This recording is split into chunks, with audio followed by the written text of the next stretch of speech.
Good evening and welcome to the 100% Cup Series Round of 8 at Martinsville. This is race 3 of the Round of 8, guys, as well. So we're well on our way. We've got one more round to go at Phoenix to decide your championship winner. So Martinsville here in Virginia, in the city of Martinsville in the US of A. Capacity 44,000 and 65,000. And currently is hosting the NASCAR Cup Series, the NASCAR Infinity Series, the NASCAR Camping World Truck Series, and the NASCAR Wheeling All-American Series as well. Broke ground in 1947, and it actually opened in 1947 as well. One of the interesting things about this circuit is the entrance to the pit lane is actually on the back straight just before the guys get to turn 3. And then we've got 3 and 4 in the pits, all the way around 1 in the pits, and they come out on the exit of 2. So they've got to be especially careful there as well. The length is literally 0.847 of a kilometer or 0.526 miles. Turns 4 on the track, and let's bring in the one and only Michael David. So you got myself, James Parfitt, and Michael David bringing you up the action today. Michael, good evening. Hey, how's it going, James? How you doing tonight? I'm very well, thank you, buddy. How are you? I'm doing okay. Just excited to be here in Martinsville. An exciting track, one that's going to give us a ton of excitement tonight, that is for sure. The shortest track on NASCAR's Cup Series, and also the original, the OG. There aren't any older tracks that are NASCAR still racing, so Martinsville got quite a bit of history here. So it should be a very exciting race tonight. Yeah, absolutely right. So this is the current playoff standings, guys, on track now. Regarding the points, basically, Blake Giglio, RJ Roux, Ralph Hutchinson, and Alex Murray need to win. That's their situation. They need to win tonight to basically secure themselves in the playoffs. Now, we've got some interesting features going on the overlay tonight, guys, as well. If you can see on the overlay that they have got a green mark next to their name, they are in the playoffs. They are locked in. Yellow means they're out, and if they don't have anything, they are in, but they're not locked in. So they, that's the variations on the timing screen tonight, guys, as well on the overlay. So please be aware of that. Corners itself, guys, we've got 12 degrees banking, Michael. But yeah, 12 degrees banking. Yeah. Interesting layout with format of what's on the banking, though. You can see the variations of colors here, guys. Tell us about the different concrete and asphalt. What's happening there? Yeah, so the straightaways and the upper edges of the corners here, the upper 2 lines there, are all asphalt. Then the lower corners are actually concrete. So it is a bit of a difference in the way the handling is going to feel. But for the most part, this track is a very unique in its own way just because of how short it is. But having 2 different types of asphalt is going to wear the tires completely differently. Now, we're not expecting tire wear to be too much of a factor tonight. These drivers have 10 tire sets, and we are expecting quite a few caution flags here and there. So tire wear shouldn't be an issue. But if it were an issue, it would definitely have something to do with the fact that you got asphalt and concrete, both to drive on. Yeah, absolutely. So the stages tonight, stage 1 is lap 130. Stage 2 is lap 260. So they're going to have to be careful. Fuel, they reckon, should last about 130 laps here tonight. So that's going to be an interesting one for these guys as well, because we've got literally a full race, haven't we, Michael? It's full laps. It's 500 laps that we've got marked up currently for this session. Fuel's going about 130. Now, one of the interesting things about this series, they come out and said earlier on as well, is they've never had a green flag pit stop. Now that's worrying for me and you, because obviously, we do want to get to bed at some point this evening. But overall, it's a tough one, isn't it, really, when you think about it? Yeah, never having a green flag pit stop here at this track is definitely a foreboding thought, but it should still add quite a bit of excitement. I don't know if anybody out there watched the Xfinity race tonight, or this afternoon, but there was quite a bit of excitement there at the end of that race as well. But plenty of cautions to go around, and I am looking forward to see some green flag racing, but I'm also looking forward to see some strategy when it comes to these race restarts and seeing what everybody's going to do in 2 wide and possibly 3 wide situations off of restarts. Yeah, I think that's going to be one of the interesting things they've got to be looking out for, I think, overall, is whether or not, you know, how they cope with this all. Because it's, as you say, we are not expecting many green flags, pit stops. In fact, as I say, the worrying thing is they've come out and said they haven't got any. But one of the things I want to check in with here as well is currently on board Randy Drumhill, and there's a few people with some nice liveries. Jason Taylor posted earlier on in the Discord as well. Randy Drumhill here has got a nice livery on as well. Also, Alex van der Zandt behind him, and car number 65. That is Sean O'Brien. Sean's there as well with it also. And also car number 77. Now that's Dalton Mobley. Now one of the things we want to look out for, guys, is on Dalton Mobley's car and there on Patrick Muse's car is the hashtag Jimmy Strong. Obviously it is for one of our drivers' nephews is battling stage 4 cancer. Please, you can go and hit up the link below.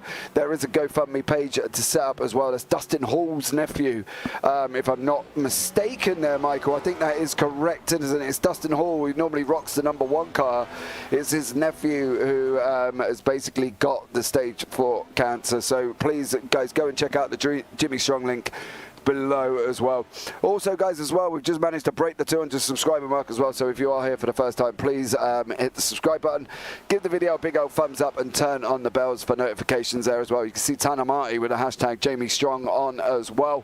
So we're in for an absolute treat of a race tonight. The drivers have gone full bar with liveries as well, and the car number 11, which is Bryson Hicksborough, he is sporting the Tide livery tonight as well with a hashtag Jimmy Strong on his bonnet.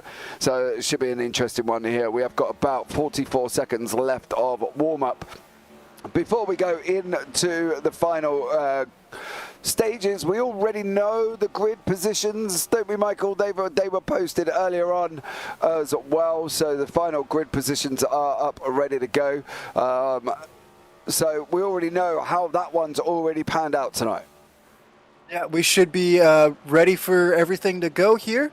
But yeah, no, the league here, they like to get their qualifying done and out of the way during the week. That way, when everybody comes in here, they can just kind of knock out qualifying when they have the opportunity during the week, come in and get ready to race here on Saturday night. So it should be very exciting tonight. And I know I keep saying that, but I'm really stoked for Martinsville. Martinsville is one of my favorite tracks to watch just because of the door-to-door, wheel-to-wheel action that is constant all night long. So I'm super stoked about tonight. Yeah, we're going to have Alex Murray will start on pole. Robert Miller there will be second. Blake Giglio third. RJ Root, Raymond Root on fourth. So that's important for them, guys, because as we said, they need a win. There is no doubt about it. They need a win tonight, don't they? RJ Root, Blake Giglio, Alex Murray, they all need to win. So it's important for them three to be within that top 5 at the beginning of the race, really, because overall, you know, they're gonna need that victory. Yeah, no, this is going to be a huge race for RJ Root, Ralph Hutchison, Blake Giglio, and Alex Murray. This is a win and you're in. This is it. This is all you have left. If you win tonight, you get a chance to go to Phoenix for a championship. If you don't win tonight, you're going to go to Phoenix with your head down, you know, kind of thinking what could have been, what should have been. So if you're one of those 4 drivers, you got to do everything you can. If you're Alex Murray being on pole right now, this is huge. Blake Giglio in 3rd, RJ Root in 4th. You know, this is huge for you guys. And even Ralph Hutchison back there in 9th place right now. That's not too far back. You know, there's a lot of traffic here. There's going to be a lot of congestion. So that's not the best starting point for him. But at the same time, it's just going to be all about winning for those 4 drivers. Absolutely. Well, we're here on the start after last week in Miami. Bryson Hicksborough was your overall victory. Matt Long took stage 1 and Ralph Hutchinson took stage 2. So stay tuned for this one, guys, because you're not going to want to miss this. This is going to be absolutely incredible. We've got the truck there going round as the pace car. I think that's absolutely incredible that they've got a truck. Most of the time we see a car. The fact that there's a truck is just amazing. What are we expecting with traffic really quickly, Michael? What's the situation with traffic going to be? I mean, once we get a couple laps in, once we get going, as long as we stay green, this track is only a half a mile. So it's just kind of gonna tighten itself up at certain points. And it's just going to become a complete cluster of cars. You're going to have cars on the lead lap, cars that aren't on the lead lap, cars that are multiple laps down, all over the place. And it's just going to be a real tough time for these leaders to kind of move through the traffic, as this is a very tight course. There's not a lot of opportunity here for mistakes. So traffic congestion is going to be the name of the game for a majority of the race. Right, we've got 33 cars on track as well on this short track of about 19 seconds long. 500 laps. Enjoy the next 2.5, maybe 3 hours of racing here from Martinsville. Alex Murray, the pace car is off. Alex Murray is now your pace car.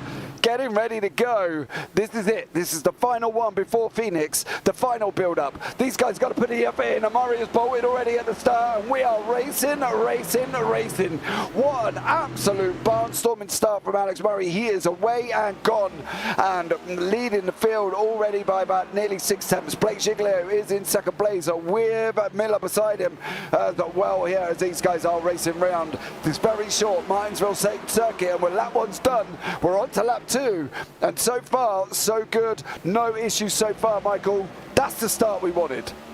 Yeah, that was a very clean start. Alex Murray getting out to a monster lead there. See Blake Giglio moving up from 3rd place, taking 2nd place over from Robert Miller. Lucas Hoytsma there, another one of our drivers. We didn't really mention too much about him. He just needs to place tonight.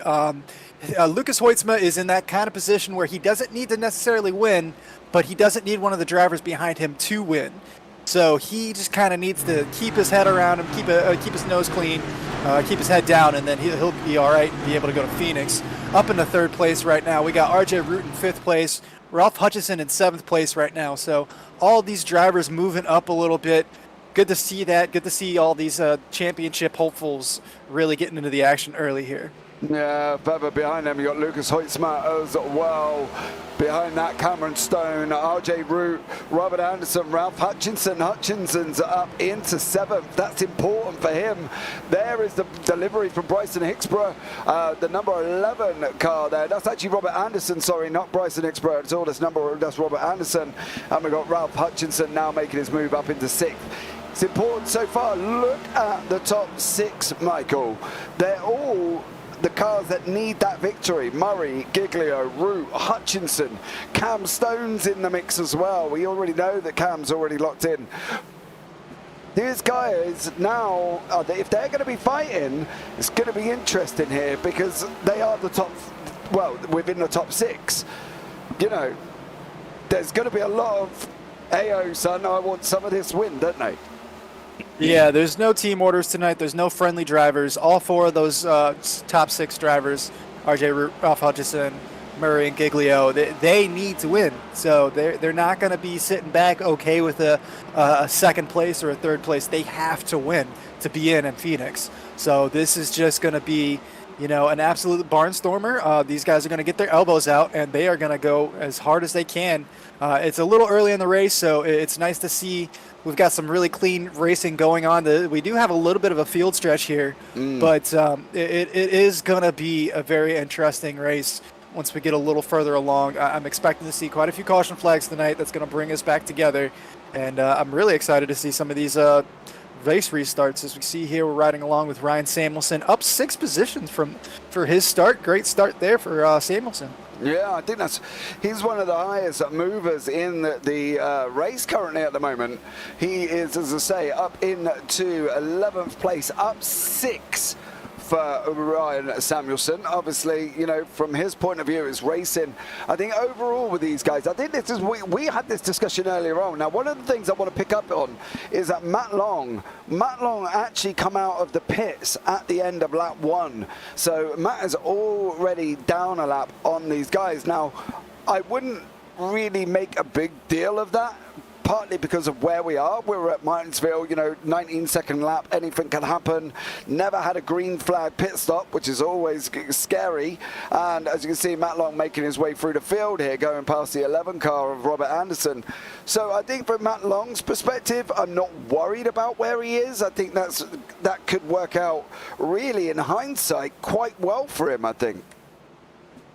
I gotta say, I kind of have to disagree with you here. If you're Matt Long, you definitely don't want to be in this position because one of the only opportunities that Murray, Giglio, Root, and Hutchison have is for Lucas Hoytsma and Matt Long to have really, really bad races. So starting off, having to jump into the pit road and already being a lap down, Matt Long is definitely not starting the race like he wants to start. Now, to your point, it's going to be a chance for him to get his lap back pretty early on if we get an early caution here, just because he's going to be the lucky dog.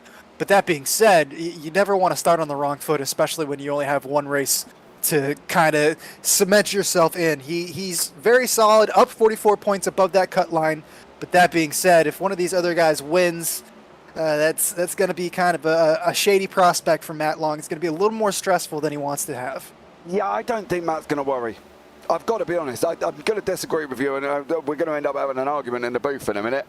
I just don't think, from Matt Long's point of view, he's in a bad spot of where he is at the moment. I think at the end of the day, being that lap down, and the fact that he's catching people hand over foot here, he's just clearing the number 9 car as well. I don't really think Matt's in any better spot than what he really could be. Yeah, it's not ideal. He's gone from the pits. That's Alex Princeton he's gone through.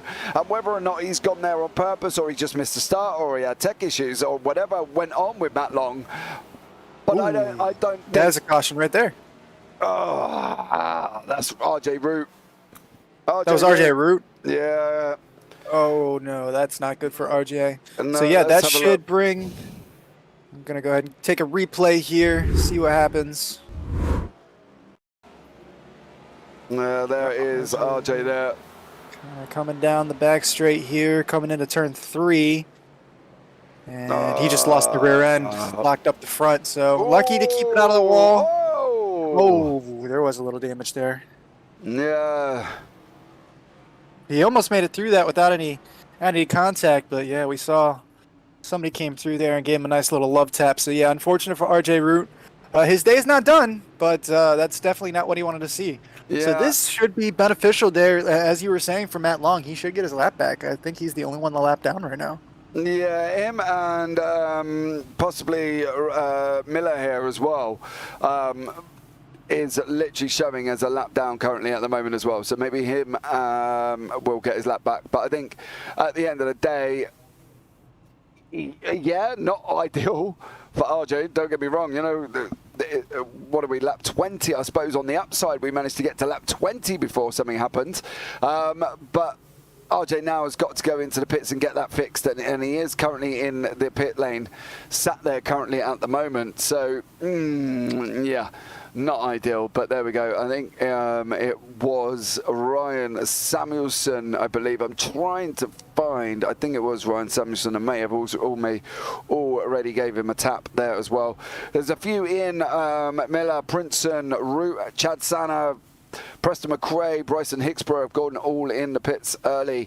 Would you have taken pits this early, do you think, if tyre deg isn't really a big issue, knowing that you can push 130 laps on fuel? Think so, but it's all going to be a gamble. You're going to see cars kind of jumping in at random cautions here throughout the night. So there isn't really going to be one solid pit strategy. I think it's all about track position. So right now, if you're up front, you got to keep your track position. You don't want to risk going in this early. But if you're a little further in the back, you think you might be able to tweak something. Maybe a fresh set of tires will give you a little bit more of a clean run through the field. Yeah, I don't see a problem with taking the gamble. But like I said, if you're up front, track position is king. Yeah, absolutely there as well. As you can see the camera right underneath the curb there. Absolutely stunning cam there as well to see the cars go whizzing across in front of us. As I say, if we are here, guys, please say hi, have a chat with us. We don't bite, I promise you, we will respond, and we will acknowledge that you are in the chat. So thank you. We are under the first caution, lap 20 at the moment. So, you know, hopefully it's not every 20 laps. Otherwise, this 500, I'll still be sat here at sunrise. You know what I mean? Yeah, no, well, the good thing for you is you have 1 o'clock come twice tonight, so you should be good. Yeah, That's the thing. For you that don't know, guys, I'm in the UK and we've got daylight saving kicking in about 1 o'clock in the morning as well. So we're already about 20, what should be 20 to 2. So technically we've gone back an hour. It's now 20 to 1. So I get to see 1 o'clock twice, which is, I'm quite lucky about that. Yours kick in next week, doesn't it, Michael? Your daylight savings? I will be completely honest with you. I know it's coming up, but I have no idea when it is. I just kind of revert to whenever my phone changes or something, and the clock on the stove is wrong, and that's when I kind of change over. So it is what it is. I'm the last person to ask that question, but we are going to be going under green flag conditions here. Again. And Alex Murray is just crushing these restarts. Oh, he's absolutely flying. He's opening up the gap so well at this beginning. But this middle pack here, we said about it off broadcast in the green room earlier on. We were discussing whether or not we would see a 2-wide column or whether or not we would see a 1 behind. Now, these people on the outside here, Robert Anderson, and obviously behind him as well. You know, you've got car number 12, Jason Taylor's now dropped down into the inside. Anderson's stuck. He can't get in. And that's the thing. He's running beside Jason Taylor. He just cannot get in. So that's Jason Taylor's livery he put on as well. And car number 38 there is Brendan Pierce. Now, there you go. Robert Anderson is in. And back into the whole single file column situation that we've got going on at this moment in time. You can see there from the static cam. Look at that. It's basically the whole stretch, Michael, of the corners that we've got the cars, haven't we? Look, Alex Murray comes down the backstretch into turn, where's that, in 1 and 2, and then the others are still coming through 3 and 4. Yeah, no, this is definitely it's the definition of a short track. It's only a half a mile long. So yeah, as we get a few more laps in, this field stretch is going to become huge. We're going to see these cars really start to kind of get in each other's way, and that's when opposite pit stop strategies are going to start evolving, and you're going to see just kind of everything kind of going out there. Now, you haven't seen too many, and we see quite a bit going on here. You haven't seen too much too wide because everybody's kind of enjoying that bottom lane so far. It seems like everybody's liking that bottom lane, and everybody on the higher lane's kind of getting held out to dry there. We see RJ Root back out from the pits. That's good to see RJ still in the race. But yeah, no, this is definitely going to be an interesting race here, and we'll see as these stretches get a little bit longer and longer and this tire starts to wear a little bit.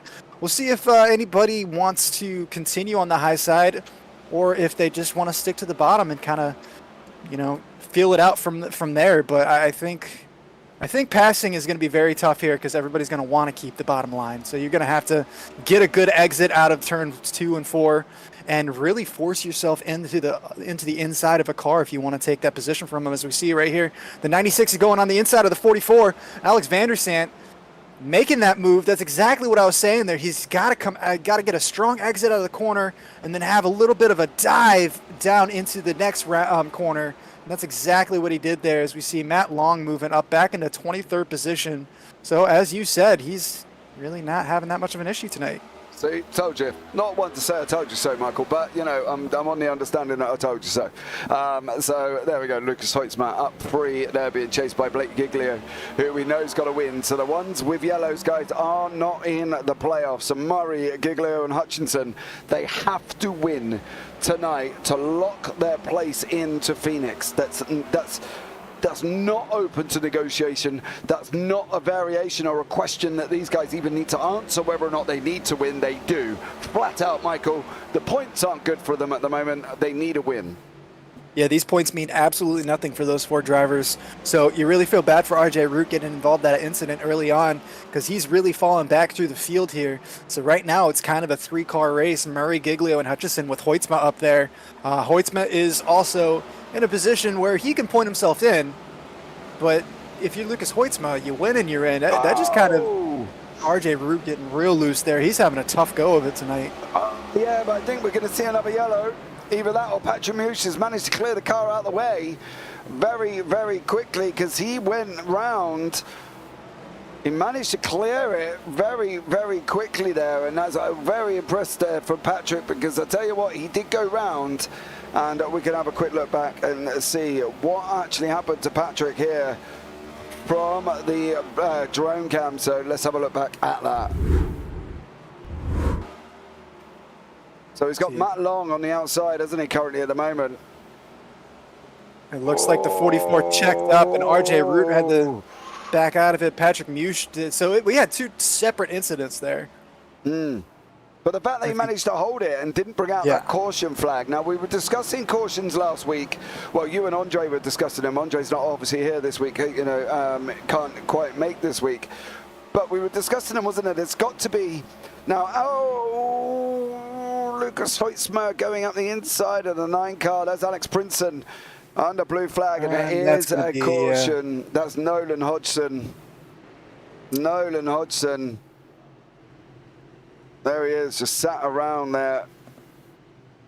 He's just going to have to wait for the entire field to go by him because he's kind of in an awkward position there. Looks like he got a little too hard. If you look at those tread marks, it looks like he gunned it a little bit too hard coming out of the turn there and just got loose coming out of 4. But we'll have to go ahead and see if we have a replay here momentarily. Yeah, we do here of Nolan Hodgson's crash. Let's have a look back now. So here he is on the outside. Matt Long's just getting very lucky being around these incidents, but not involved. It looks like he hit the curb a little bit and unsettled the inside rear wheel there. Yeah. So round goes at Nolan Hodgson. Now we've got a bit of a flurry into the pits. I'm not... Alex Murray's in the pits. Yeah, Murray's in the pits. Taylor's in the pits. Drumhiller's in the pits as well. So there is a flurry of activity there. This lap 40, they're going every 20, Michael. Every 20 laps at the moment. You know. But this is really going to shake the field up, though, because everybody's going to be on completely different pit strategies. They're coming in off of yellow flags. We're not going to see, if we see any green flag stops tonight. So everybody's going to be on completely different strategies. It's just going to mix the field up. It's going to be like a giant, cocktail shaker. Every now and then you're just going to have a dice roll, and the field's going to be completely reshuffled. So it's going to be really interesting to see what some of these strategies are, and who's deciding to pit when, and who's deciding to stay out, as we see Lucas Hoitzma and Blake Giglio and Hutchison staying out here. So big for Giglio and Hutchison here. Yeah, that is massive for them as well. Giglio and Hutchison, as we said, do need to win. And that is marked on the left-hand side by their yellow next to them. They need to take a victory. They are not locked into Phoenix at all. So, and see how this all pans out. But that's dropped Alex Murray, after his pit stop, is down in 30th place now. So Alex Murray there is in 30th currently at the moment. Not ideal, but it's going to be what it is, isn't it? From there, I think, Michael. To be honest, there's not a lot he can do about it. That's just where he's put him after his pit stop. Yeah, it's just going to be where he is after the pit stop. But we're going to see this field shake up so much. He's going to be on fresh rubber. He's going to be faster than a lot of these cars in the back of the pack. So kind of a bit like Matt Long getting on fresh rubber and getting through the field there. I think we're going to see Alex Murray making some moves. Getting around. But that being said, yeah, this early in the race, at least he's got his first pit stop out of the way. You don't want to see him that far back. You want to see a couple more cars pit. But that being said, it just shows that there are so many cars ahead of him that need to pit at some point. So it really just depends on strategy. When you decide to jump into the pits, that's all it's going to be tonight. It's all about strategy tonight. I want to go ahead and shout out to everybody out there taking a watch. Go ahead and hit that subscribe button, hit the like button. Don't forget to hit the notifications so you know when we're live. And sorry, I missed that. Hoitzman's gone. Sorry to cut you off there, Michael, but Lucas Hoitzma went again. The green flag come around, and he went quick. So there was no hanging about from Lucas Hoitzma, but we're going to have a look. Look at this. Look how short this lap is. I don't think people could grasp it. Look. Second gear, didn't even get out of second gear. He goes around the corner in second, and then we're going again. Is he going to clear second gear this time? No, he's running it to the full rev limiter. Literally. Yeah, he got into third gear for a brief second there, but down into first, up into second here, crossing the line into third, and then just immediately back on the brakes. It's insane how short this lap is here tonight, and I think these guys are going to be literally unbelievable as they go around. Here they all come now. Look at this, rushing of these NASCAR here tonight from Martinsville, and what an incredible scene that is. Just cars, I think, Michael, and look at that. Full house here, and another caution's out already, and that's Alex Princeton. Well, that's a little bit. The thing with that is Alex was kind of catching up the back of the field. There he is in a number 9 car. So we can not entirely sure what happened to Alex. Let's have a look back. He's still joining on to the back of the field. I don't get. Oh, there we go. RJ Root was involved down at the bottom, coming out of turn 4 there, or coming out of turn 2 there. Car number 20. No, that wasn't. Yeah, that wasn't RJ Root. Sorry. Yeah, that wasn't RJ at all, was it? Car number 20. No. That was. That's Devin Medeiros. Devin Medeiros. My fault, RJ. No, so yeah, let's see if we can get another replay of that, because it looks like Medeiros got spun around there. Yeah, I'm just trying to find whereabouts that roughly happened. Let's have a look. Here it is there. This is R. Miller and Devin Medeiros. All right, so it looks like Devin just got loose there. It's already been done. I can't. And nothing. The problem is the yellow flag was. Hold on. Hold on. I think we got it. Here we go. There's Devin Medeiros in the Cheerios, number 20. Matt Long right behind him. No, it was on his own. It was on his own. Yeah. And then car 53, Jason Taylor was involved in that, number 42 as well. So it was all on his own. There for Devin Medeiros, round he went, guys, as well. And we're already on the 3rd caution, and we're only on lap 50. Yeah, but how about Matt Long? He has been very close to being involved in every single one of these cautions, but he's kept his nose clean somehow. So that's definitely exciting racing here for Matt Long, as we see RJ Root up into 18th place. So RJ's definitely making a little bit of a headway back up the field there. But yeah, definitely been an exciting race for Matt Long, being either right in front of or right behind all 3 of these incidents. Yeah, absolutely as well. One of the things I want to point out of is one of the interesting things about this circuit is it's had a lap record of 18.7 set by Greg Sachs, right? And I'm not kidding you. He was in a NASCAR Whelen modified tour car, and it stood since 1986. It has not been touched since 1986. And I think looking that into perspective of what we've got now, are we looking at the fact that obviously, you know, the car setups are different? You know, I'm not expecting these guys to be as quick as that. It's a different car, you know, as well. So I think the fact that the track record has stood for what's that, 86, 96, 2026, nearly 36 years. Yeah, it's incredible, isn't it, really, when you think about it? Yeah, that's absolutely insane. As we see another restart here, and Lucas Hoitzma getting another clean start, jumping out of the field. It looks like Ralph Hutchison has that inside lane. He's going to be able to take that away from Blake Giglio. Blake Giglio is fighting that back, though, not giving it away too easily. But as we've said earlier, everybody wants to kind of get to that bottom line here. So it looks like Blake Giglio is kind of getting boxed out a little bit. We see the 86 car. That's Alexander Russell, kind of trying to get his way up into the top 3 here. He's got his nose up there, but Blake Giglio is still holding on to 3rd. And it looks like Giglio is going to just have to fight it out on the outside here, as we see him and Ralph Hutchison just getting it in there. And it looks like Giglio is going to have to back out. And we see Russell diving on the inside, and he gives him a little tap. Oh, and he keep going, he's able to keep it, but oh.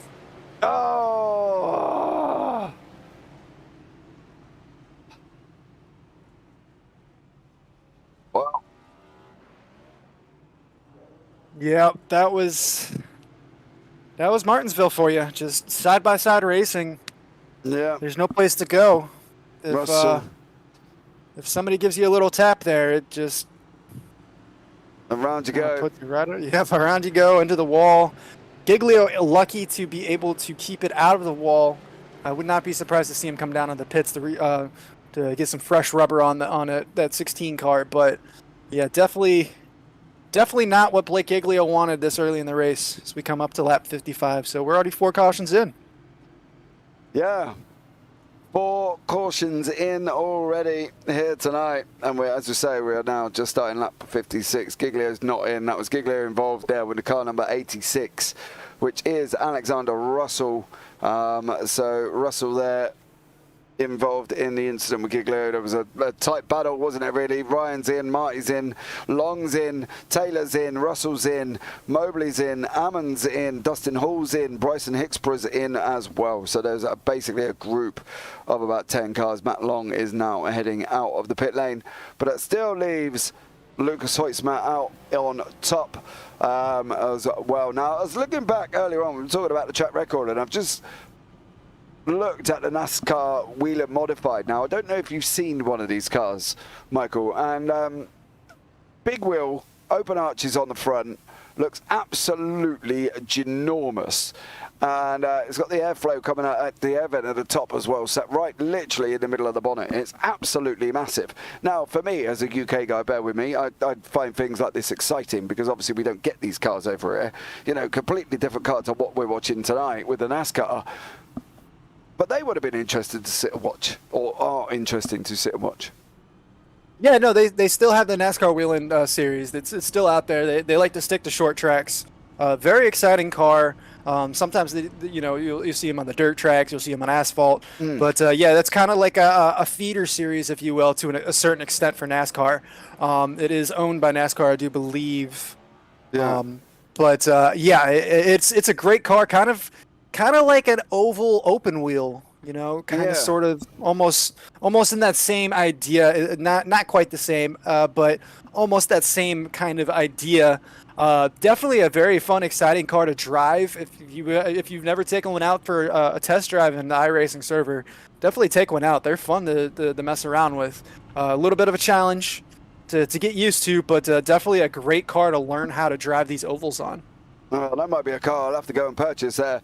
The only reason I say about this car as well is I watched a film the other day on Netflix called Lady Driver. I don't know if you've seen it. And no. Basically it's about a young 16-year-old girl, moves away from home, moves with her uncle who drives these cars. Well, did drive these cars until the death of his brother, which happened to be this girl's father. Anyway. And basically she drives the off-road versions and basically wins the Super Bowl of these modified. So there we go. Right, Lucas Hoytsma is going to lead us away. That's my story over and done with. If anybody's watched Lady Driver on Netflix, you should definitely watch it. It's great to see. Lucas Hoytsma now goes again. This time Hutchinson did manage to stay with him on the outside. I'm not quite sure that's where I want to be. I really wouldn't want to be there. These guys go in turn around 2 wide currently at the moment as well. Here with Hoytsma, Hutchinson, Stone is up there now as well. Cam Stone up 3 places. Ryan Samuelson taking a little bit of a wider line there than normal. I'm not entirely sure if that was on purpose or not. But Hoytsma, Hutchinson, Stone, and also Delaney sitting here as well. And if Hutchinson's not careful, he's going to be pushed out here, Michael, isn't he? He needs to get on that inside column. Yeah, he definitely needs to find a way to get down to the bottom. But as we see there, John Delaney, we didn't see him last week. He didn't race. And then this week, he's been kind of quietly just moving up the field here. But that is not the car that you want to see moving towards the front of the pack if you're one of these guys that needs a win. Because we know John Delaney. We know that he has won, 9 times so far this season? That's the last car that Hutchison wants to see in his mirror. Hutchison, the only car that currently in the top 5 that has a win and in situation here. But yeah, the last car that anybody really wanted to see up front if you're in the championship. John Delaney right there in second place now. These cars go whizzing past on the backstretch, guys, as well. Absolutely incredible action here tonight as well. And a massive shout out to Carlos, who sent me all the stuff that I get ready set up and that as well. Been sharing with me and shared with me this amazing camera pack that we've got tonight as well. So much love to Carlos for sharing us with that as well. Absolutely incredible action here from the drone cam. Robert Anderson and Ryan Samuelson there coming close together. Samuelson still doesn't look like he's in.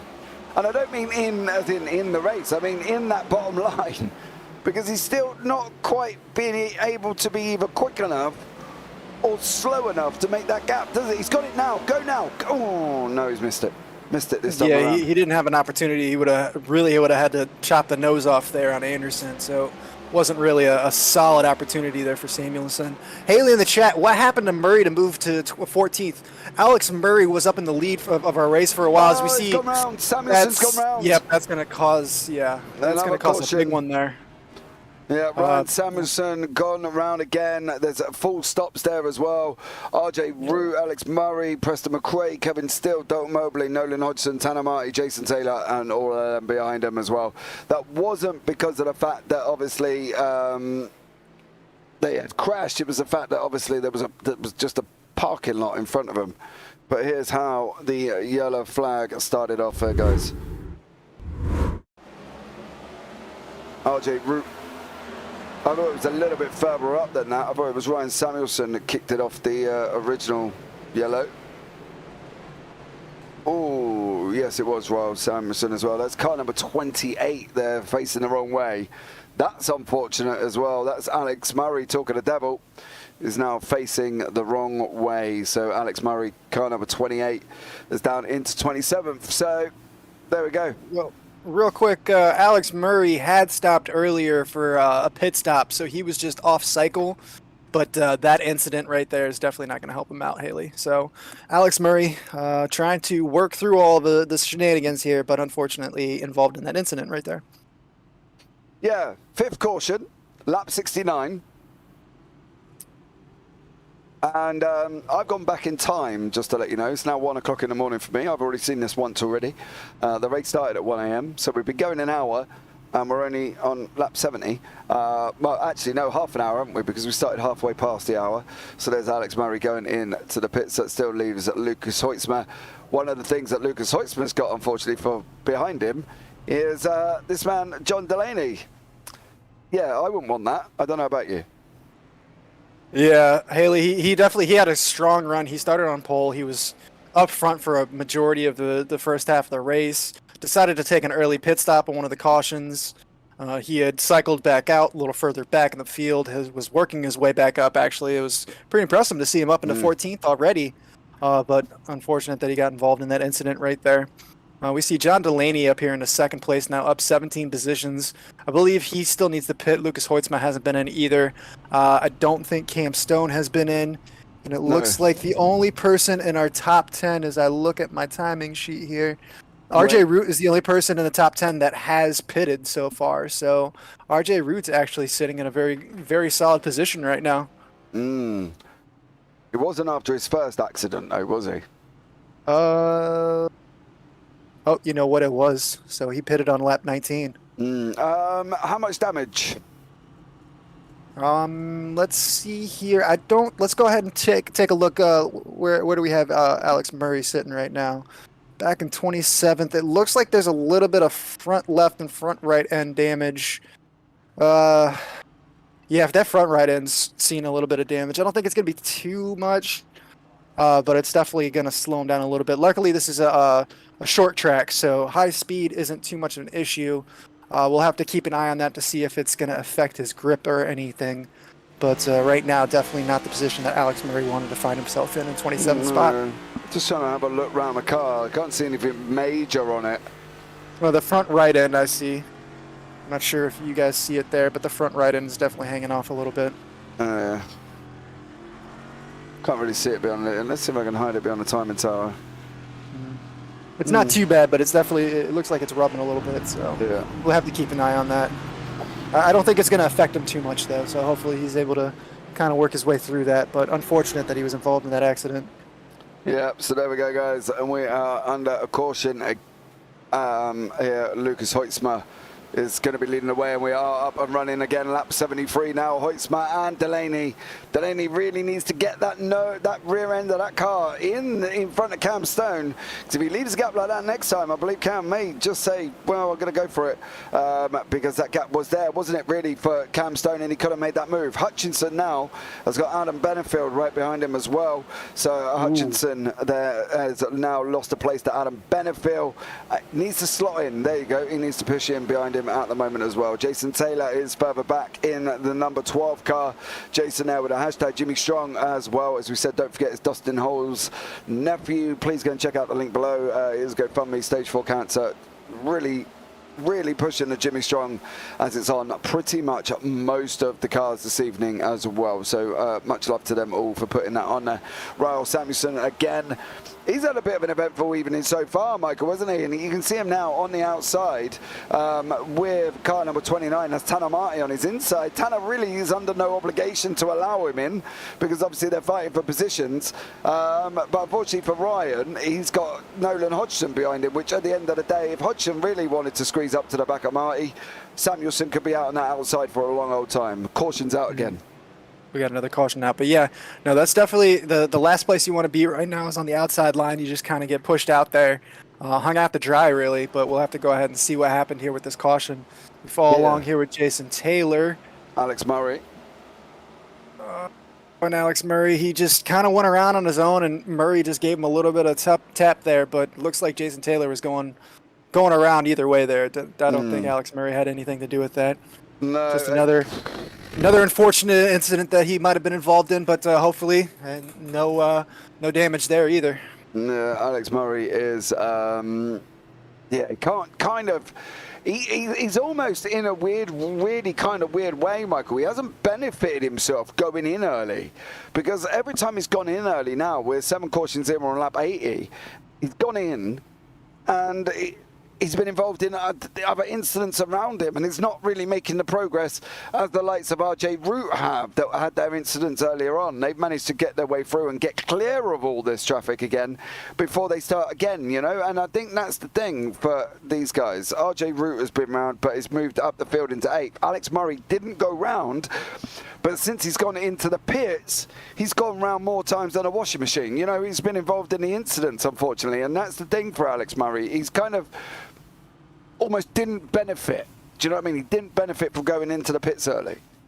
Yeah, and this is going to be his 3rd pit stop already. So yeah, it definitely did not benefit him. He shot himself in the foot. But then again, how are you going to know that? He took the opportunity. He took the strategy call. Everybody, like we've said all night long, everybody's going to be on completely different strategy calls tonight. So it's kind of the luck of the draw. He was up in the lead. He started on pole. Had a great race going. Decided, you know what, I want to get some fresh rubber early. Just kind of get my first pit stop out of the way. And just kind of backfired on him, getting himself involved in a couple incidents just because of the positioning in the middle of the field. Yeah, I'm not saying that Alex Murray's sitting there with a spinning plastic ball on the dashboard like you can get them hula ladies that shake as they go along the track. You know what I mean? I'm not saying he's sitting there with a magic ball. I'm just saying from an outside perspective point of view, he's not benefited from going into the pits early. People that haven't, Hoytsma, Delaney, Stone, Benefield, Hutchinson, O'Brien and Pierce have all benefited from it because they've managed to stay out. And I'm just kind of wondering whether or not Alex Murray will now regret that decision to be in the pits, because he is in the mix now. He's in the mix with a field that's of 33 cars. And he's still kind of involved with it. And I think from his point of view, he kind of really... I don't know what he can do. I'm not saying he's got magic powers. I'm not saying transform the car into a helicopter and jump over them all. I'm saying if there's continual incidents within this big pack around about this 13th, 14th, 15th, 16th, 17th position, Alex Murray's going to get caught up. And we know he needs a win. We know Root needs a win. We know Giglio needs a win. We know Hoytsma already. You know, these guys need victories, and where Alex Murray is not going to bring that victory he needs for Phoenix. No, it's definitely putting him on the wrong foot here as we see the pace trucks pulling in. We're going to go ahead and get going here. We're going to see if John Delaney is able to get a good start here. Lucas Hoytsma's got a huge gap already. I think that's just Cam Stone and John Delaney kind of sitting back. And as we see Hoytsma getting away and got away cleanly, Cam Stone down on the bottom of the track, taking second place away from John Delaney. John Delaney is getting run up, kind of trying to find his way in. He has a good run off the top there, but he is going to have to find a way back down to the bottom. He's got a solid run here. John Delaney is making that outside run work for him. Great run by John Delaney there to make the outside work. Absolutely flying there from John. Managed to get that outside job done as well. Unfortunately, there's a couple of cars behind that haven't made that outside work. There's Matt Long recovering back through the field. Didn't start out on. Oh, he's checked up.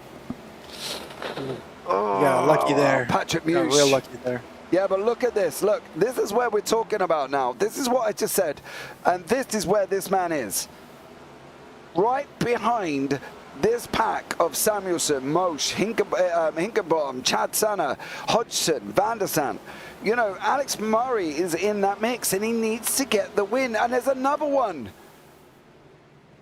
Where this round he goes, we've got another caution. And Murray manages to avoid that. Chad Sanner, no offense, Chad, you must have heard me because I was literally just talking about you, has gone round. And lucky enough, Murray avoided that one. But these cautions are not progressing. They're not moving Murray up the field. They're not benefiting him. Yeah, he's only moved up one spot so far. He came out of the last one 27th place, up to 26th now. So this is definitely, I mean, it was just a strategy call. You can't really fault him for it. It's just, you know, and we're still early in the race. There's still, out of 500 laps, we've only done 87. So there's still 400 plus laps to go. That being said, he's definitely going to be scratching his head trying to figure out what he's going to do different with the strategy. Yeah, I'm not entirely sure, but I'm going to send a message to the missus to say get the bacon on for breakfast because I think we're going to be here for a while unless they can clear these 500 laps off quite quick. I think we were talking earlier on, I said it was about 3 hours, 10 minutes of racing. I think I've kind of, there goes Alex Murray now trying to go around the outside, getting his lucky dog lap back. Yeah, I think I was a bit optimistic with the 3 hours and 10 minutes, you know what I mean? Because obviously, clearly it's not going to be that, is it? No, and that's just kind of how Martinsville is. Side by side, corner to corner, you know, bang, bang, bang. Everybody's trying to keep that low line. If you get stuck in the high line, you're kind of out of position. It's real easy to get your nose down and kind of tap somebody's, quarter panel, get spun around, and now all of a sudden you got 4 or 5 cars coming into your side of your car. It just is what it is. There's just not a lot of room here. It's just a tiny track, the shortest circuit on the NASCAR schedule. It's not a very wide track. It's just, door-to-door action all night long, so it just lends itself to these caution-filled races. I mean, we're on lap 89 with 7 cautions already, so hopefully, we won't we'll get some clean racing here. But so far, it's just been one incident after another, and it's just how Martinsville is. I think what we're trying to do is have a chat with Alex if there was another caution before the stage. I want to see what his perspective is on all of it, to be honest. I don't, I think from his point of view, it's just not working out. It's just that the poor man threw the dice and them 6s and double 6s he needed didn't roll up for him. And I think that's probably where the story's at the moment, especially with the likes of Hutchinson, Root and Giglio up in 4th, 9th and 11th. And I think that's their big thing at the moment. Matt Long has now recovered back up to 10th, so that's great from him. But Giglio there as well. There is Hutchinson. Hutchinson sitting in 4th as well. So it's working out for the guys that didn't pit early, but it's not working out for the guys that did. So there we go. I'm sorry, Haley. I know I'm probably bringing a wrong persona of Alex Murray's pit stop strategy, but that's not what I'm trying to do at all. So, bear with me, you know what I mean? But Lucas Hoytsma is in first, John Delaney in second there. And there is... On the last restart, John Delaney was able to really use that outside line to his advantage. So we see the pit truck coming off. Here we go again. 7th caution in on lap 91, on 87. We're on lap 91 now. Hashtag Jimmy Strong. Of course, most of the guys' bonnets here this evening as well. You can see it there 4 times already. Hoytsma bolts, and it's gone, and we're back racing again. Delaney's now looking around the outside. Delaney's going to try and push that outside line and can he get the lead over Hoytsma here as they're rushing down now. They've gone through 1 and 2, coming down 3 and 4 now. Delaney's got his nose in front. Oh, he needs to push him further. Hoytsma needs to go again. Delaney's making that outside column work. He's got a bit of a squiggle on, but it's going to be Delaney who's going to get the lead. Is he going to get the... No, he's not going to get the lead. He's going to get it on the next one, Michael. I can see it now. He's going to get it. Here we go. This is John Delaney's lead. Well, it's John Delaney's lead now because we got another caution flag out. But that's just a strong run on the outside by John Delaney to make that work for him. We've seen all night long people just get hung out to dry there. So I guess his setup just works for that outside line. He's able to pull away. He's able to really use it as we see everybody else really trying to just stick to that bottom. From here on out, John Delaney is going to have the restart here. So we'll see how strong he is on the bottom line.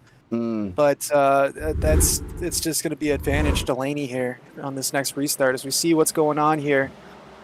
Ryan Samuelson coming around. He's on the outside, and it looks like the 7 car. Oh, Samuelson just didn't have any place to go.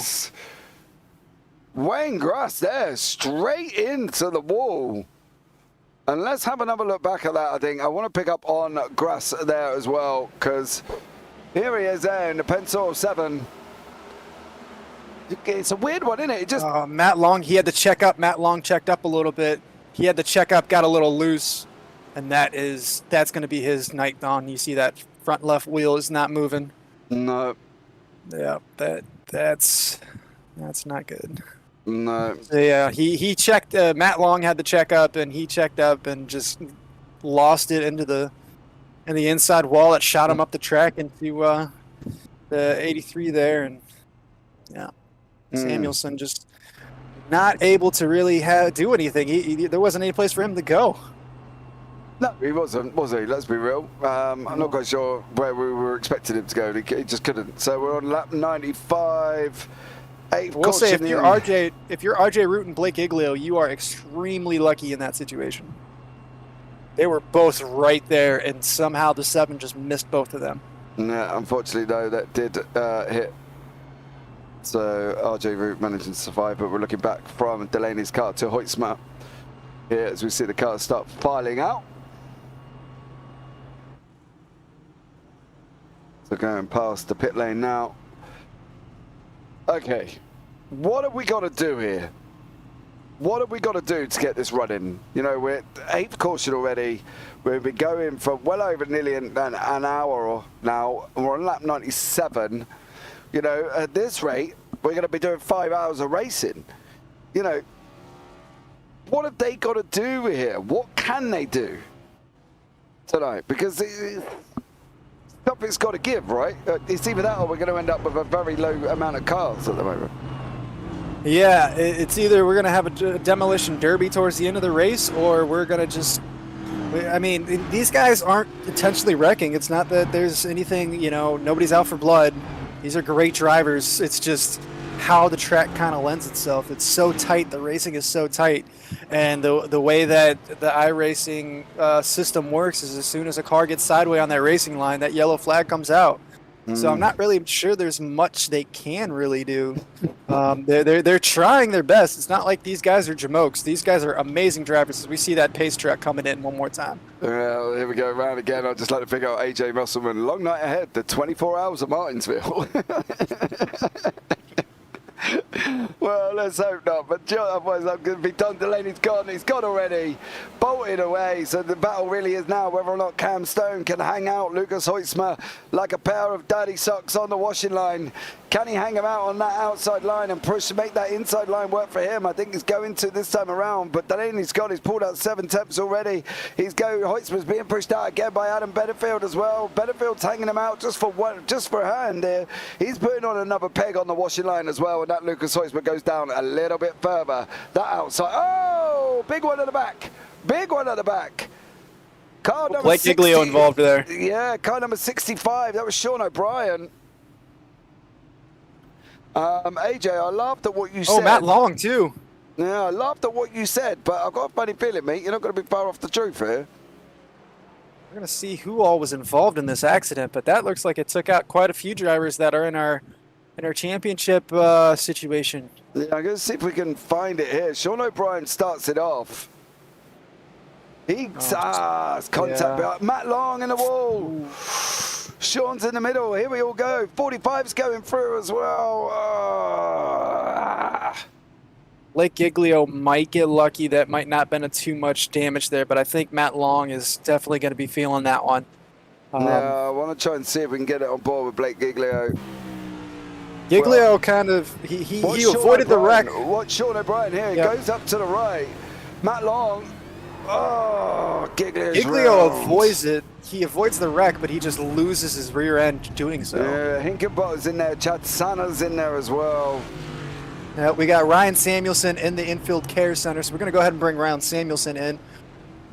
Yeah, let's have a quick chat with Ryan Samuelson. Ryan, good evening to you, sir. I would say good evening overall. How's your race going? But I think I could work that one out. Tough out there tonight. Oh yeah, it's pretty chaotic out there. I was involved in the Wayne Grossi wreck. I felt like I had a good car. I mean, I made some early mistakes on. It's lap 90. I think we all need. I even probably need to be in that group to realize, hey, it's 500 laps. But it's just so hard to pass here, man. You might be faster by like a tenth or two by a guy in front of you, but you just can't get by him. So you're being over aggressive on these restarts to get yourself into a position where you're not lapped. You're not getting lapped. So, tough break. I felt like I had a good car, but like I said, just unfortunate spot at the wrong time. So. All right, so give me this, will you? While you're here, Ryan, for me. We're on lap 87. Within the last 11 laps, we've had 3 cautions. What have the drivers got to do to get this to the 500? Because at the moment we're doing an hour per 100 laps, so we could be here for about 5 hours. At that point, you know, my son is up and my missus is downstairs cooking bacon and eggs for breakfast. What have the guys got to do? You know, we're not saying they're bad drivers. We're not saying it's any of their own fault. But what have they got to do to get this 500 completed? Because at the moment, it seems a tough job for everyone. Yeah, I mean, it's a great point. It's just the driver mindset, especially at a short track where, you know, you can be in 20th and the leader could be right behind basically right behind you. So you're just trying to get in that top and you're trying not to be lapped. You're trying to get yourself in that position. And like I said, with these cars, it's just hard to pass here, and it's hard to get that extra 2-3 tenths up on someone. So everyone, in order to get this race done, either we wreck some more cars and the field thins out where there's 15 cars running for a lead lap position, or everyone sucks it up and runs kind of single file after a restart, which no one wants to do. You want to hold your position. Yeah, absolutely. Well, Ryan, much love to you. Thank you so much for joining us. We're just about to go green again, and a tough break for you in the evening. Hopefully, catch you next week. Yeah, have a good one, guys. Take care.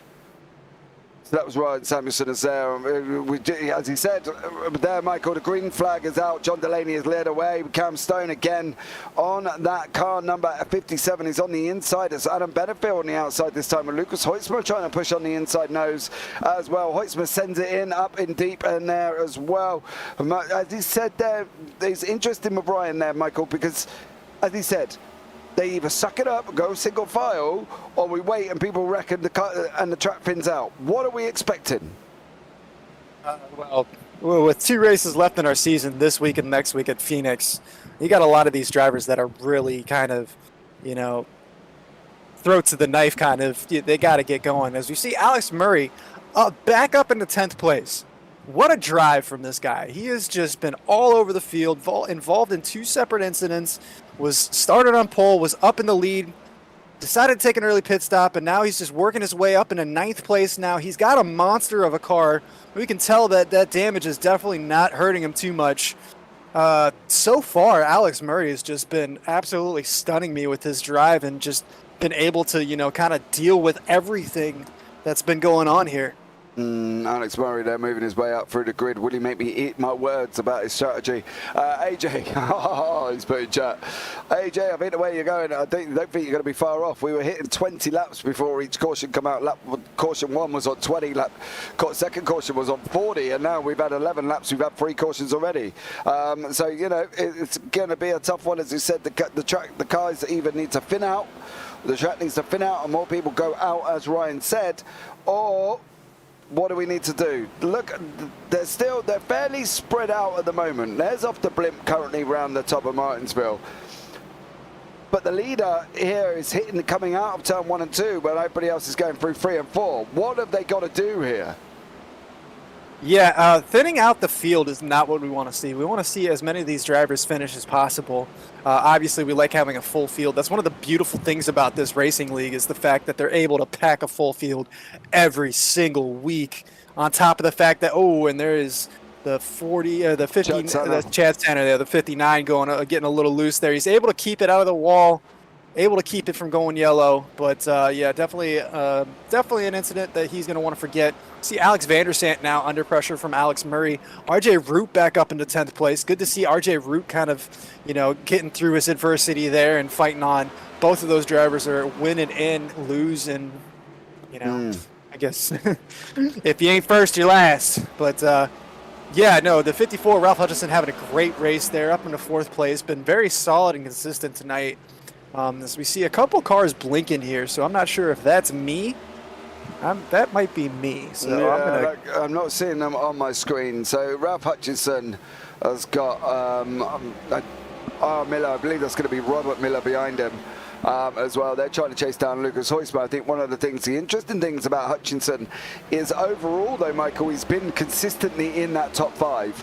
And I think if any man, can be that consistent, that always puts him in a good position at the end of the race, right? Because I'm expecting a finish line sprint here. I'm not expecting this to be won by miles. I'm expecting this to be won by millimeters. And I think that's the thing. If Ralph Hutchinson can stay where he is, I think overall he's in for a good shout, and it could be putting himself into a really good position. Yeah, no, he's definitely putting himself in a great position, but Ralph Hutchison has to win. So that is all he has the opportunity for. So he's one of those drivers that really hates seeing John Delaney up there. John Delaney almost out to a second lead. He's about 7/10 up right now. I am restarting my sim right now, so just kind of bear with me here for a moment. I started getting a ton of cars kind of blinking at me, so I wanted to go ahead and restart. But yeah, I'm kind of I'm going to be a little behind pace here as I watch our feed on YouTube. I want to thank everybody out there that's watching the feed. Go ahead and give that thumbs up, like it. If you haven't subscribed to JP Broadcasting, go ahead and subscribe. Hit the bell to get notifications. James, you have races going constantly throughout the week. There is always something going on, and you just reached 200 subscribers. Congratulations on that. That is awesome. Yeah, it's been absolutely amazing growth, to be fair, since we started about 6.5 weeks ago broadcasting on YouTube itself. As you say, tomorrow night we've got Radical Sim Racing as well, so we've got Radicals tomorrow night. Monday night, currently at the moment, is the only night that doesn't have anything on at the moment. So, if anybody would need a broadcaster for a Monday, you can go and hit me up. Tuesday morning, we've got the Sunday Drive Racing currently still live at Suzuka. That goes off about 4 a.m. my time. Then we've got the UK Sim Races Tuesday night, MX-5s. Next year, GT3s, they're at Montreal on Wednesday. Radical Race Series on Thursday, they're at Road America. And then we've got the Crest Series from Nagaro as well. Then we've got the Radical Sim Racing Sprints on Friday. And then we've got the UTC Touring Cars. And then we're back here at Phoenix. So quite a full week every single day next week. There's something happening apart from Monday. But let's get back to the action here. And we've still got Ralph Hutchison, and we've got our 10th caution. And that is caused by Chad Sana going round. Yeah, Chad Sanders definitely not having a great race. This is a tough track for a lot of drivers. Very few drivers actually would say that they like this track, to be honest with you. I wouldn't say anybody hates it, but it's definitely a challenge. And, some people are able to kind of work through that challenge a little better than others. And, it also comes from night to night. So it really depends on the situation here. Yeah, Chad's just getting loose there, locked up. The car went into the right, and unfortunately for Chad, he hit the wall head on. So that's not good as we're on our 10th caution. And we're only on lap 124. If anybody knows of a good Uber Eats around the UK, please let them know that I may require breakfast the way this is going, being it's 1:30 in the morning. Breakfast. I'm just catching that replay there. Yeah, it looks like he had quite a bit of snap of oversteer there. Went to correct it and just shot him straight into the wall. So I'm not sure if that's setup or if that's tire degradation. But definitely seen a couple incidents with Chad Sanner, so maybe he's got a little bit of damage that's unseen there. But hoping for the best for him. As we see Cam Stone now up into first place, so I guess that means Delaney has gone into the pits. Yeah, Delaney's dropped down all the way down into 20th. He's in the pits, Stills in the pits. Marty McRae, Mose Delaney, O'Brien, Mobley, and obviously Sana would be a given. Bryson Hicksborough's back in as well. Dustin Hall still running there with a number one, hashtag Jimmy Strong as well as Carl Ammon. But Carl Ammon is a long way down, as is Dustin Hall. They're literally on lap 105 for them, and the leaders are on 125. Everybody else right the way down to Chad Sanner is on the lead lap in 23rd, so 22nd and above are on the lead lap. From Sanner onwards, we've got Bryson Hicksborough down on lap 111, Dustin Hall on 107, Carl Ammon on 105, sorry, and Robert Anderson on 103. So Matt Long is still in the pits, and he's been in for about 11 minutes. He's going to be a long way down, currently on lap 100.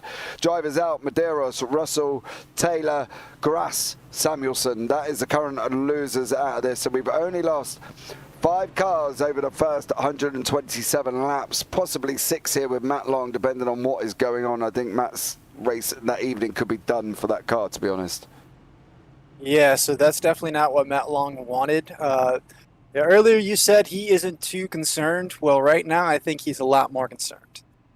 He got 44 points up above his head, so he should be safe, but he's not locked in yet. So we don't know for sure. If one of these guys is able to win and Lucas Hoytsma points really well, that could knock him out. That's definitely something that he's got to be worried about right now. Hoytsma sitting in second place here, Cam Stone in first, and this is definitely just going to be one of those situations where he's going to be sweating out the next 400 and I guess we're almost to the first stage win here. So 130 is our first stage, so that will be happening here momentarily. Yeah, so basically we're going to go green for about a lap and a half, and then we're going to go force yellow. But what not we can do about that. Unfortunately, the first stage win is coming up. Is Cam Stone this is going to be a sprint to the end? Look at it. 129. Cam Stone goes on the right hand side, starts already. Here we go, we're round for 129. Are we going to get to 130? And I think stage 1 is going to be taken here by Cam Stone, your stage 1 victor, as we're going to have a forced yellow on lap 130. So will be another forced yellow here tonight as well. But oh no, we're going to have another yellow already. We're going to have 11, and I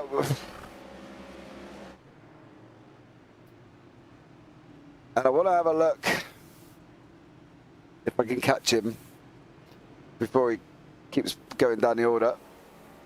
Preston McRae. Now, where are we at now, Michael? Because obviously... Well, that is our stage finish there. So Cam Stone definitely took the win there. So we'll see if we can get Cam Stone into the booth momentarily here to have us have a little conversation, but it looks like Tanner Marty got loose. Oh, no, we're watching the 53 get loose there. Tanner Marty is right behind him. Yeah, that was Preston McRae got loose there. Yeah. So Preston McRae got loose as well. So Cam Stone taking the victory. I'm going to presume that's the stage 1 victory. So we're going to move him into the booth and have a chat to Cam. So Cam, welcome in. Hope you're well. Yes, sir.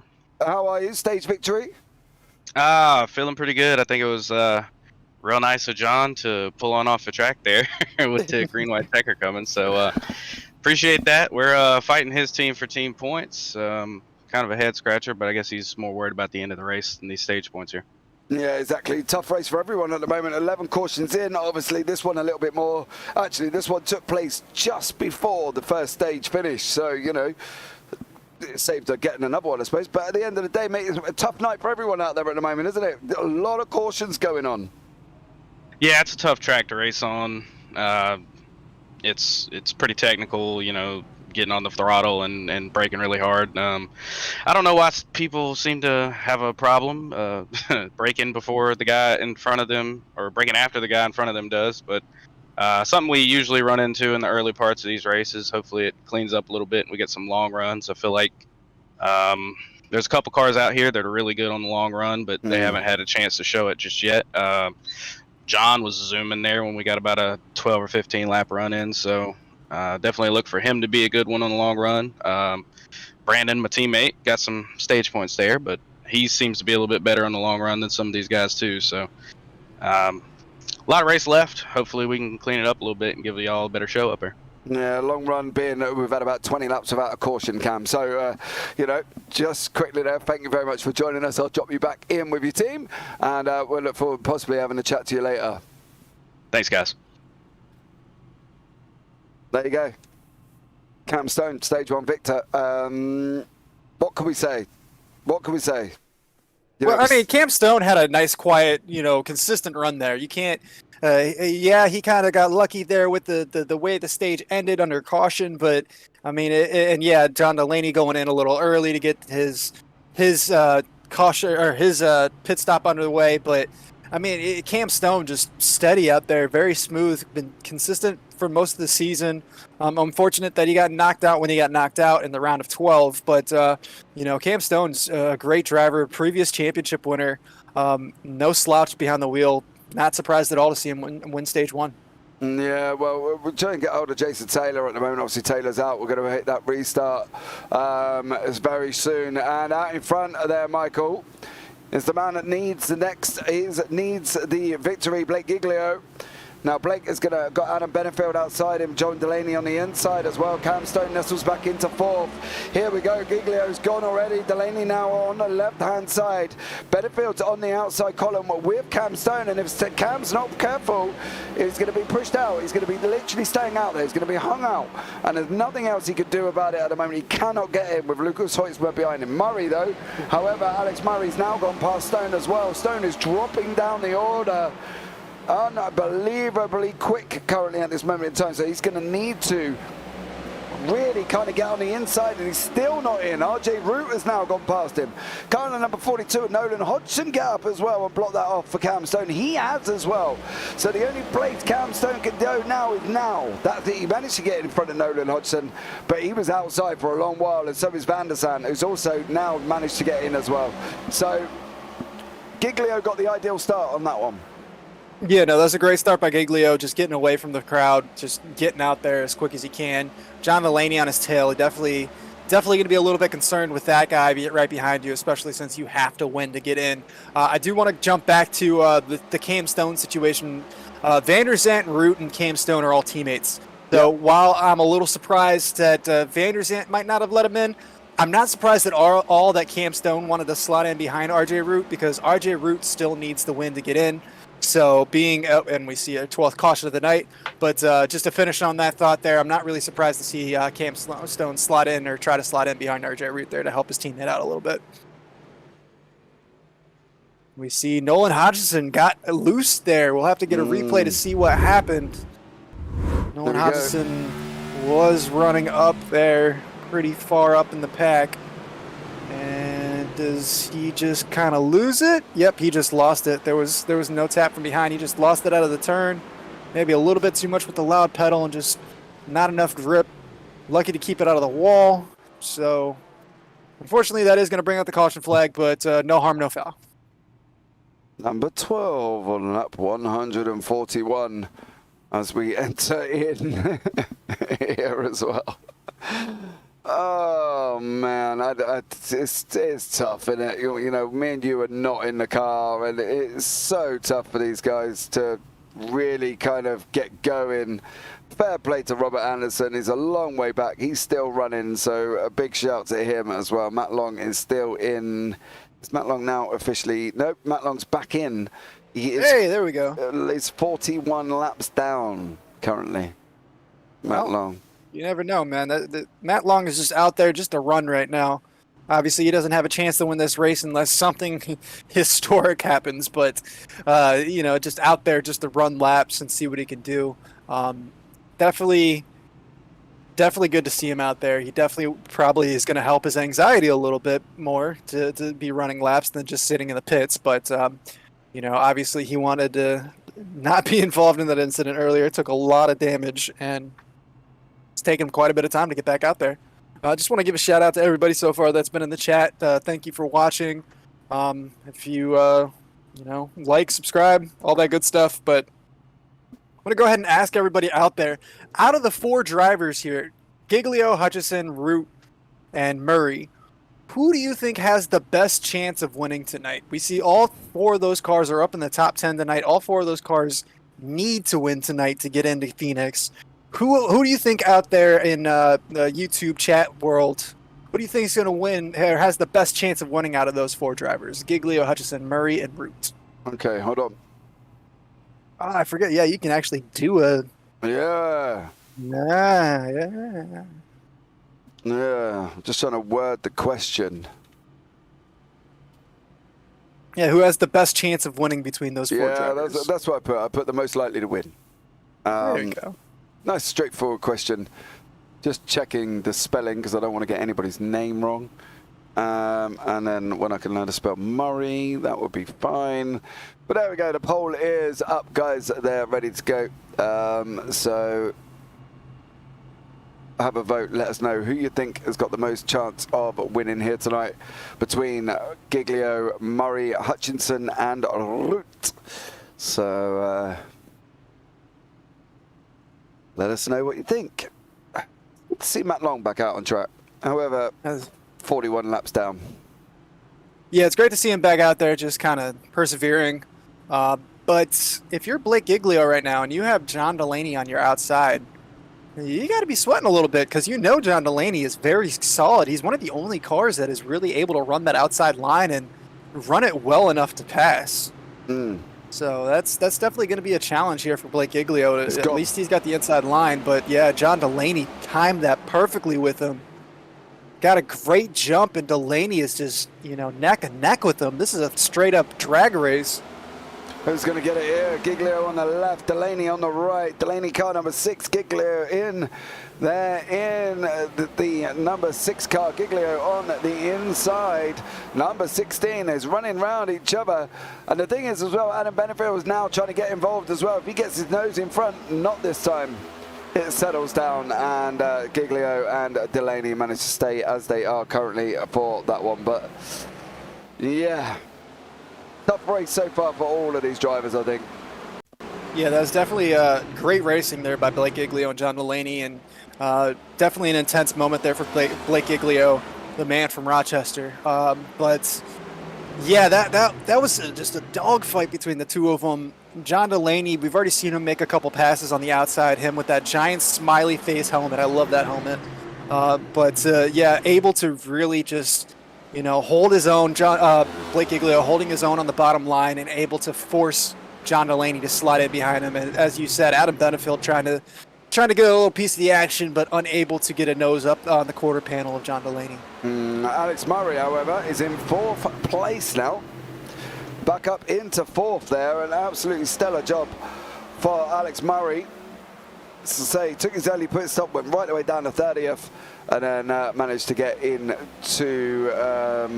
back up into 4th. So fair play to him there. Yeah, you keep saying fair play. That's actually a British terminology that I've recently heard, and I got to say it's slowly becoming one of my favorites. I've noticed that I've said it a couple times to my girl lately, and she looks at me weird. What, for saying fair play? Yeah, that's not something that you hear too much on this side of the pond. But yeah, I've been watching a show that is based out of London right now. That there's a lot of British, innuendos and whatnot. So. Oh, what's the show? Let's see a little. It's Pennyworth, Batman's butler. So. Oh, okay. The show, I guess he's from England, I guess, but I don't really know. I'm not too big on the superhero stuff, but this show's been pretty phenomenal. Oh, okay, cool.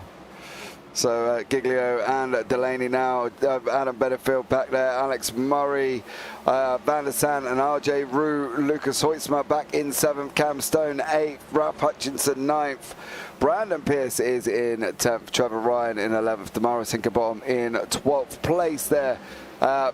Blake Giglio currently out in front. He needs the victory. We did say he needed the victory, so let's see how he can do from that one.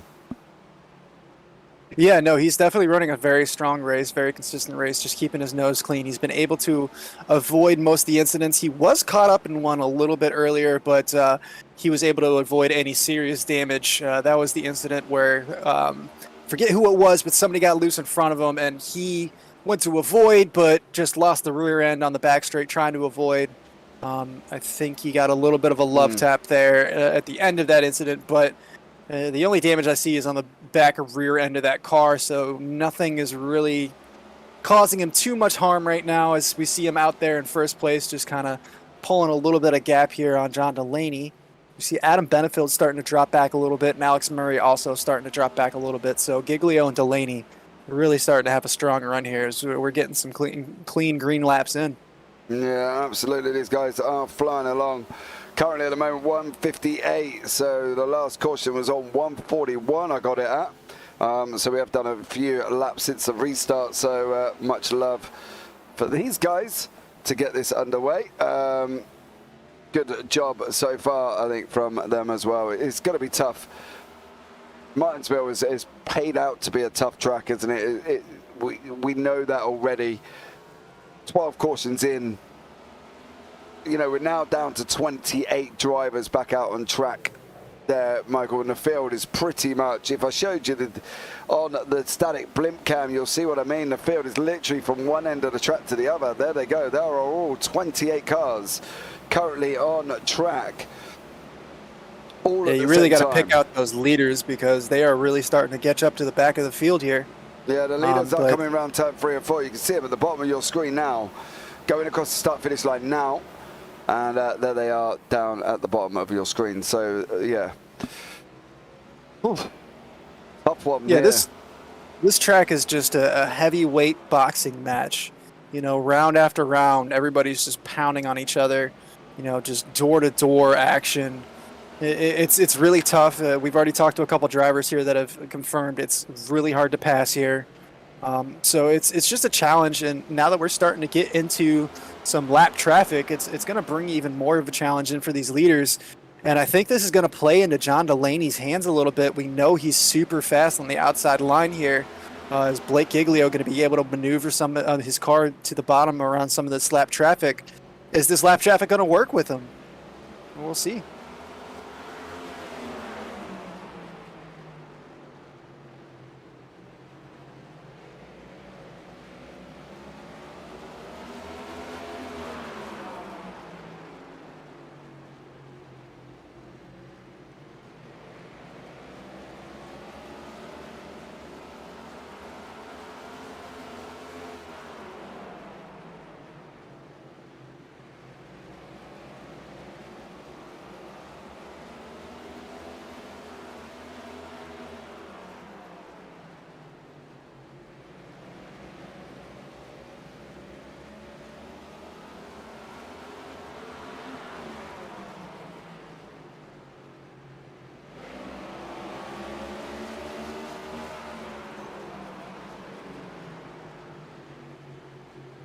Yeah, that's I've said it before and I'll say it again. That's the last person you want to see behind you. He's won 9 races this season, absolutely been dominating from start to finish. He wasn't there last week, but he didn't need to be there last week, and he's just all over the tail of Blake Giglio here, just making his car as wide as he can. But that pressure from John Delaney is just adding up. So we see here we're gonna come into some Kevin Steele coming into some more lap traffic here. And we see Adam Benefield trying to get involved here as well. He is trying to look for an error between one of these two front runners to try to make his way up into the field. He's not in the championship, but he definitely wants to take a victory. Who wouldn't? You know, that's bragging rights.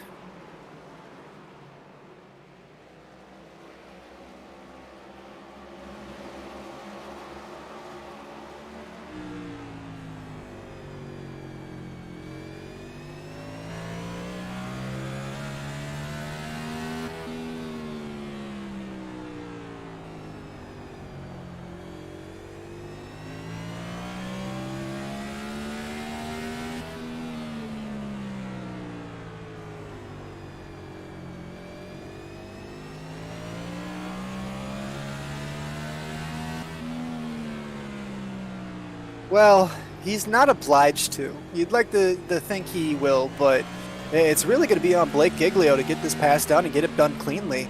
As we see, Nolan does get out on the outside a little bit, so he's not going to get in the way of these levers. But these guys are not obliged to, and I know that it really, you're not a fan of that at all, but this is not Formula One, so these blue flags are, not necessarily, necessary. They don't have to get out of the way. So we see Adam Benefield has gotten around John Delaney. Not sure how that happened, but Adam Benefield up into second place.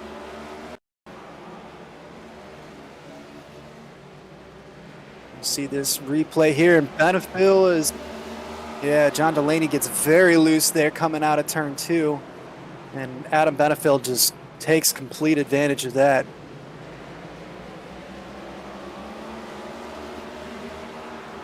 Yeah, no, that was a great move, and I mean, he had the opportunity. There's no reason he shouldn't have.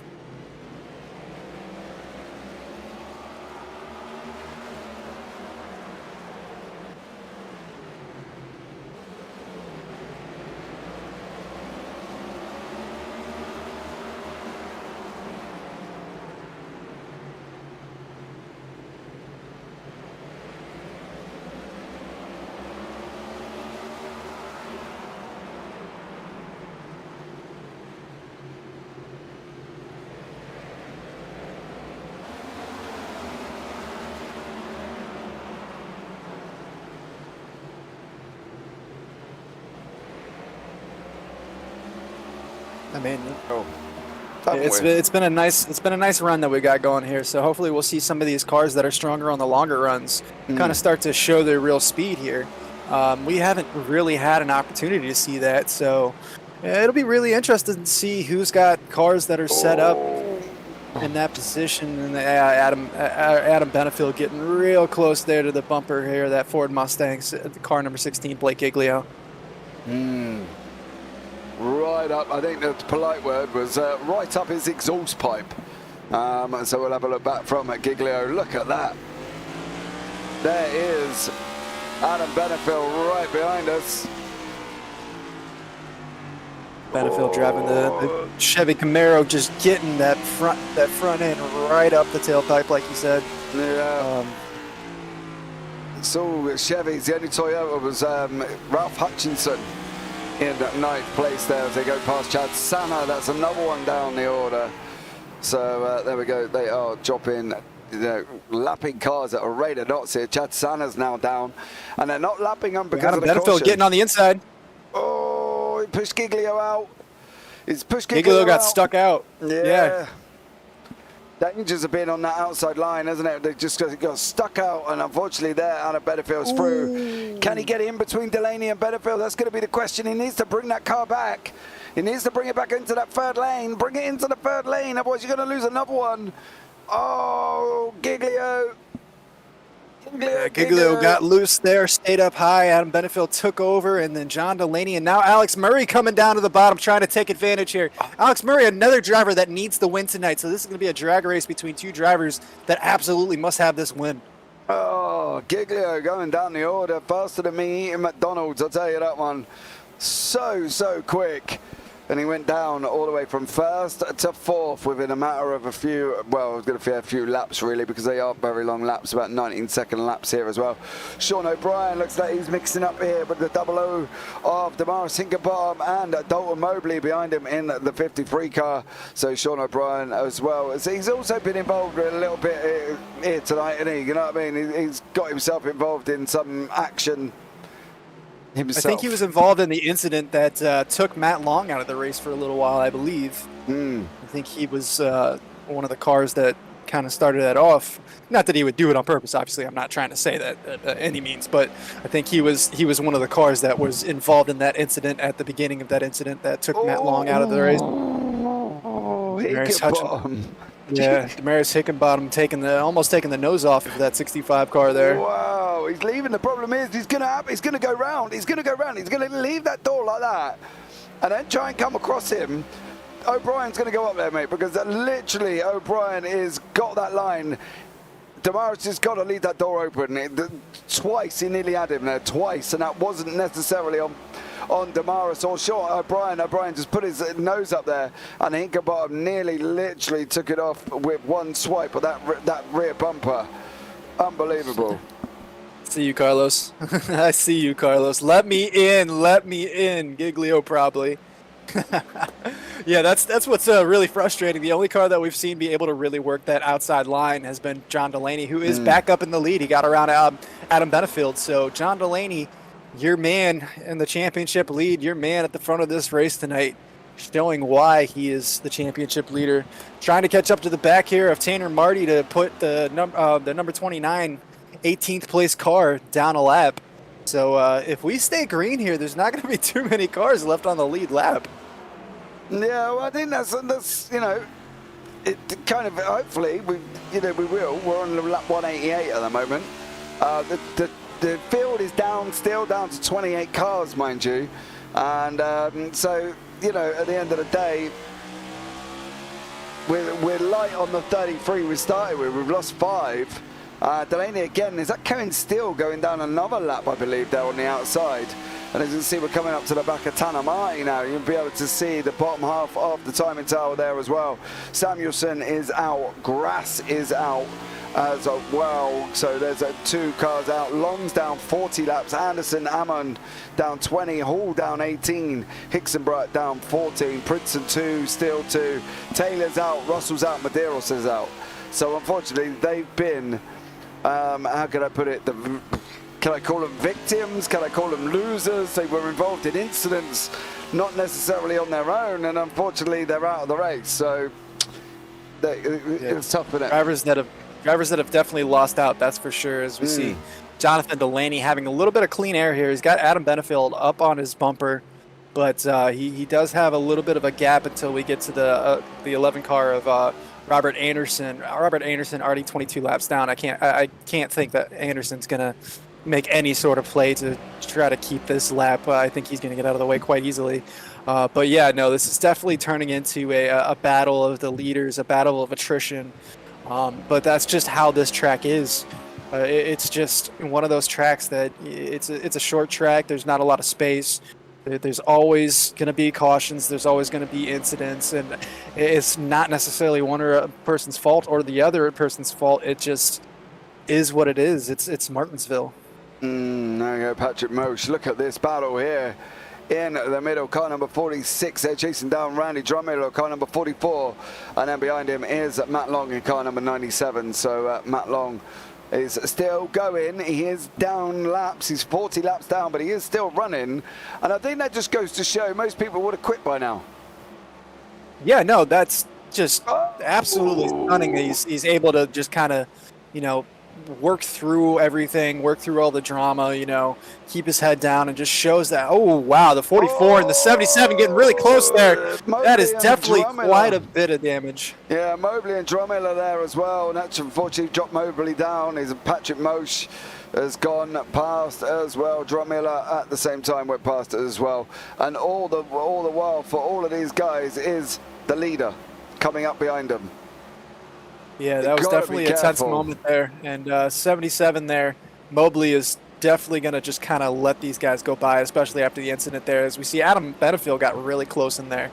But, yeah, Jonathan Delaney does not want to see these cars fighting tooth and nail the way they are right now, right in front of them, because that's just going to add stress to the situation as we jump back over to Damaris Hickenbottom. Yeah, he's tucked up behind Sean O'Brien. I just wanted to see how this one panned out because obviously there was a lot of things going on with Randy Drummond behind him, Patrick Mosh and Dalton Mobley.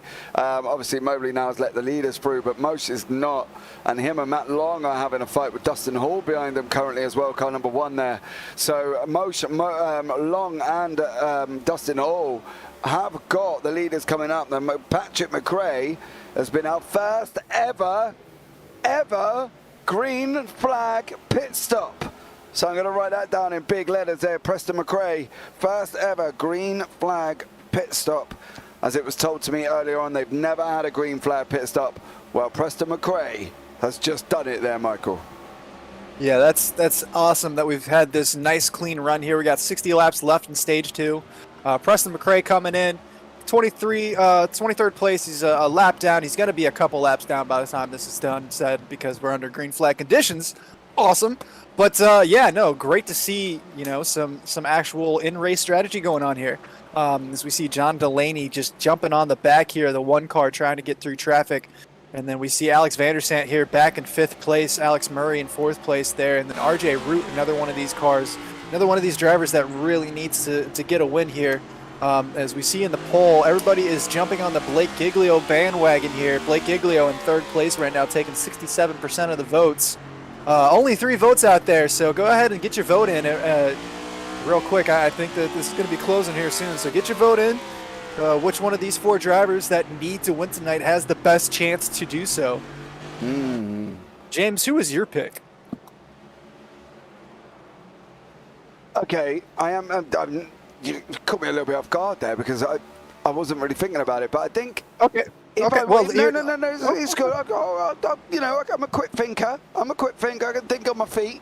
However, Tanner Martin has had an incident, but nothing come out on the yellow, so we're glad about that one at the moment.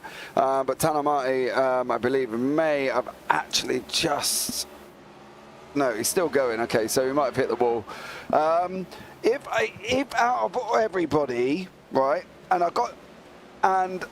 I would say Giglio as well. That would be my pick. So out of the 4 drivers that have to win, Giglio, Murray, RJ Root, and Hutchinson, you're going with Giglio. I would, but I would go with Giglio, yeah. But I would hope that Murray would be there or thereabouts. And the reason I say that is because he qualified pole. I've given him a little bit of grief for taking the early pit stop, and I'll openly admit that. I felt that was wrong. But it's working out for him. So if he comes back and basically... if Murray, I'll tell you what I'll do. If Murray wins, I will donate £10 to the Jimmy Strong GoFundMe. I like that. Yeah, no, Alex Murray is actually my, oh my, that was close there. Matt Long didn't really have any place to go, and he had the leaders coming up around him. Very lucky to avoid Adam Bettifield's inside rear quarter panel there, but... yeah, Alex Murray is my choice. I actually went ahead and voted for Murray. I think I'm the only one that voted for Murray.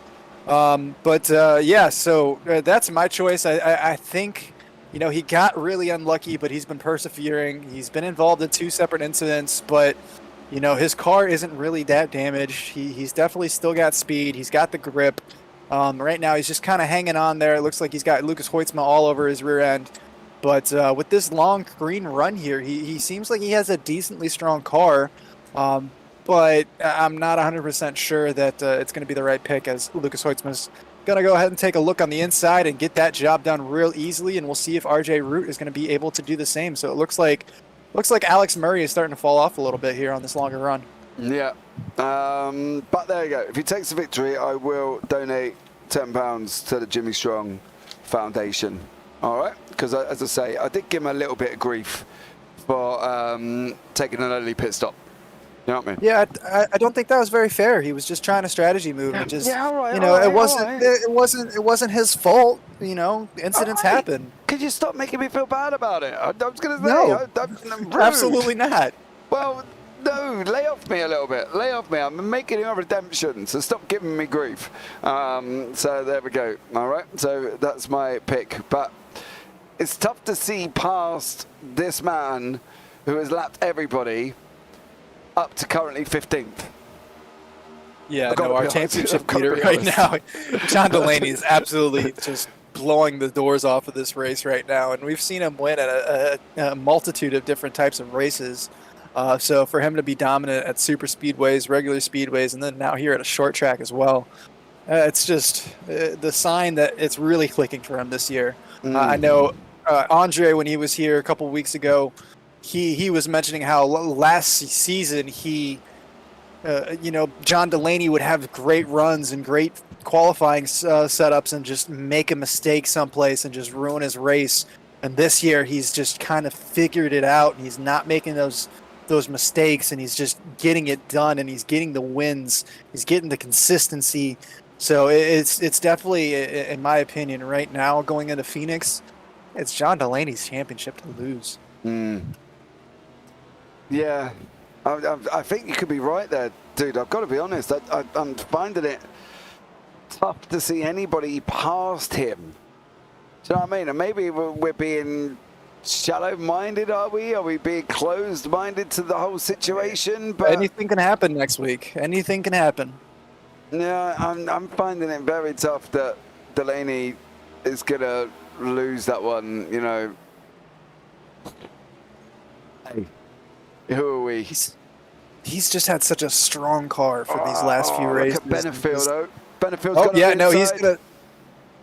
But we know Delaney's. Oh, Delaney got a little loose there. He's able to save it, but he had to back out, and that might have had a little something to do with the traffic. The 46 car getting in the way there, not trying to lose a lap, and yeah, definitely causing John Delaney to have to back out there. And it looks like Benefield had to back out too, because Blake Giglio is up in the first place now. So as soon as you turned away, so we missed something there.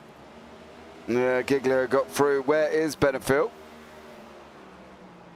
That car. He's got Hold on, pressure let's have a from look. RJ Let's have Root a look. here. Let's have a look, because it was a double pass there.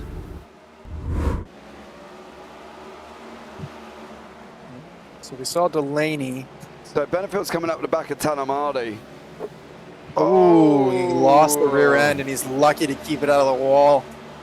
Great That would be save by why. Adam Benefield. That'd be why Benefield where he is currently at the moment, because of that slide there as well. So Alex I Van der Zandt. got a question for you. Are we starting to see a little bit of tire degradation? Because we have this green flag run that's been going on for so long. We starting to see some of these tires kind of fall off a little bit. No, we were told that wouldn't be happening, didn't we? We were told that the deg wouldn't really become a factor, but seeing the fact that we've had Delaney slide, Benefield slide, you know, could we say it's kicking in maybe a little bit? I mean, okay, so what was our last caution? 141? 141, yeah. Okay, so we're at about 80 laps, 81 laps here.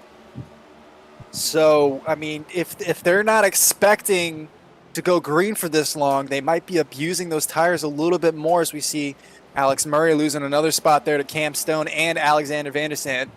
So that's going to be an issue here for Alex Murray. Are we going to start seeing some of these leaders come down on green flag pit stops?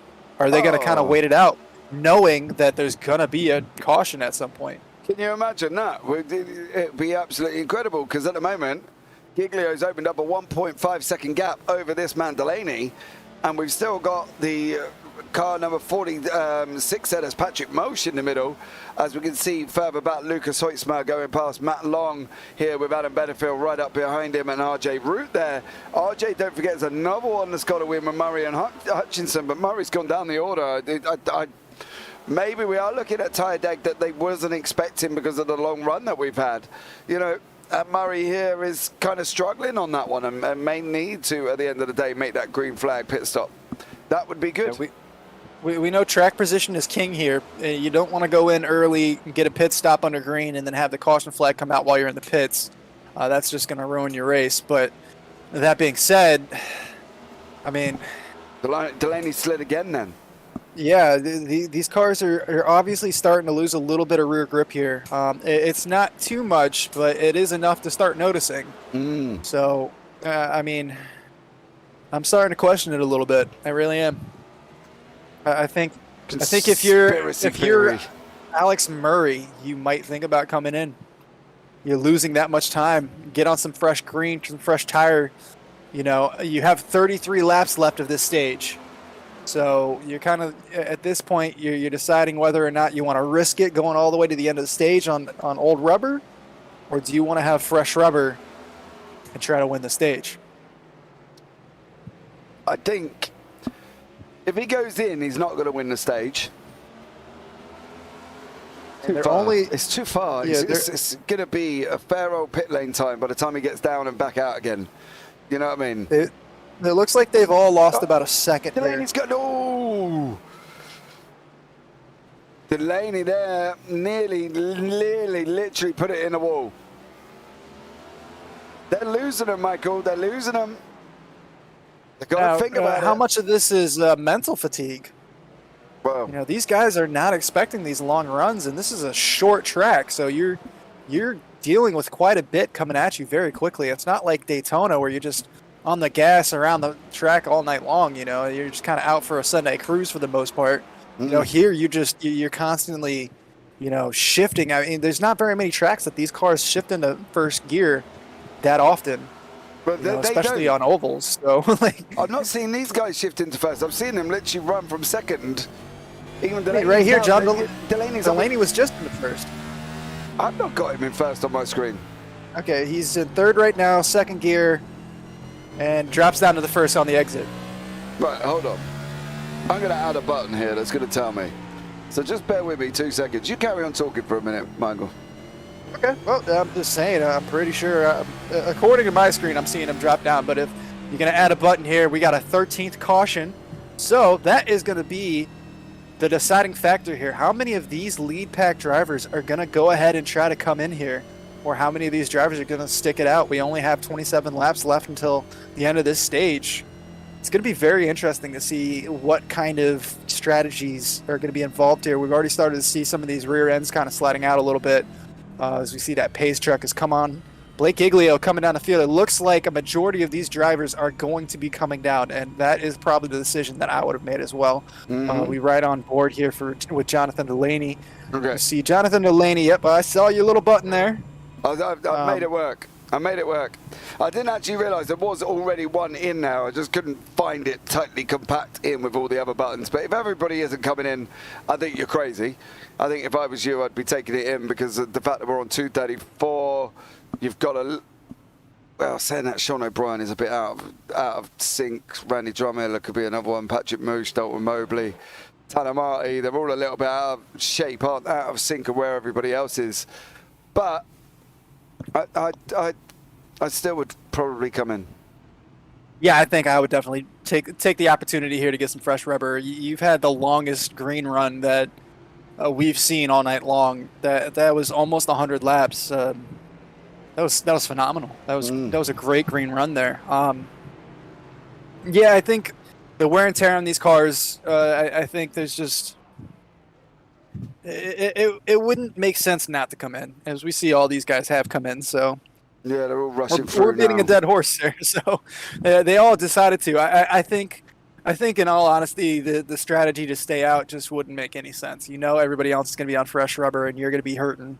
You're just going to be losing too much time. I was looking at their lap times, and it looked like all the leaders were about a second off their pace from their fastest laps. So a full second around a track that's only 19 seconds long, that adds up quick. So, that's quite a bit there. Well, I can tell you now, Dalton Mobley, Tanner Marty, Damaris Hinkerbottom.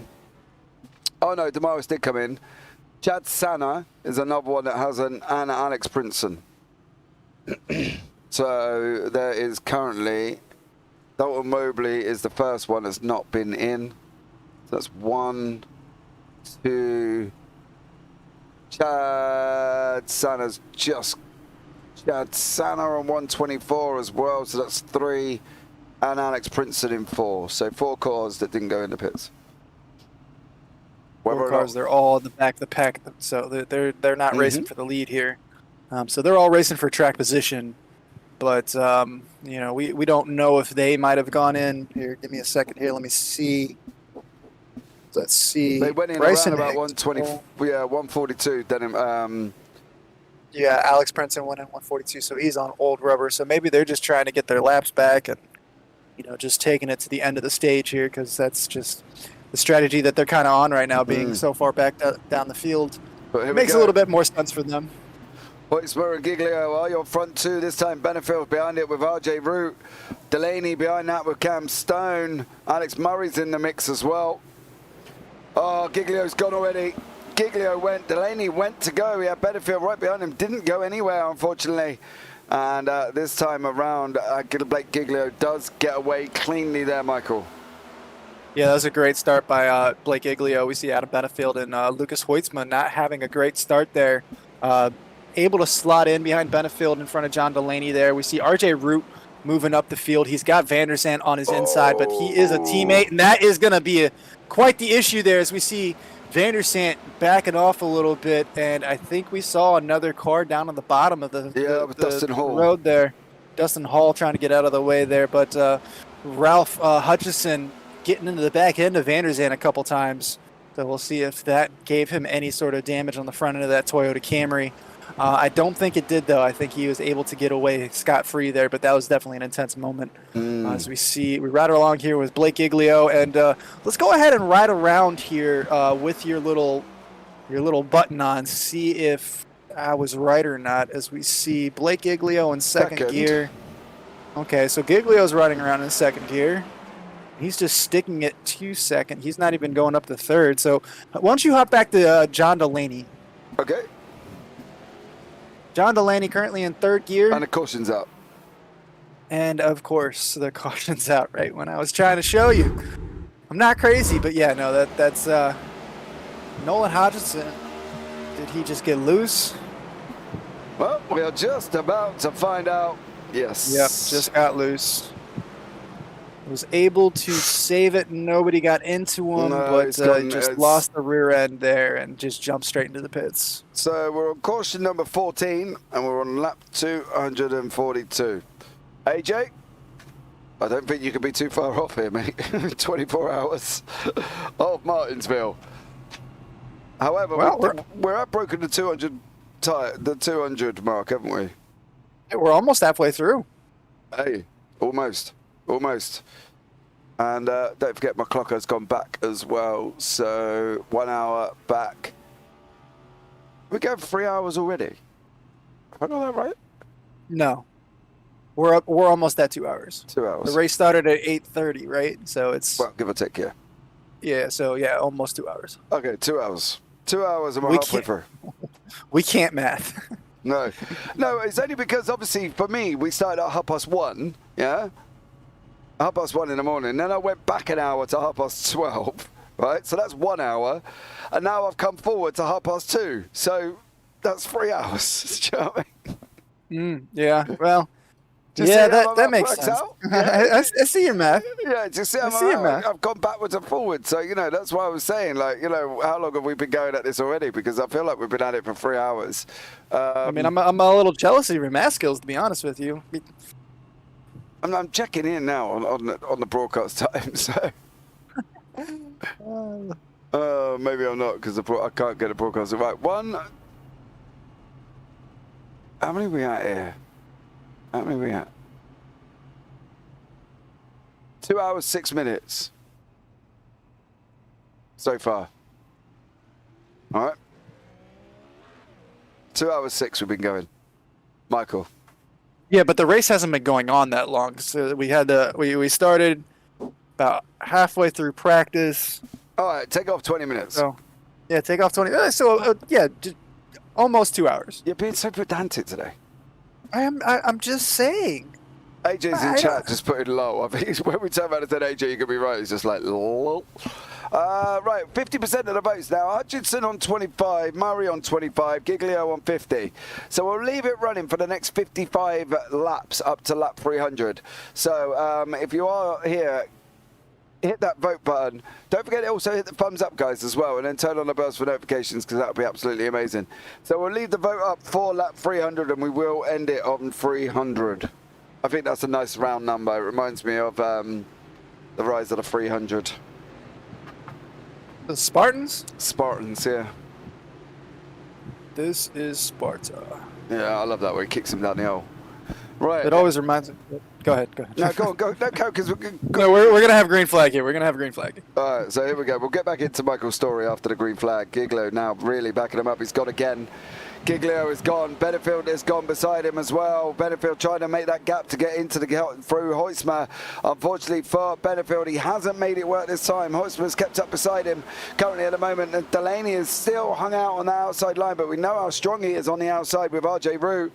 Oh, Cam Stone is a spinner in the back. Spinner in the back. Oh.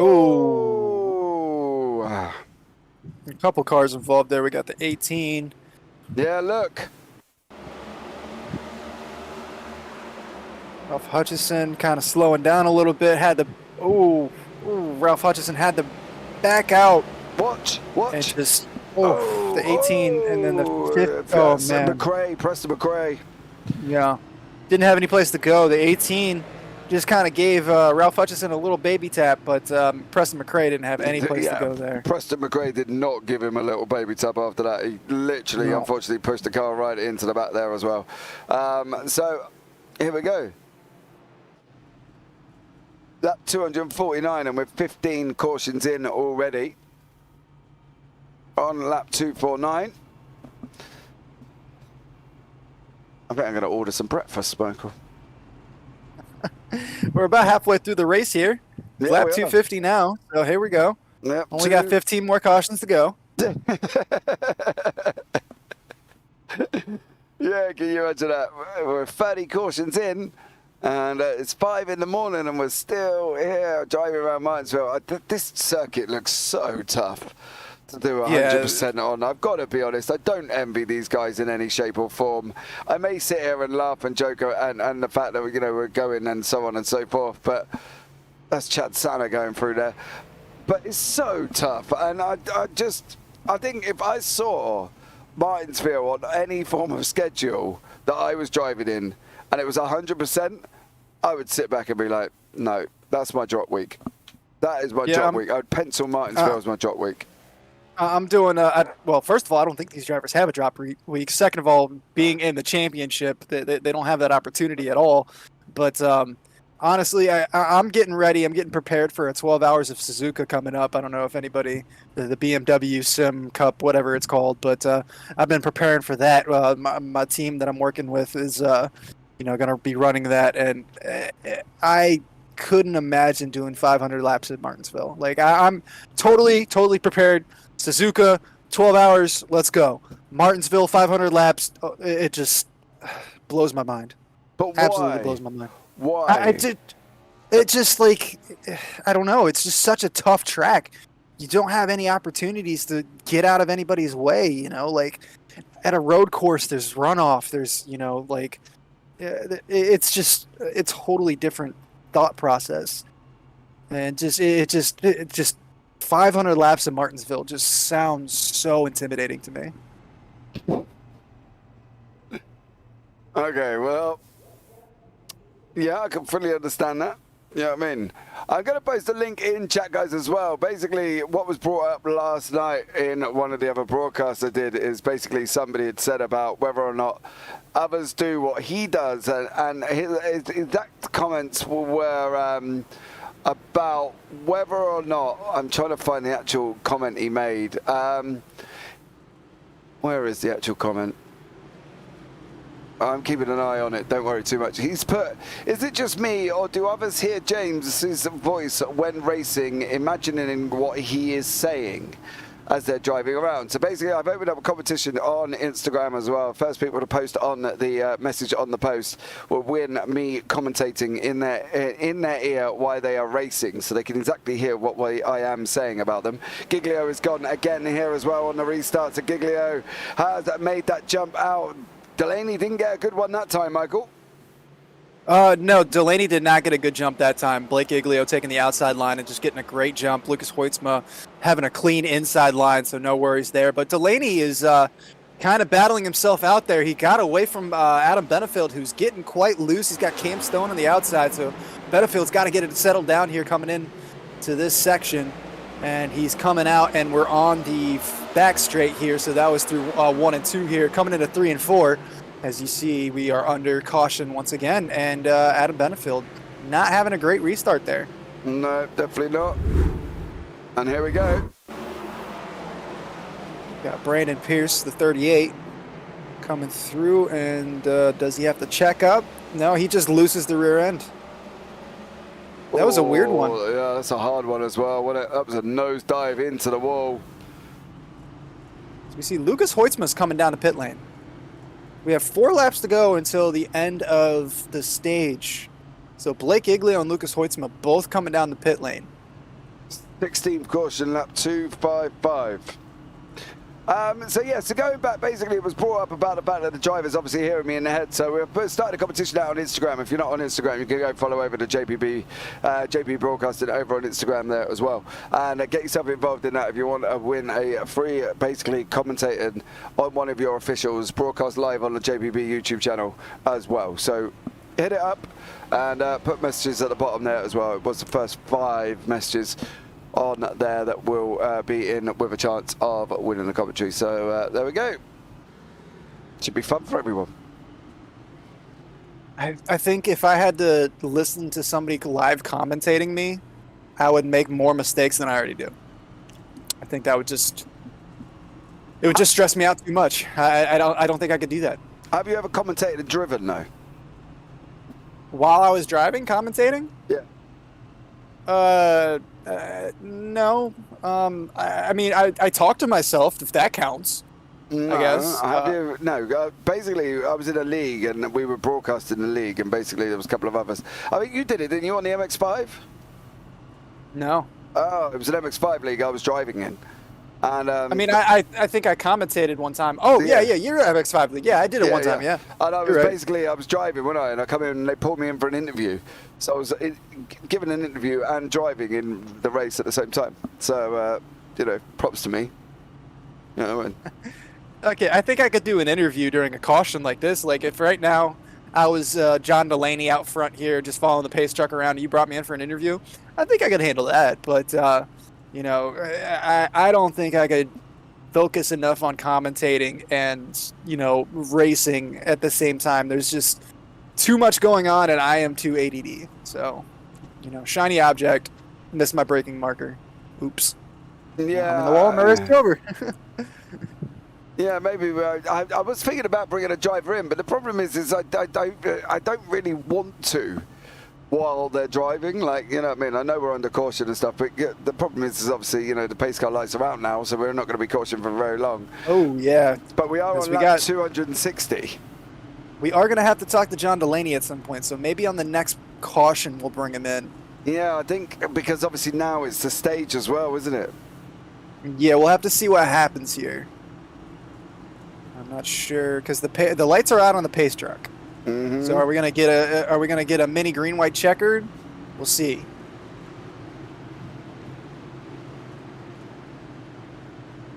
Yeah.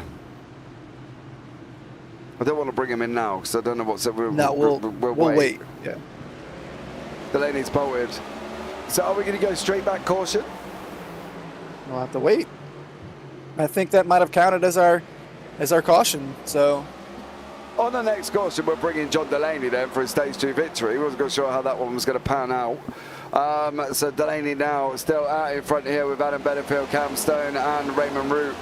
So fair play to him. He managed to bolt at the beginning and has got an absolute flying start. However, Adam Benefield is going really well at the moment. Delaney's got round into the wall. Delaney. He's deep. able to keep it. He's able to keep it out from caution though. Jump to the pits. Oh man, that is the worst situation there. I'm not sure what happened there.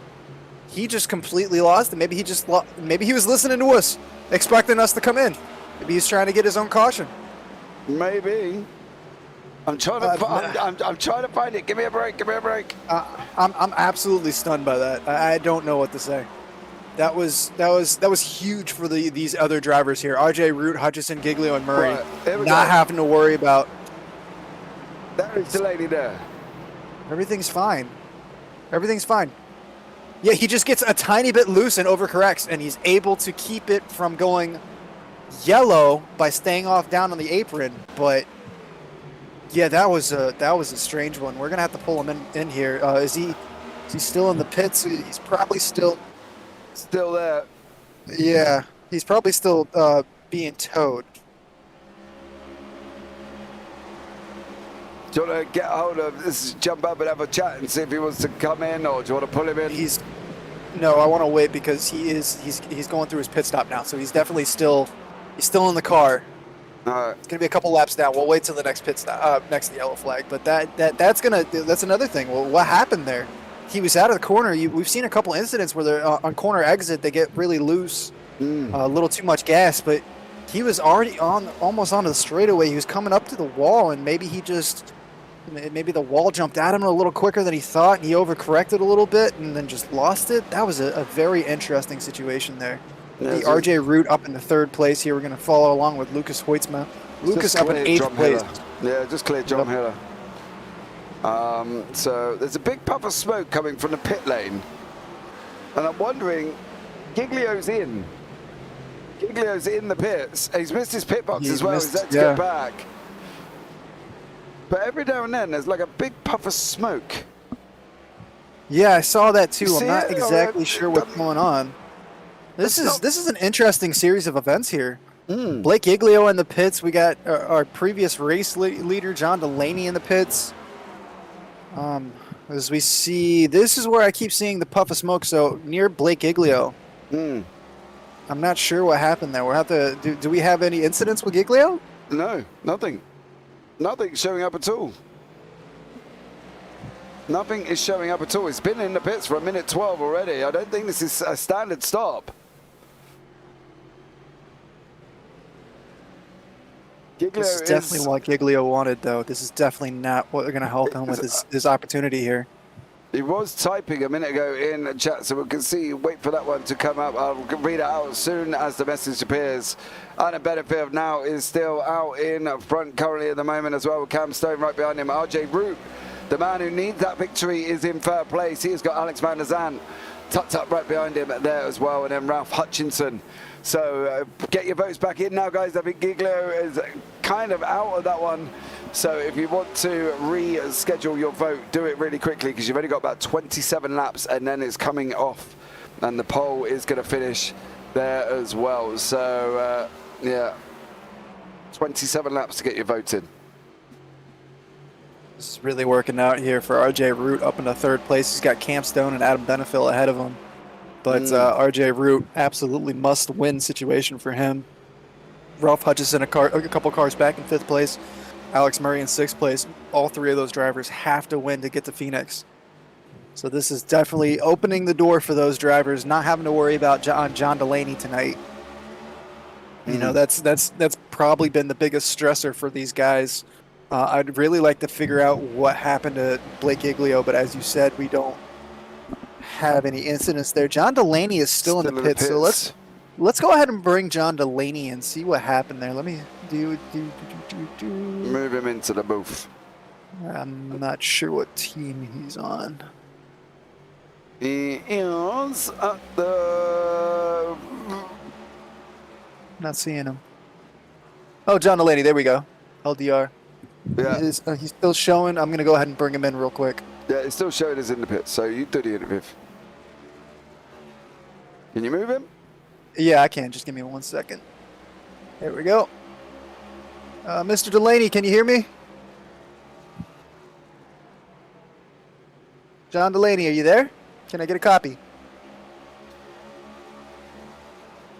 Maybe he stepped away for a moment. We'll go ahead and try him back here momentarily. Yeah, put him back in LDR. Well, there you go. Can't get a hold of John Delaney at the moment. It's going to be a yellow. It's going to be a yellow. Ooh, the 59 car almost backed up into a couple cars there. Got loose there. That's Chad Santa. We've seen Chad involved in quite a few incidents here, and the front left end of that car has definitely seen better days. Yeah, definitely on that one. Blake Giglio is out, is not showing up at all. Let's see if we can have a quick chat with Blake if he's still in the area. So let's have a quick chat with Blake. We want Blake, or I thought we wanted John Delaney. We can try and move John again if you want. Yeah, let me try Delaney again. John Delaney, can you hear me?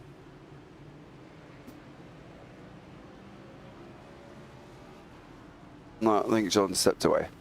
Let's put him back in LDR. We'll catch up with Blake Giglio, who is still in the... They are going to move Blake into the booth. But Blake, can I get a copy? Hey. Hey, how you doing, bud? Good, you? Not too bad. In the pits, everything okay? Yeah. Moving along nicely? Yeah, just pretty junked up. So, Yeah, we saw you jump into the pits there, and we weren't really sure what happened. We didn't see any incidents, so walk us through what exactly happened there. Yeah, I was following Damaris there, and we were coming off 4. He got loose and spun it to the inside, basically, and just overcorrected and took us out. So, it is what it is. Broke toe link. We had a good year. I mean, we did everything we could tonight. Just got caught up in someone else's stuff, and hey, it's part of it, right? I mean, it's gonna happen, and It's Martinsville. yeah, I think we had a good shot at winning tonight. I think that we just got caught back up there in traffic, and as soon as you get around that range, you just don't know really what's gonna happen back there. So, it is what it is, and we'll see our teammates hopefully make the Final Four and go get a championship. Yeah, we got a poll going here in the YouTube chat, and you were actually winning the poll for a while there. A lot of people saw you up front. You were having a great race, very consistent up front there. But yeah, really unfortunate that you broke that toe link because you had a strong car all night long, it seemed. Yeah, we were really good, especially after that 30-lap range when it really came in, and it just sucks to get taken out like that, but we all make mistakes, and I made a lot of them this year, and just, yeah, can't really be too upset. Well, Blake, want to go ahead and thank you for joining us here in the booth. Really appreciate you, and unfortunate for your season here, but good luck next week at Phoenix, and good luck next season. Yep, thank you. Blake Giglio, everybody. Really unfortunate, though. Yeah, we missed that one. Yeah, I didn't see it showing up. As we can see, I just want to catch Chad Sano. I think it's going to go around on his own. He is. Okay, yeah, cool. he clipped the inside of that the curbing there, so that's what's unsettled the car there, and he lost it. The lights are off on the pace truck, so we should be coming in to green flag racing once again. Here we got Cam Stone on the outside. He's going to lead us away with Alex Vandersand on the inside, Lucas Hoitzma and Ralph Hutchison up there in 4th place. Yeah, and we go lap 283. Cam's gone. Alex Van der Zandt has got to go with him. Hoitzma missed it completely on that one. Unfortunately for Lucas Hoitzma, is now going to be hung up around the outside with Alex Van der Zandt and Ralph Hutchison pushing him out a little bit and dropping down Hoitzma down into 4th place at the moment. So Lucas Hoitzma there unfortunately loses out on that position. He's still trying to hang out that outside line. Hutchinson's on the inside on lane 2. Hoitzma's out at 3 as these guys are still coming round side by side now. Here we go, lap 285. I think this is going to be Hutchinson's here. I think Hoitzma may have to concede to this one, and he did this time around. So there we go. Hoitzma is back now into 4th place.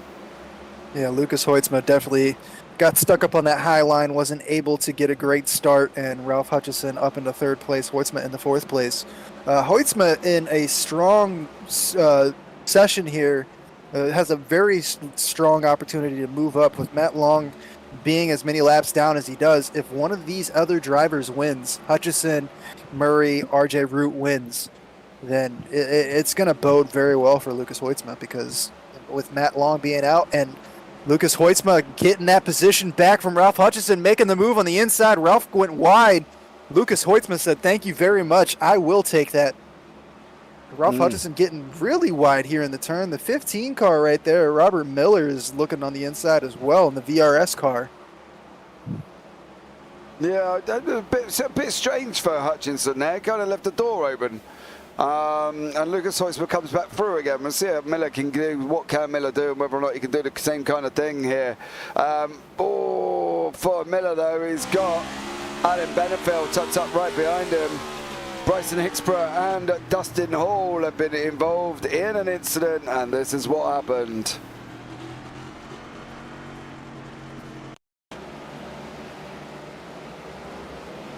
See Bryson Hicksborough here. Looks like he clipped the wall, got a little loose, tried to save it, and then clipped the inside wall. Yeah, it looks like when he came out of the corner there, he kind of clipped the wall a little bit.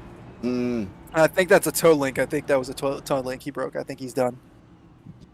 Yeah, could be another one altogether out of this session, guys, as well. Currently, we'll show you the ones that are out at the moment. So we've got Devin Medeiros, Alexander Russell, Jason Taylor, Wayne Grass, Ryan Samuelson, Nolan Hodgson, Matt Long. No, Matt Long's still going. Nolan Hodgson's out. Jonathan Delaney's in the pits. Blake Giglio's finished. Dustin Hall is now in the pits with Bryson Hicksborough as well. And I think Carl Ammon is still going. So currently 1, 2, 3, 4, 5, 6, 7, possibly 8, 9 cars out at the moment. Yep, I'm currently reaching out to John Delaney to see if we can get him into the booth here. I do want to talk to him, but yeah, we are starting to deal with a battle of attrition, and it's definitely going to be an interesting run from the rest of the race. Now that we have 8 cars out, it's starting to thin the field out a little bit. It's definitely going to be a tough race. We knew that from the start, but it's going to be a tough race from here on out. Absolutely. Lap 292 of the 500.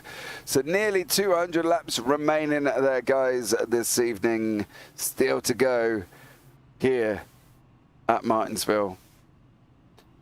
Tell you, this track is a killer. I think, Michael, don't you think? It's brutal. It's a brutal track for anyone to drive around, I'll tell you that much. Yeah, it's hard for me to kind of find a track in my mind, like a road course that we can kind of compare it to. It's its own like monster. This track is just, it's a historic track. It's been around. It was built in '47, paved in the '50s, I believe, and just has always been like, a mainstay on the NASCAR schedule. And it's a great track. It's an amazing track, but it's just under half a mile. You've got the 12-degree banking, so it's not very high banking turns. It's not a very wide track. It's brutal. And these drivers, kudos to them because they're absolutely crushing it tonight. But 18 cautions, we're at lap 294 with 18 cautions. It's just a testament of how hard this track really is. You got John Delaney waiting in the there we go. infield care center if you want to bring him in. Yeah. Oh, John Delaney, do you got a copy? I do. How are you guys? We're doing all right, John. I'm going to have you sit for just 1 second. We're about to go green here, and then we'll talk to you for a moment. Okay? That's fine. Here we go, Cam Stone now. Bolt's already, he's gone, and that's it. Alex Van der Zand has got to go with him, and he's kind of struggling at the moment. Ralph Hutchinson still on that outside line. We have Lucas Heusmer on the inside. Adam Benefield has swapped back onto the infield now. The gap was there, and he's taken that inside line. Unfortunately for Ralph Hutchinson, he didn't get in when he needed to, and he's now being pushed out by Lucas Heusmer. If Benefield follows him through, he's going to be there even more. Robert Miller also, and Alex Murray have all got the opportunity to clear Hutchinson, but the gap's now open and Hutchinson does slot back inside there. Michael, if you want to go ahead and speak to John. John, I want to thank you for joining the booth here. We wanted to bring you in there at the end of the stage, but because we had the caution, it kind of overlapped, so we didn't get the opportunity. And then you had your little incident. So first of all, I want to know what exactly happened with that incident, because it looked like everything was fine. You were on the back straight, and then all of a sudden you're in the wall. Yeah, so I had the lead, and I was just hopefully just trying to cruise and log laps, and I come off a 2, and I guess I jerked the wheel too hard coming off. My right rear just kept spinning. Yeah, I had no traction, and I was just no saving the car once you get any tires really spinning at all. So once that happened, we were just in for a ride. I don't know. It was great. Now, we've seen you sitting in the pits for a while. Is the car done, or are you back out on track? I'm sure the car probably could have came back out and done some more laps, but I'm not going to go out there and torture myself running another 250 laps with a damaged car, and for really no point either. So I'm already locked in to the final 4. We'll focus on that, and yeah. Yeah, I'm glad you brought that up. You have, you're the current championship points leader. You've been absolutely dominating this season. Are you looking forward to Phoenix? How is Phoenix as a track for you? Yeah, I enjoy Phoenix. I probably won't get very many laps in, as I've been working towards laps for contender in the B car. So it's still the same track, so maybe we can take our knowledge and experience running the B car over to the next gen, hopefully. But probably won't get very many laps until Wednesday, and then that's when we'll start really cracking down on doing runs and getting the car settled away for the race. I'm gonna interrupt you here. We saw Adam Benefill hit the inside wall there. No caution is out, but that was definitely a tense moment there. Unfortunate for Adam Benefill falling out of the top 10. As we see, he is back on track here, fell back to 12th, and I don't see too much damage on that front. Well, there's a little bit of damage there on that front left. John, back to you. So walk us through. You seem to be one of the only people that has been able to really make that outside line work for them. How is the outside line, and what would you say is the difference between your setup with being able to run that and make moves and passes on the outside and start off really strong on the outside line on these restarts compared to everybody else who seems to be loving the inside line tonight? Yeah, the outside line kind of sucks. There's no grip up there, and obviously the bottom line is the preferred line, and it's just the fastest. But really the only way you can make it work is on restarts, because that's when your tires are cold, and I don't know, it's just weird when your tires are cold. It makes you have more grip up there for some reason. So definitely the only really time you could run the high line was on the restarts, and that's, I think, if you did run the line properly and pinch the bottom line enough, you could definitely get around them. I think I did that once or twice, but it's definitely really hard to really make it work. Well, John, I do want to congratulate you on going to Phoenix next week with the championship on the line. But thank you for joining us. Unfortunate incident that you had there. You had such a dominant race going, but want to thank you for joining us in the booth. And as always, your avatar is awesome. Thank you. You guys have a good night. You too. John Delaney, everybody. Thanks for joining us.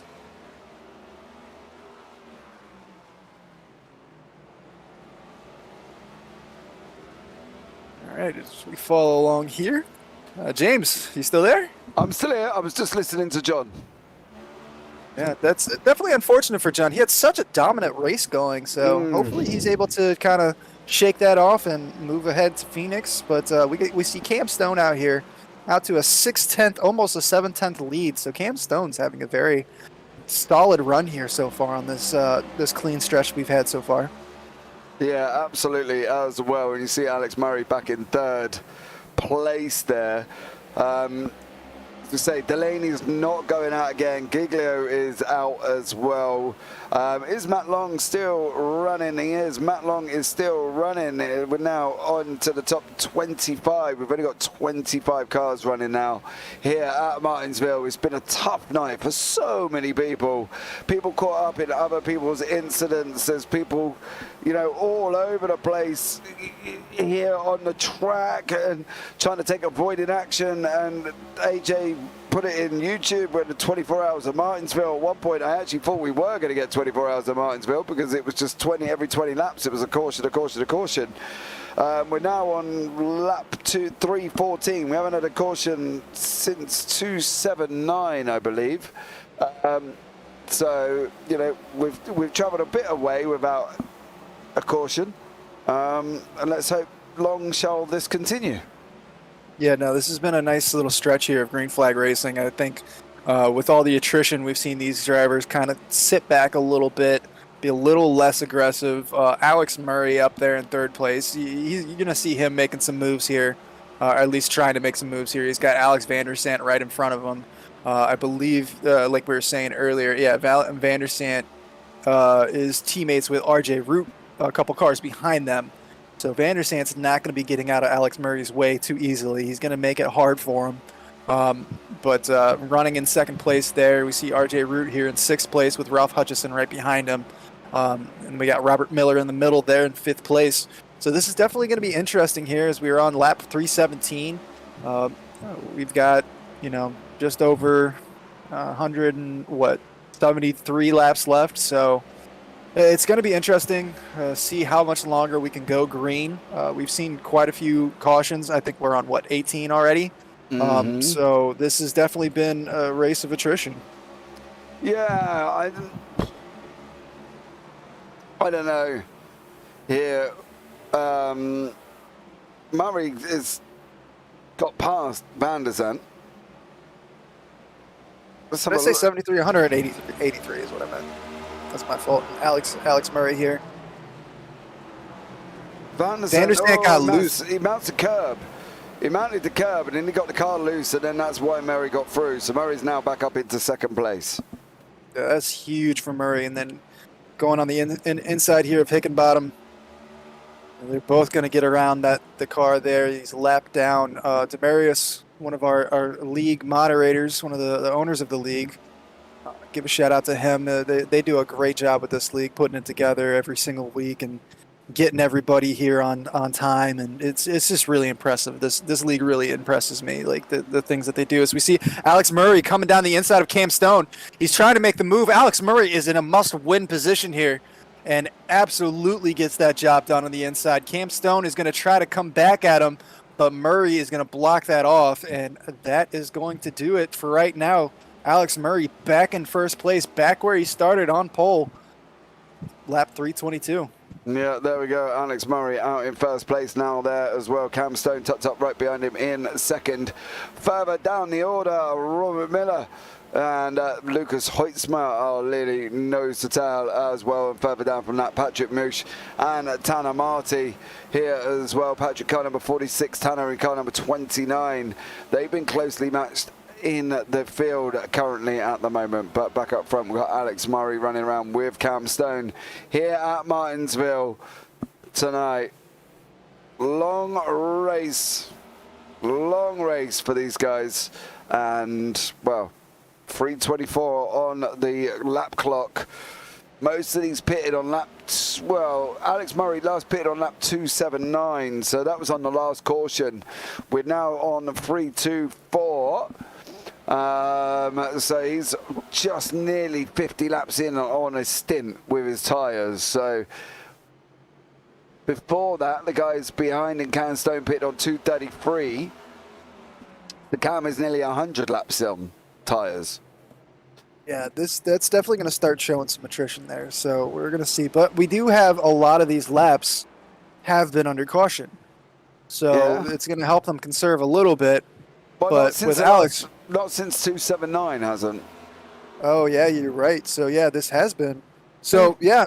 233 was. Yeah, Cam Stone's 233 because we had 242, 248, 255, 279 were all caution laps. So, there we go. Murray is definitely on the freshest rubber out of the lead pack here. It's definitely going to work into his favor here as his strategy has kind of gone up and down all night long. You know, starting off on pole, taking an early pit stop, getting involved in a few incidents in the middle of the field, you know, finding his way back up. So absolutely stunning drive so far by Alex Murray. He's had the highest of highs and the lowest of lows, and it's kind of coming together for him right now. Yeah, definitely. Says the commentator that gave him a little bit of grief earlier on. But never mind, at the beginning of the race, we'll forget that one and move on. As we see Robert Miller chasing down Lucas Hoitzma here currently in the battle for 4th and 5th in the field at the moment. Alex Van der Zandt is now caught up to the back of Cam Stone as well. Michael, you know, starting to develop a little bit of a gap now as Alex Murray's got a 1 second gap, but then he doesn't want to push it too long. Are we expecting Stone to come in? Because he's nearly on 100 lap old tyres here. Are we expecting him to make it? I know they said tyre decks shouldn't be an issue, but what do we think? Well, Van der Zandt is on the same amount of laps as on those tires as well, so I think if Cam Stone is starting to fall off a little bit, it's because he pushed a little harder because Van der Zandt seems like he's doing okay. I think it's going to be interesting to see what the strategy call is going to be. I don't think he's coming in right now, though. I think he's going to stay out a little bit longer.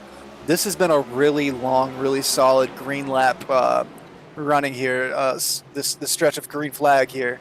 So we see Cam Stone getting a little wide coming out of exit there, got a tiny bit loose. I think he's losing pace, but I don't think he's losing too much grip. I think he's still got enough grip under him that he doesn't need to come in yet. No, let's hope you're right. We're going to have a yellow flag. Now he's going to come in. Absolutely here as well. Let's have a look. See Patrick Mush getting high on the high line, coming around RJ Root, and then he just came down on RJ Root. There was nothing RJ did there. RJ had the bottom line, and Patrick Mush just kind of came down on him.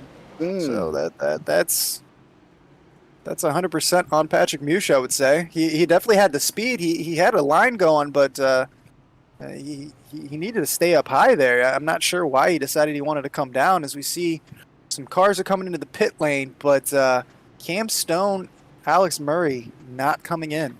Vander Zant coming in. Hoytsma coming in. Miller coming in. Hutchison, Benefield, O'Brien, RJ Root, Marty, Ryan, Drumhiller, Pierce all coming in. Patrick Mush decided to stay out. Pierce is in the pits. Mobley's in the pits.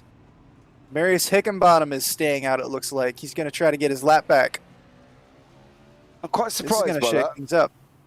Yeah, I am too. I thought, with Alex Murray, that's kind of a give or take. He's looking at track position right now. I don't blame him for that. But Cam Stone being over 100 laps on these tires and having a yellow flag come out and everybody behind you coming in. We see Patrick Mush now coming in the pits. But yeah, I'm with you. I'm a little confused about that. Yeah, I'm surprised he hasn't. We're now down to 23 cars. As predicted, what we were talking about earlier on, Dustin Hall is out, Chad Sanner and Bryson Hicksborough as well. So that is some more cars out there currently at the moment as we're on our 19th caution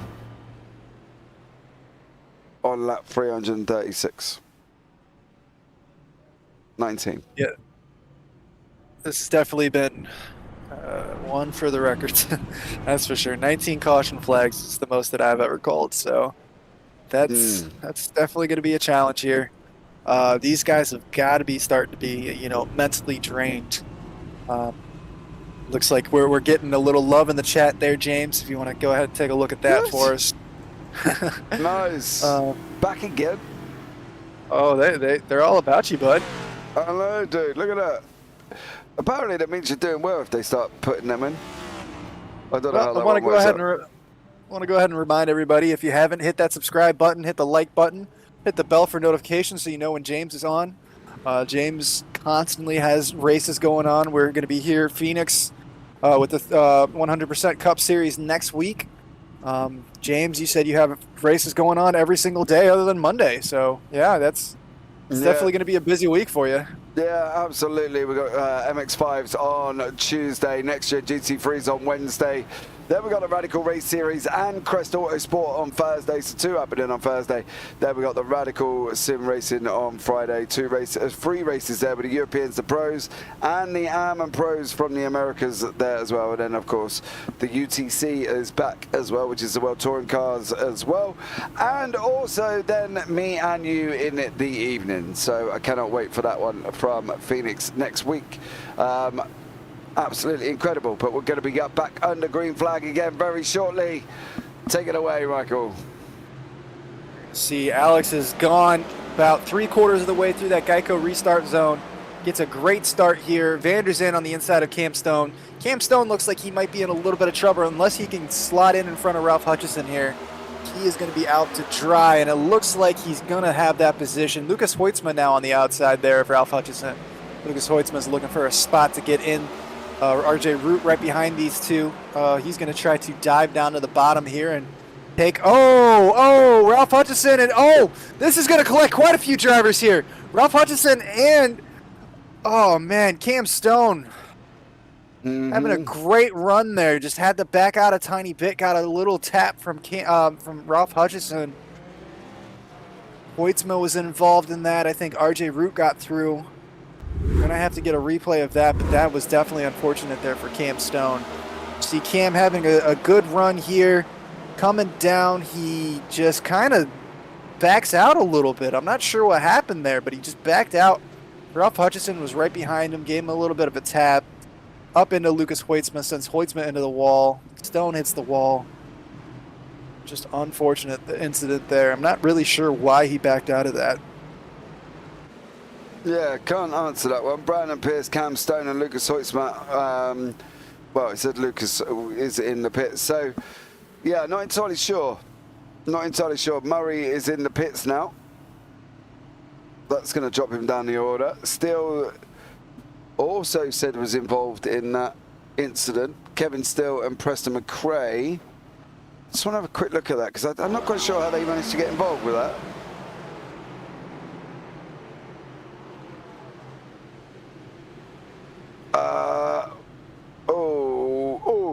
Okay. Just, yeah. Straight to the side of Hoitzma, so that would explain that one. So there we go, they are in the pits. So that leaves Alex Van der Zandt as your lead car currently at the moment. Well, 20 of caution. This is Martinsville. This is exactly what we signed up for. It's what all these drivers signed up for. Everybody knew this was what was going to happen. It's just an intense race. There's no place to go if somebody in front of you spins out. If somebody gives you a little tap on your inside quarter panel, there's just not really any place for you to go to try to save it. There's not much you can do. As soon as these cars get loose, they start going around, and the line, the racing line here is, you know, only as wide as one of these cars, maybe a little bit wider. So as soon as they go around, you know, that yellow flag's coming right out. So just, you know, the name of the game with this track.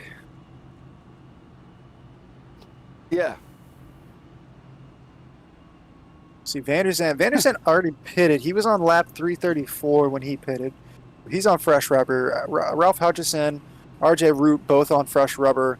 So all those guys took advantage. We see Damaris Hickenbottom up into 12th place, back on the lead lap. So he definitely took advantage of not this caution, but the previous caution. Mm-hmm. So he's back on. He's on fresh rubber there. He's got Alex Murray right behind him, who just came out of the pits. Cam Stone still in the pits. Brandon Pierce still in the pits. Lucas Hoitzma still in the pits. Hoitzma had quite a bit of damage after that incident. So I'd be surprised to see Lucas Hoitzma out anytime relatively soon. I'm sure that car is not done for the day, but he's probably going to be there for a little bit of time. No, he's out. Oh, he's out. Okay, I was wrong. Lucas Hoitzma is out, and that car doesn't look as badly damaged as I thought it was.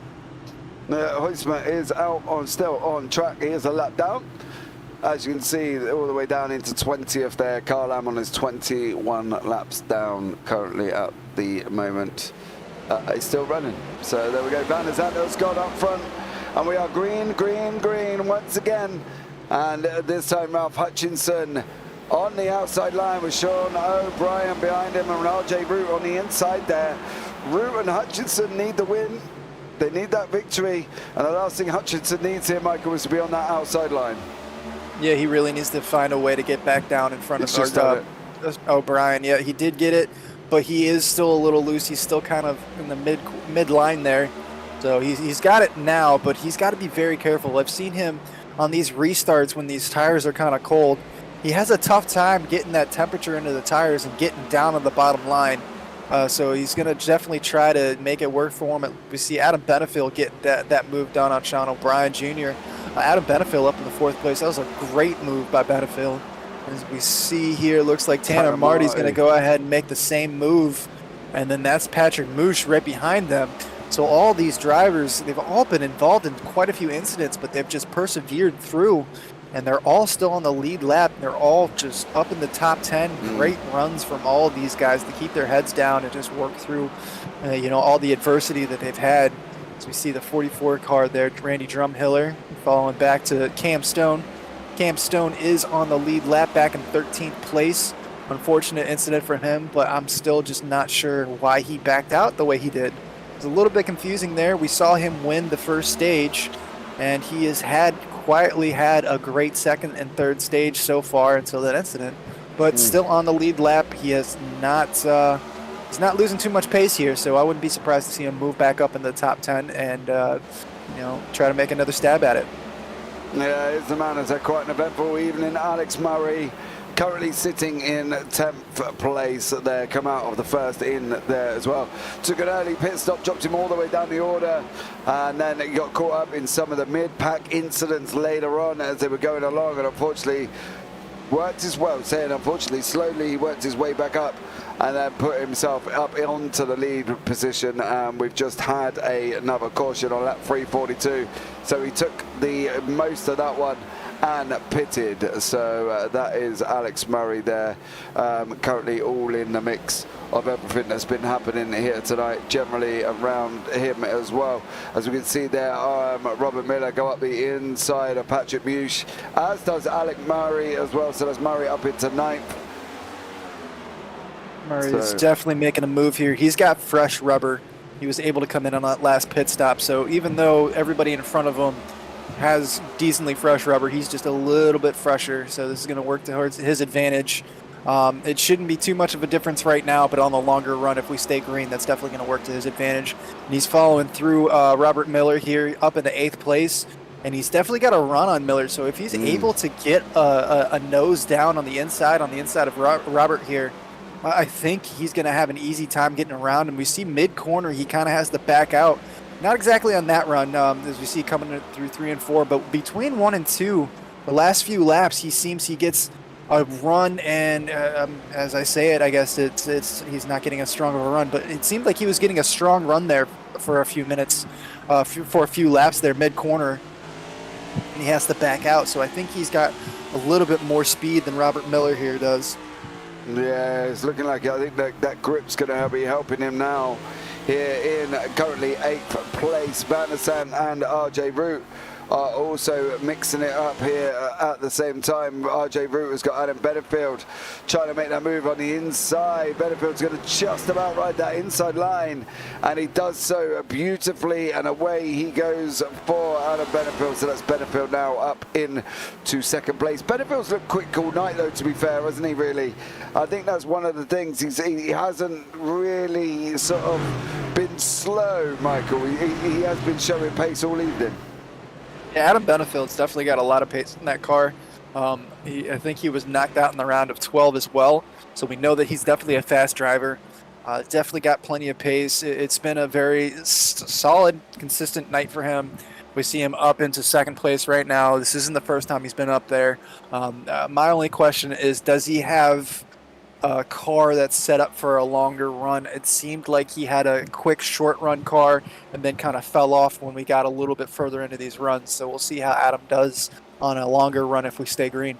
Yeah, Carl Lamon has entered into the pit lane. Yellow flag is out. And I could be wrong, but I think it is for this one.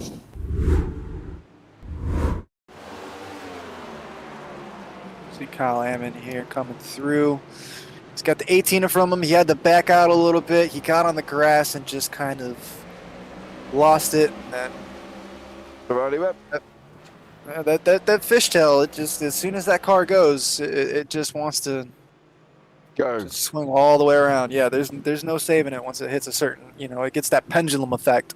Yeah, mate, I know, and that's the weirdest thing. You sometimes wonder whether or not that would actually happen in real life as we enter into our 21st caution, and whether or not the car would actually act in that way, because it was strange, didn't he? Because he just got it straight, and then all of a sudden it went round. It was like a delayed reaction. It almost reminds me of a footballer who all of a sudden took a tackle and then decided he was going to jump on the floor after and roll around with his hands on his head. And I think that's one of the weirdest things about this game, is sometimes it does make you think whether or not that would actually happen in real life. Oh, it's a great sim, but it is a sim. It's not perfect. I personally think it's the best sim. I love this sim. It's the what you can do in it. The way it's so easy to start leagues, join leagues. You have such a wide variety of cars, tracks. It's the extremely great racing. But yeah, there are certain times where it's like you think, like I'll go to the BMW for instance. I was doing some practice earlier, and it just out of nowhere you lose the rear end and you correct it, and you catch it, and then all of a sudden you're sideways. Yeah. It's like, how did that happen? Like, where did that come from? There was no reason for that, but all of a sudden you're just. And the BMW is one of the cars that's, to me, is one of the easiest cars to drive in the entire sim. Should be. We got Adam Benefield in chat actually. I suck short run. So It says he sucks short runs, so I had that backwards then. He's having a better longer runs then. yeah. So there you go. He's put I suck short runs, needs a longer run. So we'll see what Adam can do as well while he's driving around. He's talking in YouTube. Hope you're not listening at the same time. He's got to be listening. He's got to be listening, hasn't he, to be able to know that you've told him that it was told it the other way. So there we go. Adam Benefield there doing a little bit of in-car, listening to us up in the booth, why he drives around here at Martinsville with these short 19-second laps that they're doing currently. And we're on 365. We've got 135 remaining. So we did have 100-lap run almost on green, guys, but we have had a lot of mini cautions in the middle. And this would be another one here. Adam Benefield up 6 places. He is listening. So there you go. I want to go ahead and point out our lucky dog that time was Lucas Hoytsma. So Lucas Hoytsma back on the lead lap, I believe, back in 15th place. So that definitely working out for him. Yeah, there we go, Michael, under green. Do you want to take it away this time very shortly? All right, we got the pace truck coming in. We'll be coming in as soon as we get to lap 3, or corner 3. Jumping in right about now. There he goes, and Alex Vandersant is going to be leading us away with Adam Benefield on the outside. We got Ralph Hutchison on 3rd place or 4th place on the outside, and RJ Root on the inside. Ooh, RJ getting a great run. Oh man, Vandersant getting a jump, but RJ Root timed it perfectly, getting out there way in front of Adam Benefield there. Excellent start there for those 2 cars. Vandersant and RJ Root. RJ Root, one of the drivers that absolutely has to have a win tonight. Adam Benefield trying to fight it back though. He's not letting it go. He's right on his bumper. We'll see if he's able to make a move here. But yeah, RJ Root getting wide there. Adam Benefield sees the door wide open. He's going to go ahead and take that, shut the door. That is my 2nd place right back. So Adam Benefield able to take advantage of that RJ Root mistake. Yeah, absolutely. Here, Adam Benefield is currently in 3rd gear. Is he going to go down into 2nd, do you think? It doesn't look like it. I think there's been quite a few different strategies here because forget who you were riding along with earlier, but they were staying in 2nd gear the entire time. We see Benefield in 3rd gear. And I'm telling you, John Delaney was dropping down to the 1st gear. He was going up through 1st to 3rd. Oh, you didn't ask him? I didn't ask. It slipped my mind. Oh. But that is Van der Zandt in front. See, Tanner Marty has fallen down the order a little bit. I'm not sure if he got stuck on the outside there, but just lost about 3 or 4 positions there just a moment ago. Saw him dropping down the timing tower. Tanner Marty here. The cars come now. Past us in on the side here with his camera angle. Down the back stretch here at Martinsville. And then we go back on to the drone cam there, here driving around. Tanner Marty down in 9th place currently. Do you know there's only 4 people in the top 15 that has lost positions? Oh, What we see. Oh, that's a big one. Cam Stone.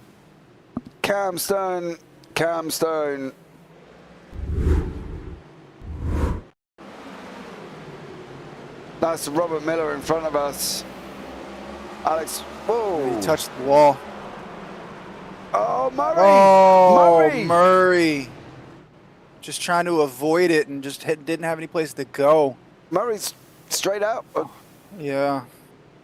Straight out. That is upsetting there. That was really unfortunate really for Alex Murray. Yeah, he's straight out of session. Yeah. That was yeah. Cam Stone just getting loose there. Alex Murray trying to avoid, and then just lost the rear end. Got stuck down the pit lane and just hit the wall. That's just gut wrenching there for Alex Murray. So yeah. Alex Murray is going to be out of this race now. Yeah. So that leaves 2 cars that are in the top 10 that are must win. Ralph Hutchison, RJ Root. Both in the pits. We see Sean O'Brien staying out, Mobley staying out, Hickenbottom staying out, Vanderstant stayed out. And Ralph Hutchison came in, I do believe. Yep. Well, Damaris Hickenbottom coming down the pit lane now. I'm kind of shocked there. That was not what I expected. Just out of nowhere. He just didn't have any place to go and just lost the rear end trying to avoid it. That is crushing. yeah, Absolutely crushing for Alex Murray. See if we can get that on board with Alex Murray. So you see Cam Stone hits the wall, tries to save it, loses it. Cam Stone tries to go around and just nails the wall. That was definitely a toe link and then some. Yeah, absolutely. He just was trying to avoid it and just lost control of the car. There wasn't really anything he could do there. It just locked up and shot him straight into the wall. Yeah, we'll see if we can have a word with him. He has just posted in chat. So there you go. Let's see what he comes back and if he fancies a quick chat here under the yellow.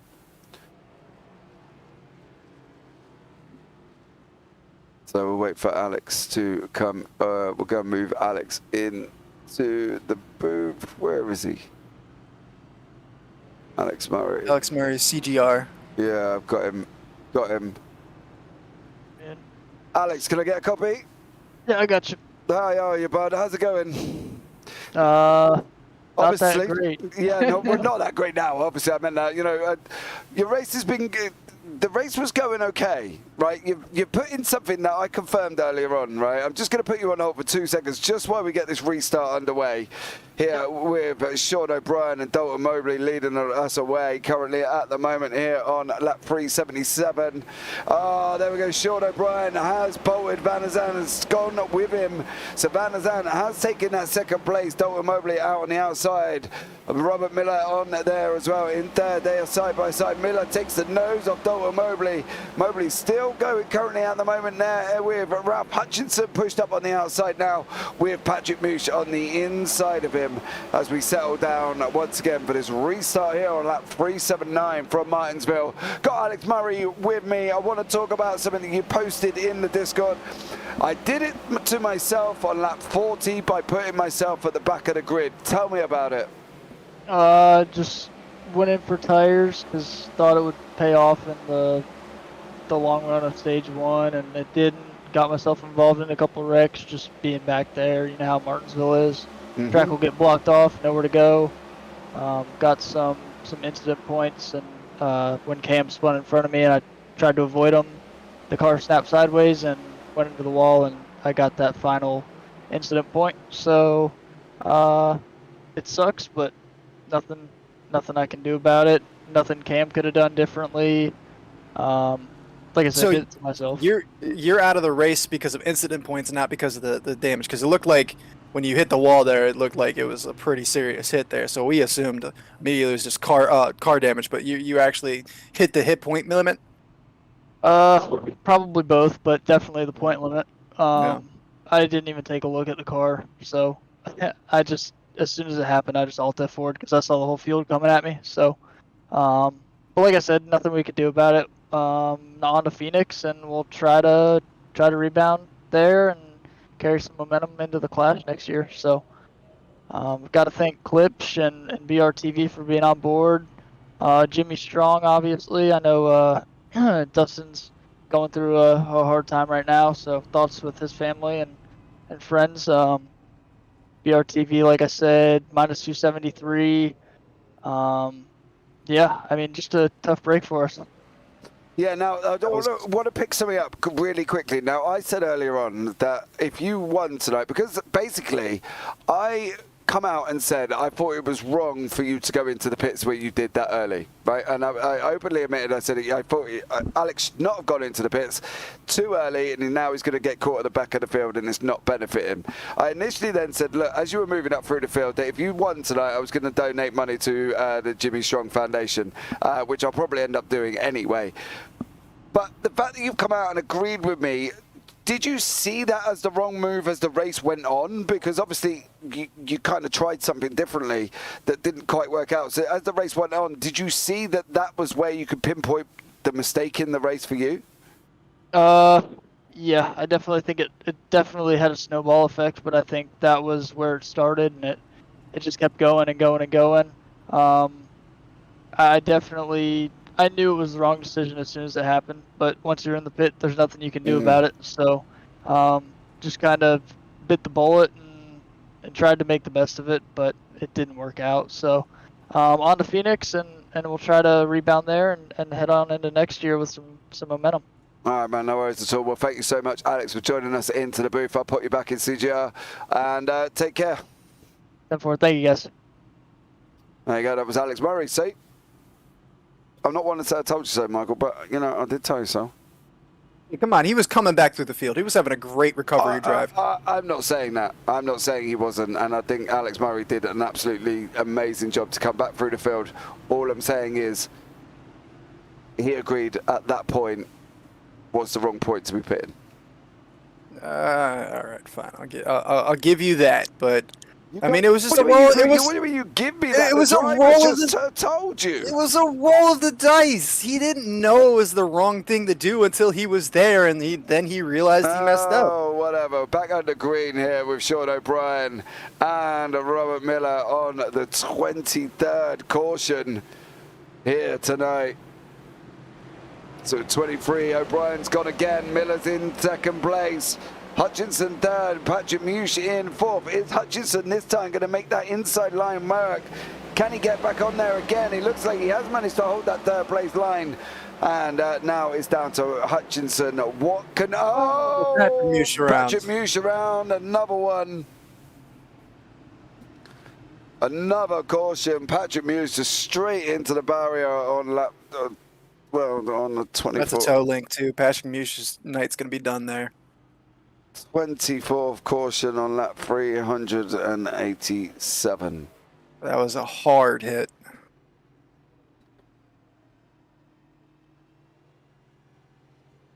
Yeah. As you see, his tyres facing completely the other way. Let's have a look back at that one now.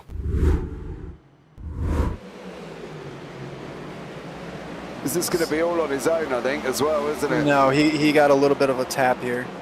The 77, Mobley gets into the back of him, and then he just spins around, slams into the wall. So, yeah, he got a little bit of help there. There we go. He's staying out, mind you. I don't know if he knows he's got damage. Oh, I'm sure he knows it. That front left wheel is not moving, so... Yeah, but the pit lane entry was back along. Yeah, well, yeah. Maybe he's just trying to get a couple laps in just to see how bad it is and see if he can make it. But yeah, now here he comes right here. Yeah, he's got to go in now. I was going to say, he's definitely got a meatball. Unless he's got a nice left-hand turn car there and made it a little bit easier for him to turn left, I don't think that's going to be a very good job there for him as well. Matt Long is also in. Matt is still driving around though, so fair play to Matt.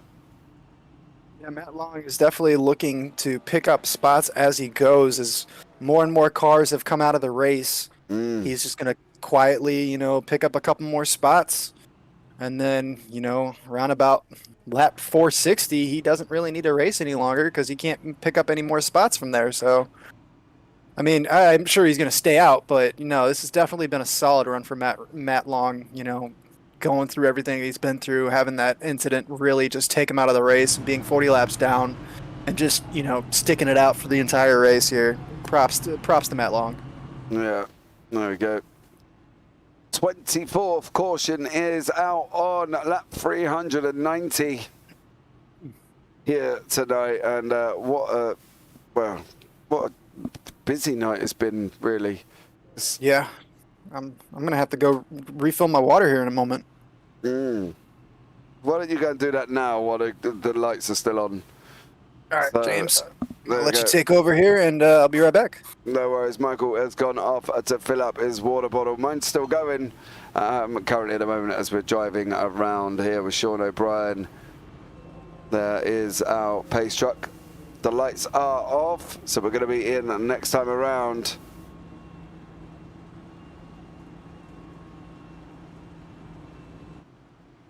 With Sean O'Brien, car number 65. With the Jimmy Strong Foundation on there. The GoFundMe link is down in the description below. Please go and hit it up there as well for Dustin Hall's nephew, who is still driving around on track. So fair play to Dustin Hall. Is currently lap 354 for him, 390 for the leaders. Here we go again. What is Sean gonna do? Sean O'Brien's gone again. We are green, green, green here for lap 392 of 500 at Martinsville.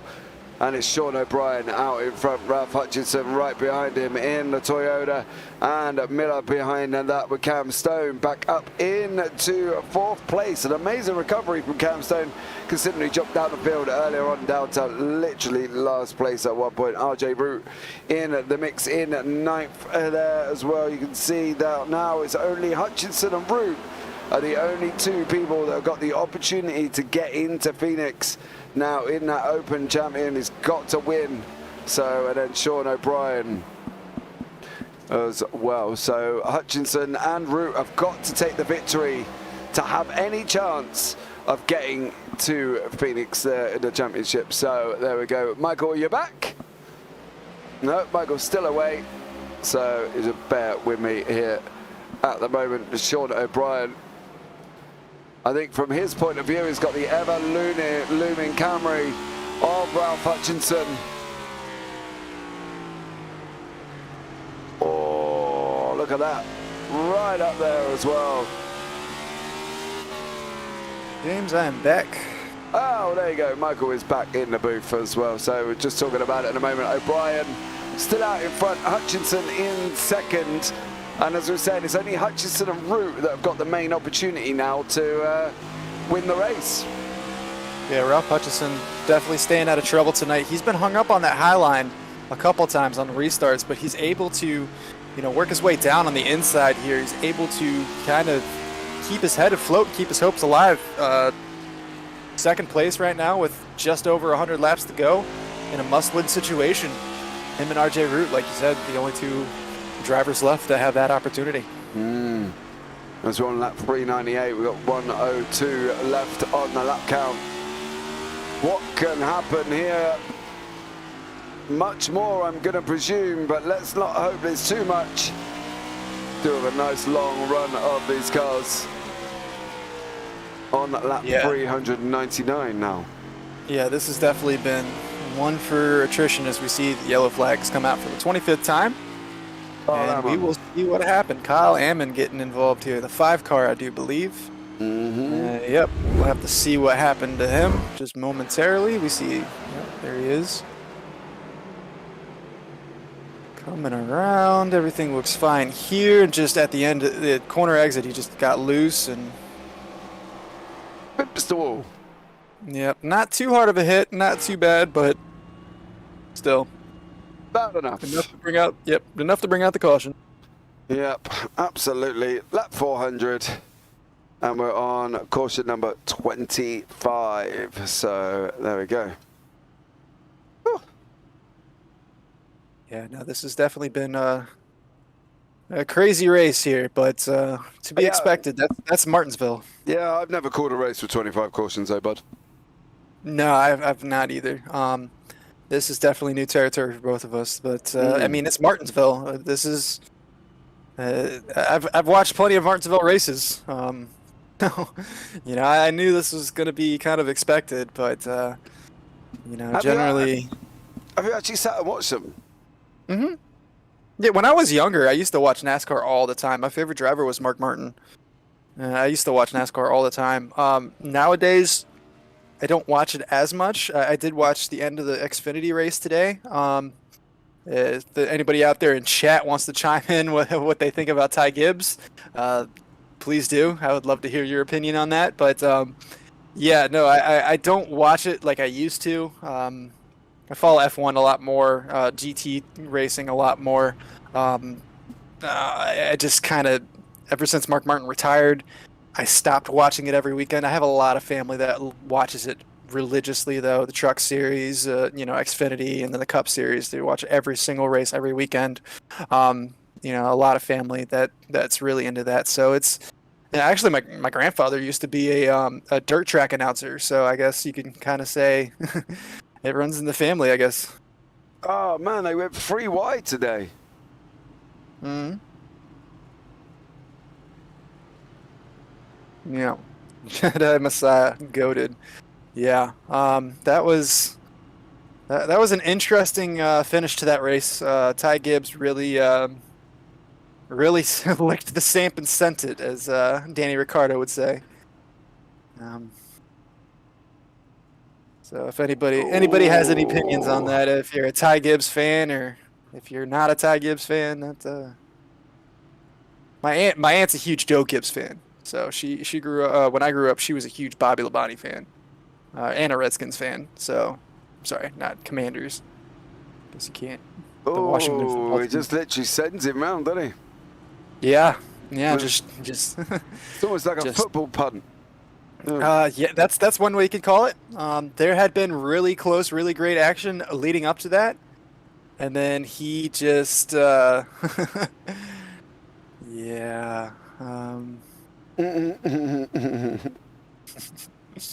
Yeah, I mean, I don't have a dog in this fight. I just want to hear your opinion. That's all I'm saying. If you're a Ty Gibbs fan, it is what it is. Take it or leave it. All right, here we go. Sean O'Brien's got again. We're green once more, and O'Brien went really early. Hutchinson got a little bit caught out there as well. Miller is currently in second place. Hutchinson's been hung out on the outside. Adam Bedingfield's looking at trying to come up the inside now of Hutchinson. He has done. Unfortunately for Hutchinson, Stone's going to do the same thing.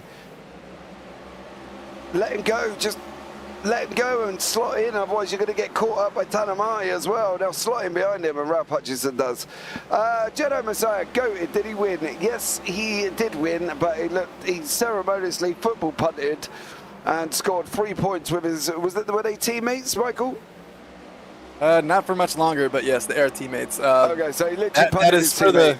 that is for the final championship, just like here today. So yeah, that was definitely an intense moment there. I think Jedi is being a little sarcastic there with the did he win. I think Jedi might be a Ty Gibbs fan. Like I said, I don't have a dog in that fight. I don't have any favorites when it comes to Xfinity. Really in the Cup Series anymore either. But I love racing. Don't get me wrong. Watching racing, I'm all about it. My opinion on that was Dale would be so proud. Dale would be proud. That is true. The Intimidator would definitely be proud of that. But yeah, it is what it is. I think if you hit somebody hard enough to buckle the front end of your car just to win, I think that should be kind of frowned upon a little bit. But it is what it is. Rubbin's racing, but that was a little bit more than rubbin. So are we saying that was on purpose? Well, I mean, he definitely gave him the love tap on purpose. Whether he meant to wreck him, I don't think he meant to wreck him. But I mean, what was he going to do on the final lap apart from hit him? He slammed into the back of him, so that's pretty obvious. So we see a move here for first place. Miller and O'Brien kind of going at it. Miller taking first place and getting a little bit of a love tap from Sean O'Brien there. Sean O'Brien not too happy about that, as we see Cam Stone and Adam Benefield coming down the inside, taking over that spot. So, and just a few corners, Sean O'Brien going from first to fourth. Got Ralph Hutchinson and RJ Root right behind him in his mirror too. Both of those drivers in must-win situations. Yeah, it's going to be. I don't know if any of these are going to get this. It's definitely going to come down here. We see Cam Stone. Cam Stone was involved in an incident earlier that ended up taking. Who was that? That was Alex Murray that got taken out of that. Oh, he managed to hold on to it. Adam Benefield nearly went into the wall. He's managed to hold on. He's all over the place at the moment. He's got to get that car settled back down again. Because I tell you what, that was a nearly a brown pants moment for Adam Benefield. I'm not going to lie. Change of underwear needed there in that car, in that number 83. Because he was loose, and he was loose for a few corners after that.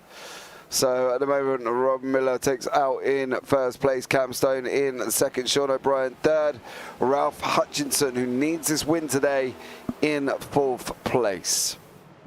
Cam Stone in fifth, who also needs the win. Getting a great run down there. We'll see if these guys can kind of work their way up the field. It's kind of a battle between them as we see RJ Root going real deep. RJ, you saw the brakes on that number 8 car just lighting up there. Really sending it in there. Able to get the move done, but Ralph Hutchison is not letting it go that quick. Oh, Ralph got loose. Ralph had to back out there. He's able to save it, but he got real loose, and that's going to let RJ Root by. That's going to let Vandersant by. Adam Benefield's by. Tanner Marty's going to try to make the move as well, and we'll see. It looks like Ralph might be able to block this one. No, Ralph is still staying on that high line. Yeah, I'm quite surprised he did. I'm surprised he didn't drop straight in, to be honest. Because now he's going to lose that position to Marty and Hoytsma. Hoytsma looks like he wants to kind of stick on the middle line here, so he's just kind of waiting to see who takes the lead here, and it looks like Tanner Marty is going to start getting that move done, so Hoytsma is going to slot in here to the bottom. So, yeah Ralph Hutchison getting loose there and losing quite a few spots. As we see Mobley has fallen down the order. I'm not sure if Mobley had an incident there. Yellow flag. Caution number 26 on lap 419. Looked like he had quite a bit of damage there on that 77.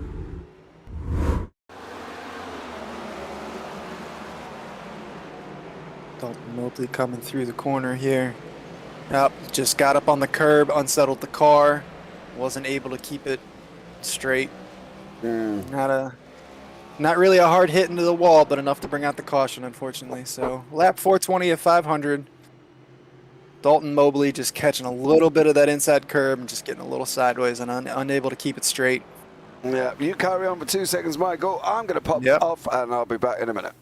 Not a problem. As we're under our 26 caution, we see Dalton Mobley here is coming into the pits as we ride along with this drone cam. I love this drone cam. It's something that was new to me today. I'm a drone pilot myself, so I absolutely love it. It's kind of a dream job for me. But enough about me.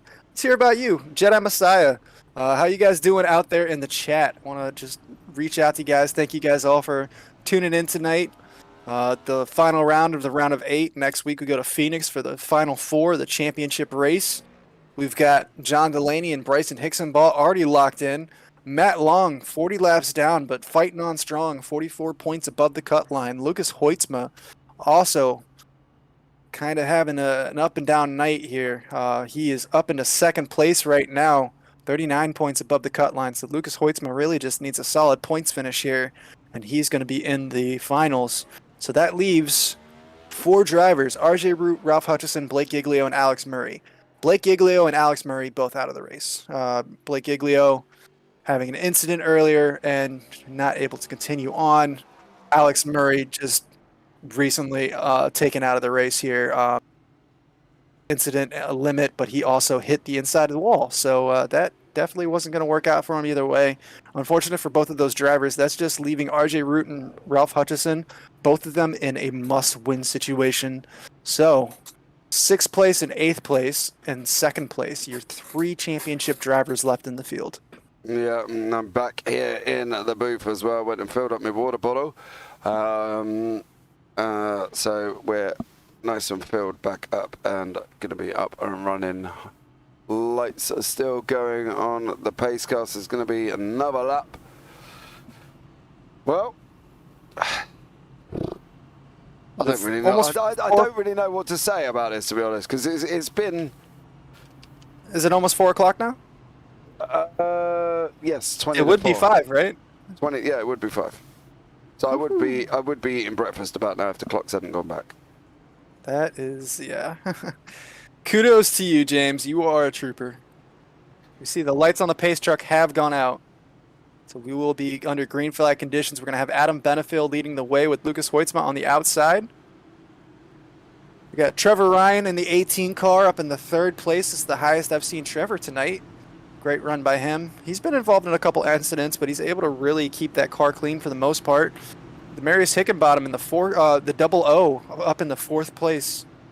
We got Kevin Steele in 5th place, RJ Root in 6th place, Alex Vanderstant in 7th place, Ralph Hutchison in 8th place. There we go, Adam Benefield taking the lead, getting a huge start here. That was an absolute, just stunning lead there. Trevor Ryan taking the inside of Lucas Hoytsma. It looks like Trevor Ryan and Hoytsma are in a drag race, but Adam Benefield just out there, gone. And Lucas Hoytsma is able to get on the outside of Trevor Ryan and get that job done. So Lucas Hoytsma keeps 2nd place. Yeah, it does. RJ Root is the only other man that can really make a difference in this race. Currently now going up, he's up into 4th. He's got to get past Ryan as soon as possible. Ryan leaves the door wide open, mind you, and through comes RJ Root. So that's probably RJ Root's one of RJ's easiest overtakes this evening as well, because literally the door was left wide open for Ryan there. And if you're going to leave the door open like that, as I say, you're going to get burgled. So Trevor Ryan got burgled there, and RJ Root made that move and is now up into 3rd place. The only man that can really make that difference. Do we think Hutchinson, with a little over coming up to 70 laps remaining, is a little bit too far back? No, because it looks like he had an opportunity there to almost take 2 positions. I don't think Ralph Hutchison is out of this. He's in 7th place. We've seen him up into 2nd place. I think he's got a strong car. I think he just, kind of been involved in a couple unlucky incidents there. He got loose and lost quite a few positions, and now he's going to lose another position here, and it looks like possibly even one more to Sean O'Brien, unless he can shut that door, which it looks like he's going to be able to do so. Falling back to 8th place here.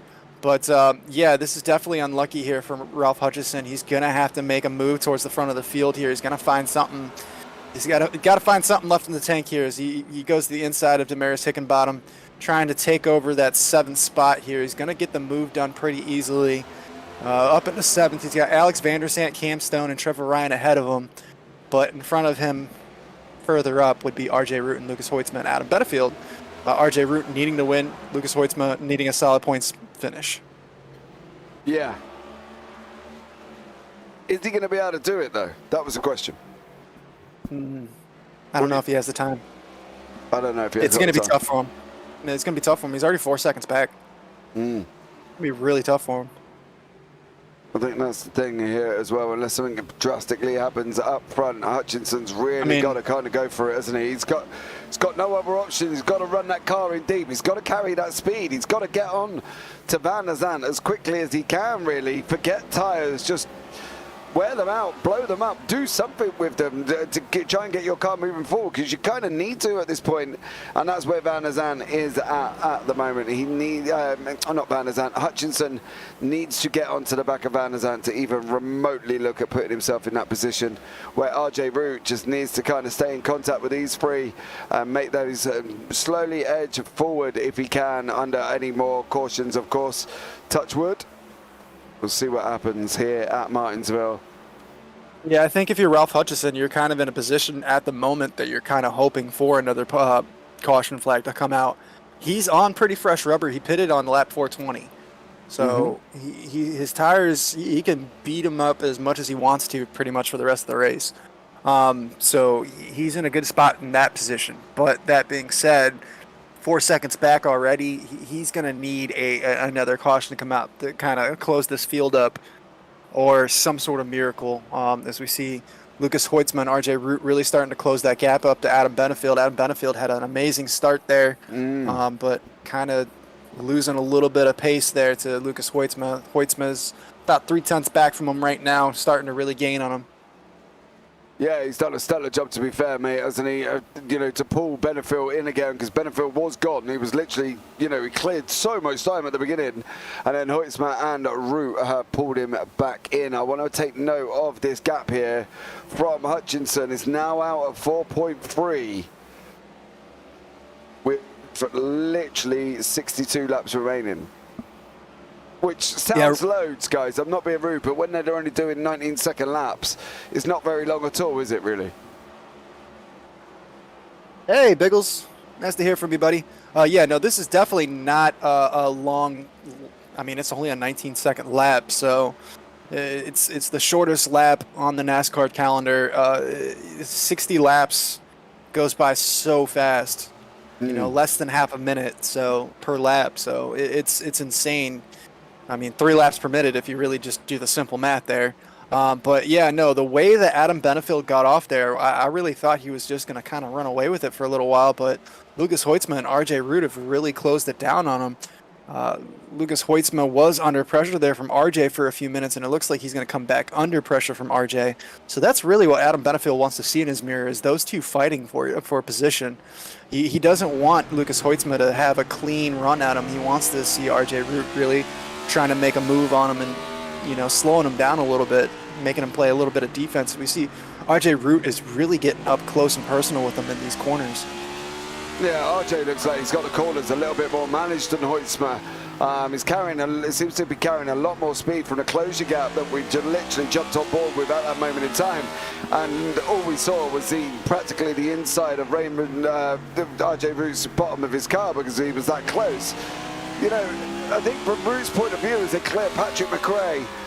Again, so there you go, Patrick McRae. Is he coming close now? Oh, RJ is trying to make that move. He's trying to push that move, but he's just not being able to get it inside Kevin Steele there, car number 24 on the left-hand side. Yeah, as we see here, it looks like RJ really has a big dive down into the corners. So when he gets up close and personal like that, he's coming out wide and then just really just shooting into the corner, almost making a sort of, not really a V, but kind of that kind of line that he's taking. He's able to carry a lot of speed into the corners doing that. So that's how he's able to really keep right on the back of Lucas Hoitzma, because it looks like Lucas Hoitzma kind of has a better exit out of the corners, whereas RJ Root has a better entry.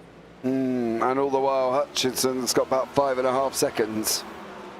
He needs a caution. Hutchinson's got to be praying for a caution. Yeah, he just lost another position there back in the 9th place. So yeah, Hutchinson's really starting to sweat. He needs another caution to really, you know, spark his run here to bring the pack up together. But that being said, right now your battle's between these three. Lucas Hoitzma, RJ Root, and Adam Benefield. Cam Stone is now moving himself up into that position too.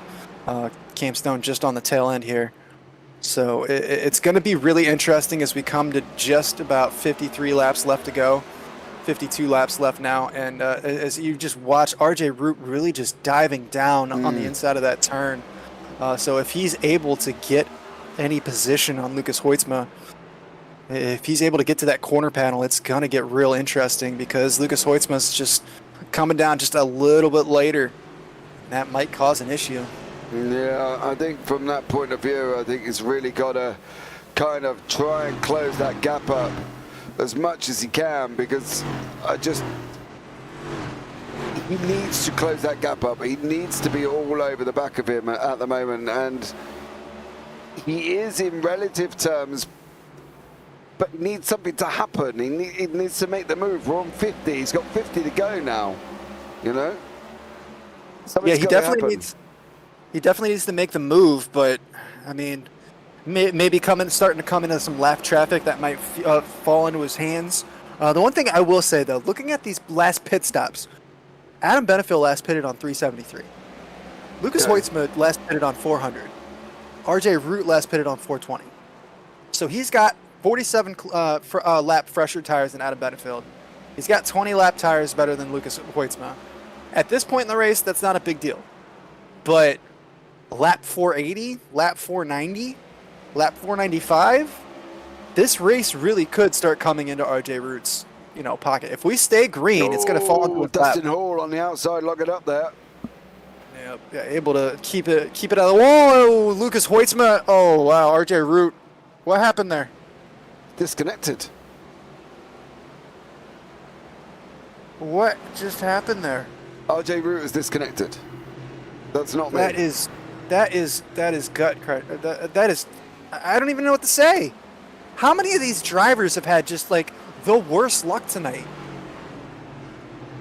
I mean, look at Alex Murray. Look at like Blake Giglio getting involved in an accident that it wasn't his fault.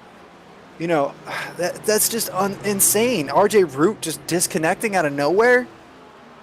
You know, he had a run up on Lucas Hoytsma, gave him a little love tap, looked like he was going to make the move.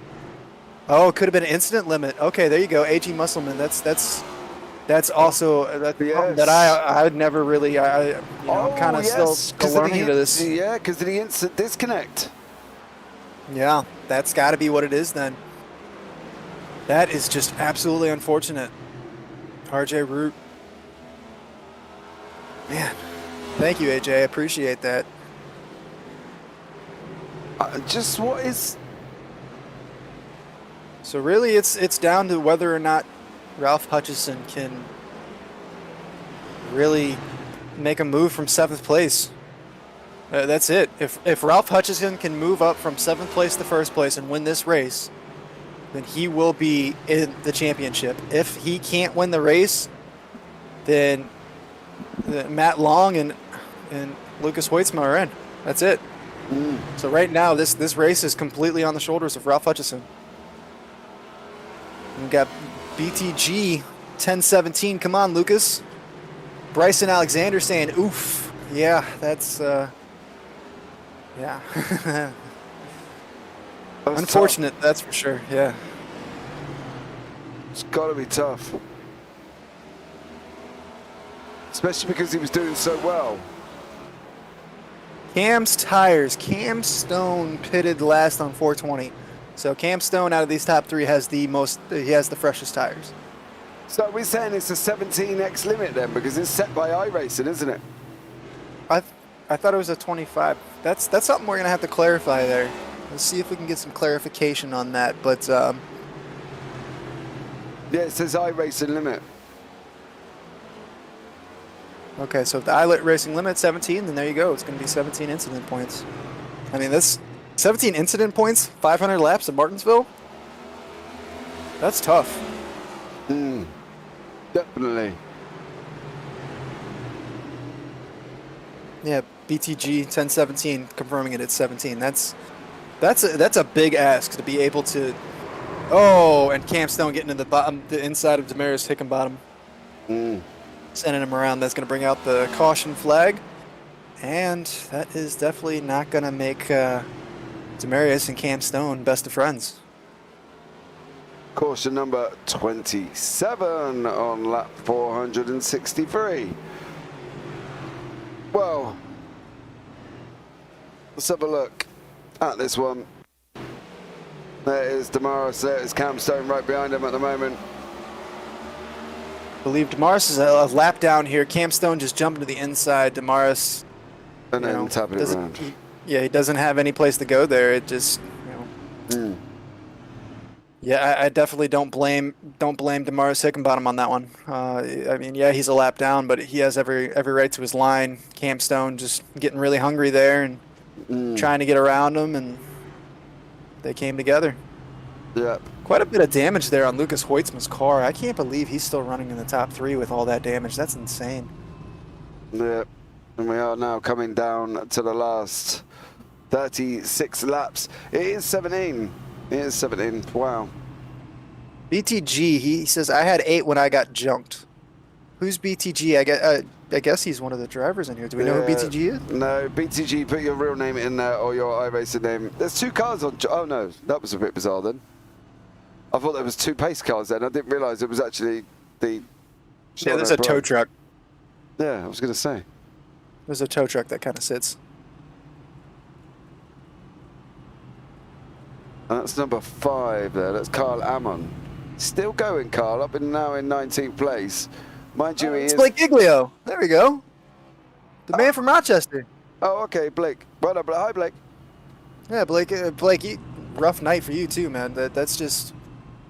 All 4 of the... Well, okay, aside from Ralph Hutchison, who's up into 2nd place, all 4 of the winning in drivers just... Unlucky night all the way around for all of them, whether it be incidents that they had, were trying to avoid, incident points, just you name it, anything that could happen did happen tonight. The 3 of those 4 drivers. So, yeah, unlucky for Blake, unlucky for RJ Root, Alex Murray. You know, just gut wrenching for all those drivers. But right now, Ralph Hutchison, he's going to make it interesting here.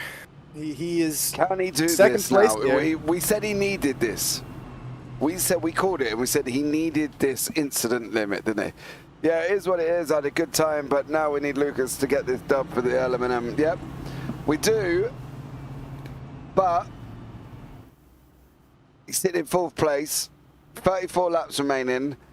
Ralph Hutchinson is going to be there to put pressure on O'Brien because Hutchinson needs to win as well. Now, the one thing I would say right now, Ralph Hutchison is on that outside line, and he has been having some tough issues with that outside line on these restarts. Yeah. Just be unable to like get down, so he's going to have a crucial start here to not only, you know, try to match up with the 65 Sean O'Brien Jr., but he knows, to, you know, he knows O'Brien goes early. He knows O'Brien goes early. He's got to be up there with him because he knows he goes early. O'Brien's going to go in a minute. He knows that. As soon as O'Brien gets near there, he jumps, he's bounced. Go, go, go, go, go. In you go. In. Ralph does get an opportunity here, but yeah, Adam Benefield is already there. So Ralph Hutchison just unable to make that move. Lucas Hoitzma is going to be hung out on the top 2, but Lucas is going to get to the inside here. So Lucas Hoitzma down in the 4th place. They're going to leave Ralph Hutchison out to dry. Ralph Hutchison falling back. Is he? Yeah, he's still on the outside. He's going to get pushed out on the outside by Cam Stone there. And it looks like he's just he's nowhere to go. Brandon Pierce. Is Brandon Pierce going to let him in? No, Brandon Pierce is going to take the inside on Ralph. Ralph Hutchison once again just falling backwards and backwards due to not being able to get off that high line. Just unlucky restart after unlucky restart. And he is just falling all the way back to the end of the train. He got the caution, he got up into 2nd place and just was unable to take advantage. We see Adam Benefield up into 1st place getting the move done. That's going to leave Lucas Hoitzma, gets loose. He gets the tap from behind. He's able to save it, but he's going to lose some positions because of that. He did get tapped from behind by Alex Van der Zandt. Van der Zandt through, Cam Stone is through. Yeah, Hoitzma now up into 4th place with Stone, Van der Zandt, and Benefield in front of him as we're coming into the last 28 laps here tonight from Martinsville. I want to have a look at this restart with Ralph Hutchinson because I'm sure there was a gap there at one point. He could have got in. If we have a look on the left-hand side, as soon as O'Brien bolts, watch the gap open up. Benefield misses it. There it is. I don't know if he comes over right now, he's going to be getting turned around. Now he would be. There was that split second where he could have made that. Maybe I'm being critical. Who knows? Yeah, I don't think there was enough room there. I think Adam Benefield closed the door a lot quicker than you think. I think he could have thought about it. I think he could have made Adam Benefield think, and that's the thing. Well, I'll tell you one thing. Adam Benefield is out to a 1.4 second gap right now. Cam Stone in 2nd place. Yeah, Benefield's flying. Stone's behind him with Hoitzma. Got 25 laps to go. 25 on the clock, guys, after the 26th caution evening here at Martinsville. Oh, Benefield gets loose. Benefield's got loose. Hoitzma's looking at going up the inside of Cam Stone. Benefield's got somebody got into the wall there. Yeah, smoke all over the place. RJ Root is out. Yeah, we know RJ went out. My bad. No, I saw him switching down the timing board. That just caught my eye. That's my fault. No, no. Askew, did he? You are correct. You are correct. So here we go. Captain Hoitzma hugged that inside line away from Stone.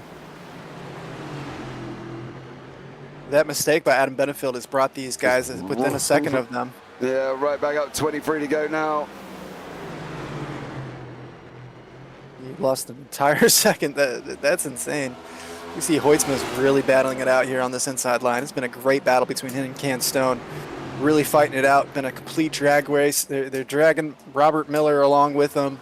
Miller just trying to stick to the inside, trying to make a move here on Cam Stone as well. Looks like Hoytsma is going to be through on this lap. That's going to bring Miller into play. Cam Stone is just going to slot in behind Miller, fall back to 4th place. So now it's a race. We got a 4-car race here. Adam Benefield with a 4/10 gap to Lucas Hoytsma, Robert Miller, and Cam Stone right behind them. They've kind of taken away from the field. We got Sean O'Brien back in 5th place. He's 3.5 seconds back. So these 4 drivers have just been on like fire here as we see Robert Miller diving to the inside on Lucas Hoytsma. Lucas left the door open. Yeah, and that's going to be, He did that. Hoytsma now is down into 3rd. You can see here on the static blimp cam where all the cars are. The leaders are at the bottom of your screen. And they're going around turn 1.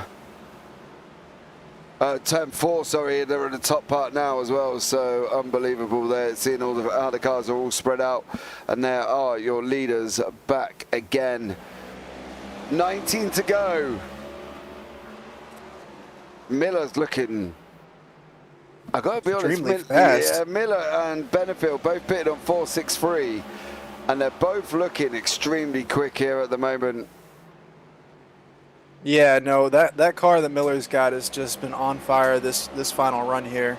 Haven't talked to him about him too much. He has been up in the top 10, but kind of found his way kind of into the middle of the pack, but definitely a very, very, very strong car here towards the end of the race. Just all over the back bumper of Adam Benefield. We'll see if he's able to make a move. Yeah, see if he's close. He's gonna have to make. Isn't he? Yeah, he's gonna have to dive down to the inside. Oh, See Benefield throwing that block. Yeah. There's going to be a yellow. Oh no, Drumhiller held it, as did Carl Ammon. They both got into it at some point. Managed to not have the caution.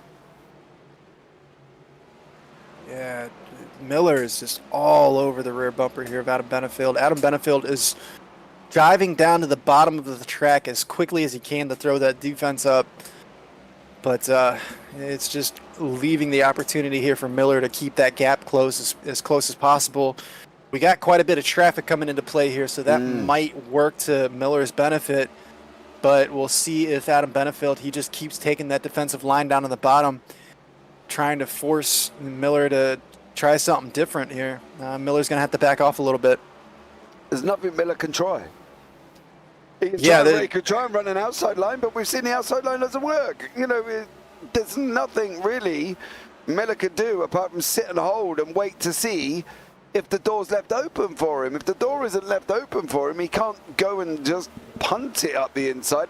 We saw that with Ty Gibbs earlier on. Doesn't work. Put your teammate in the wall. Hello. Hey, you won. 28th caution. There we go. 12 laps to go. We're under caution once again for the 28th time. We will see what happened. 488. I'd love to be able to show you what happened. It's just thrown up that there's been a yellow flag shown, but no reason why. Maybe the field hit the incident count? I'm not entirely sure because it's bringing up the yellow flag as Miller. Really? That's interesting. Unless he's going. Robert Miller's talking about this one, but this was a while ago.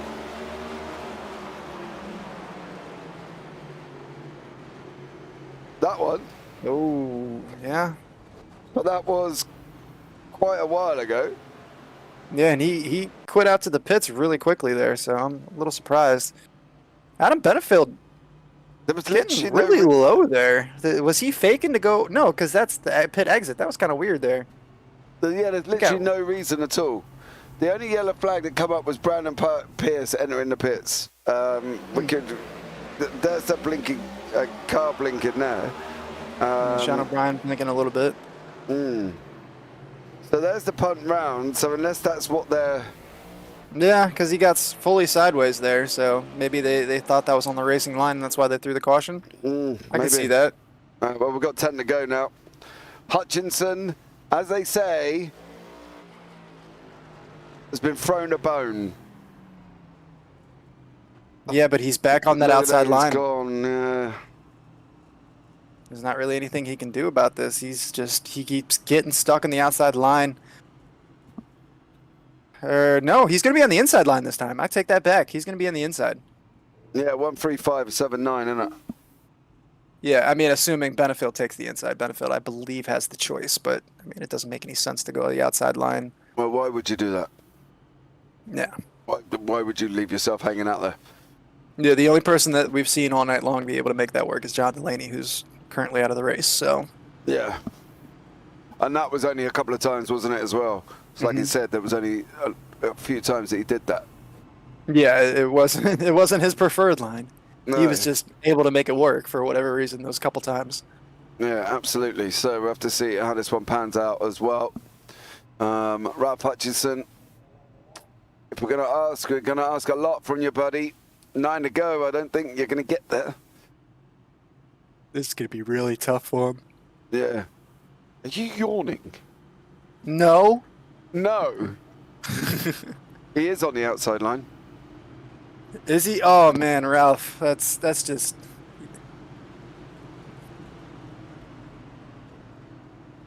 That's tough. He needs to get in. I don't know what he needs to do. He needs to almost tight gib him. Just come straight through the middle. And shout Leroy Jenkins out your window and just drive straight out the middle. I don't know. It's going to be tough for Hutchinson, I think. It's going to be tough.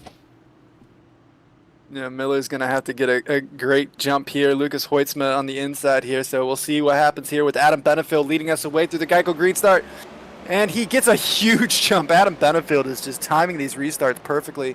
Robert Miller able to jump down the inside, beat out Lucas Hoitzma, block off that inside lane and take second place. So right now, Cam Stone is up into third place, but he is on the outside line, so Lucas Hoitzma is really going to have some issues here.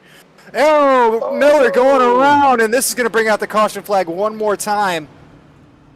29th caution. You know, I almost asked you to put another poll out. I think it was about lap 460. I was going to ask you if you wanted to put a poll out to see if we were going to get the 30 caution flags or not. Well, you should have done. We're on 29. I should have. You should have done. I should have. Yeah. So, we're not in that situation yet, but just to remind everybody out there, we have 3 opportunities at a green-white checkered finish.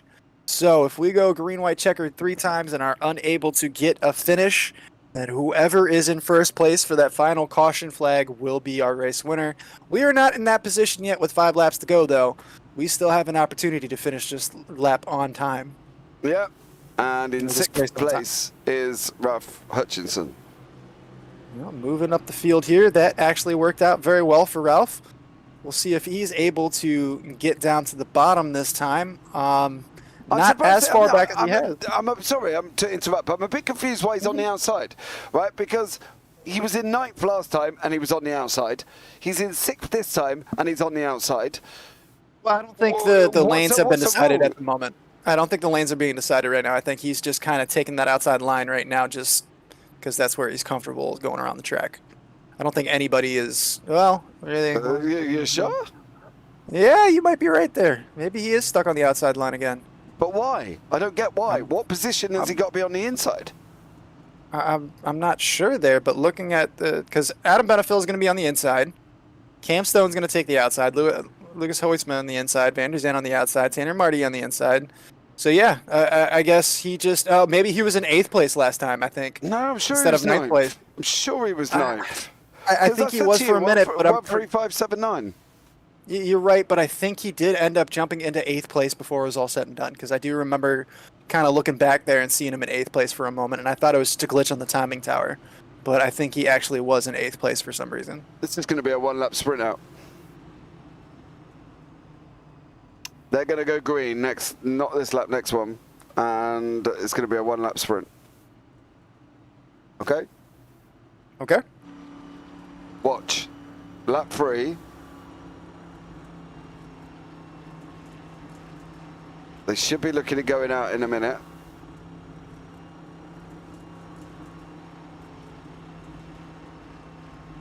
This reminds me of Disney Cars movie. Last lap. 2 to go. Lights are out. It's going to be in this lap. It's be a 1 lap sprint. Yeah? I'm in. It's going to be 3 laps to go. Yeah, well, 3 laps to go. So lights on the pace track. Lights on the pace truck are out. We're going to have 3 laps to go. And as long as we stay green for those 3 laps. Yep, so green, white, then checkered. So this is our first green, white checker here. Here we go. What can Hutchinson do from the outside again? O'Brien's going to go. He's gone already. Here we go. Green. Benefield just getting crucial starts here. Yeah. Lucas Hoitzman down on the inside here. Gonna try to get the move done. He's past Cam Stone. Up into 2nd place here. Cam Stone is not gonna give that position up too quickly though. Hutchinson on the outside again. Yeah, Hutchinson unable to Now get on the white. inside. All right, so we're coming down here. We're gonna get the white flag this time around. If we stay under green flag racing, this is gonna be it. This is going to be done. Checker flag. We are under white flag conditions. I take that back. This is the checker flag. Here's your unofficial results. Adam Benefield takes the win. Lucas Hoitzma right behind him. Cam Stone in 3rd place and Alex Van Der Zandt in 4th place. Ralph Hutchinson in 5th place is not going to make the championship next week. Heartbreaking for all of our winning-in drivers, but what a race. 29 cautions, 500 laps. Adam Benefield, your race winner. Let's see some donuts, bud. Yeah, absolutely. Well, here, oh.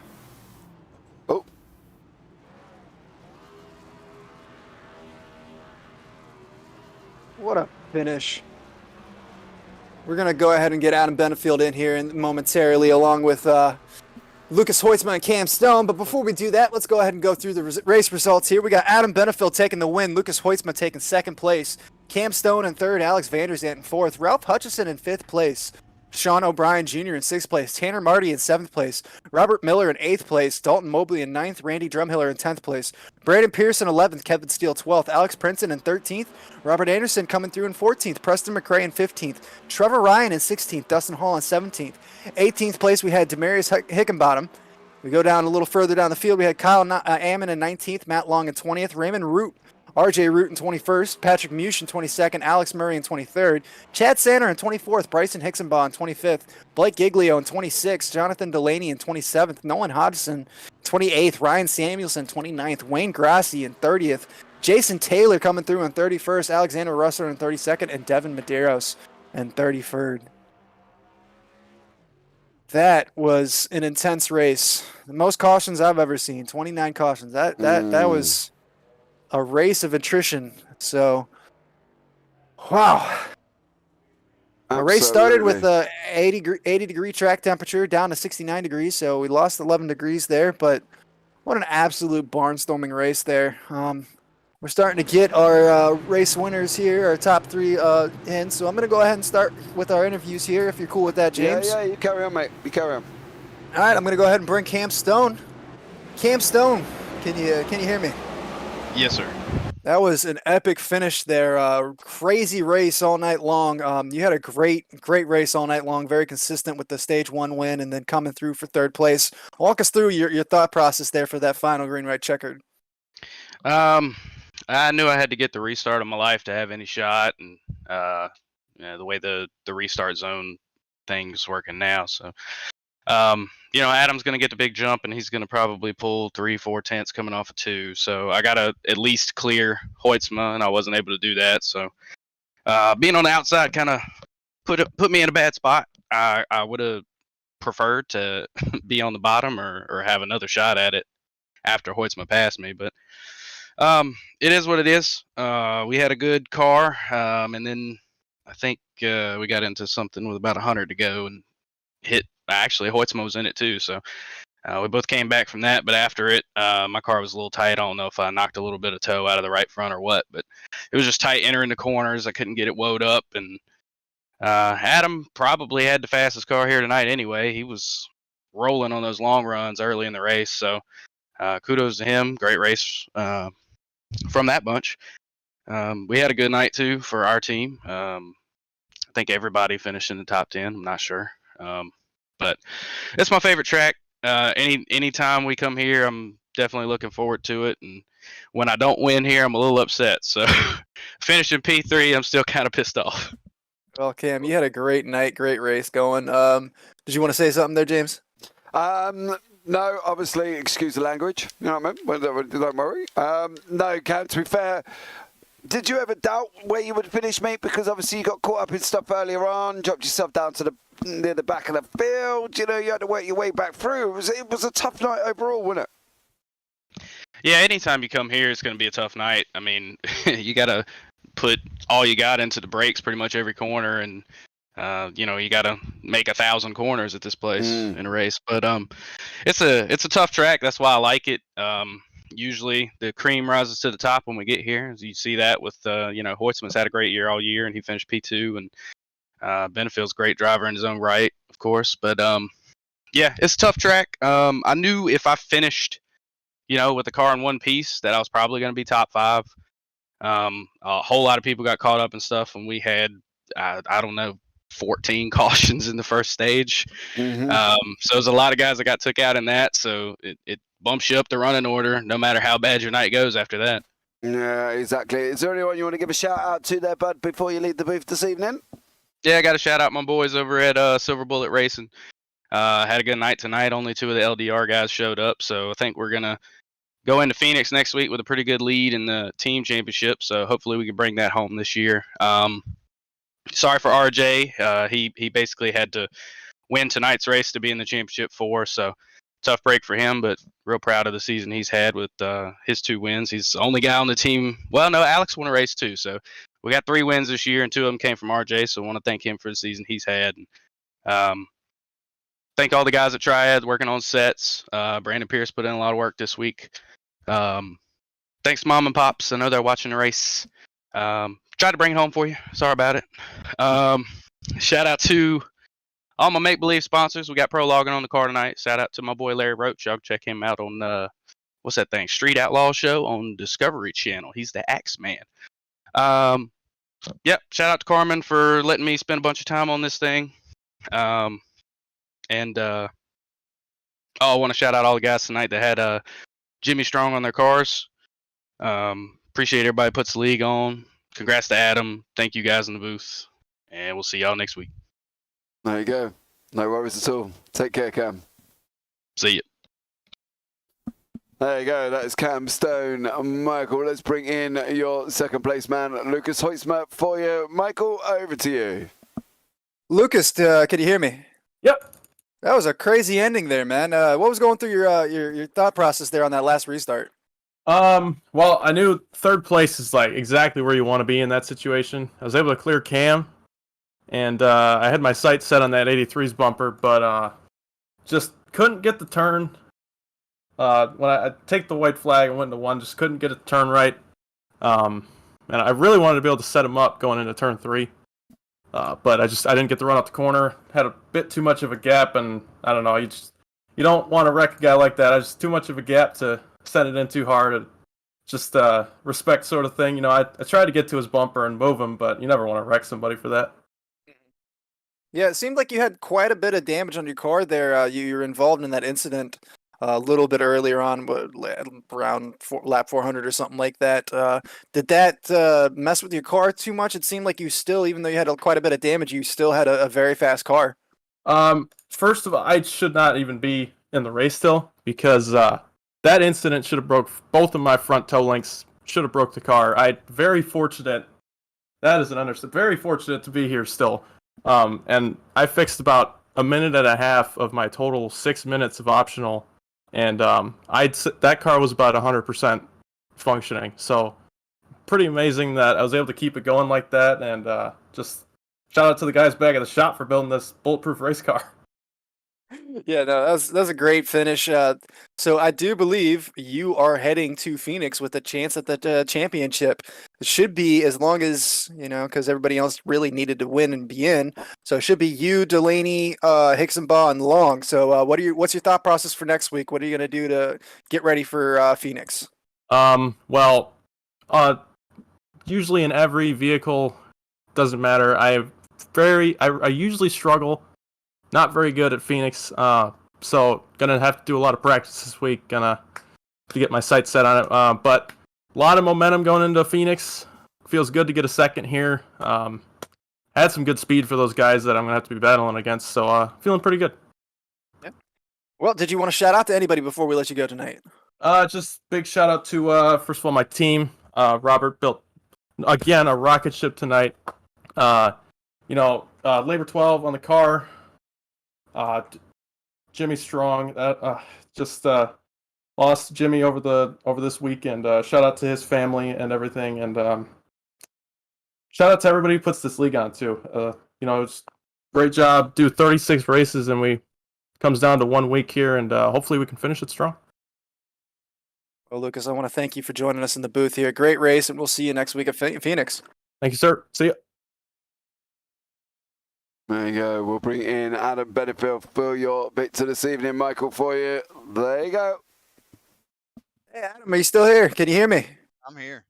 Hey, man, congratulations. Great win there. You just seemed like you had a rocket ship on those restarts, man. Yeah, I guess when you sit on the box for Conti for a whole coach season, you kind of get good at watching restarts. So thanks to him on that, I was able to get to launch, and it worked out. Yeah, excellent race, man. You just seemed like you had a really strong car tonight. Battled through some adversity there. Saw you were talking back to us in the chat, so you were listening to the chat, to the stream the whole time. Just walk us through what your thoughts were. We had 29 cautions in that race tonight.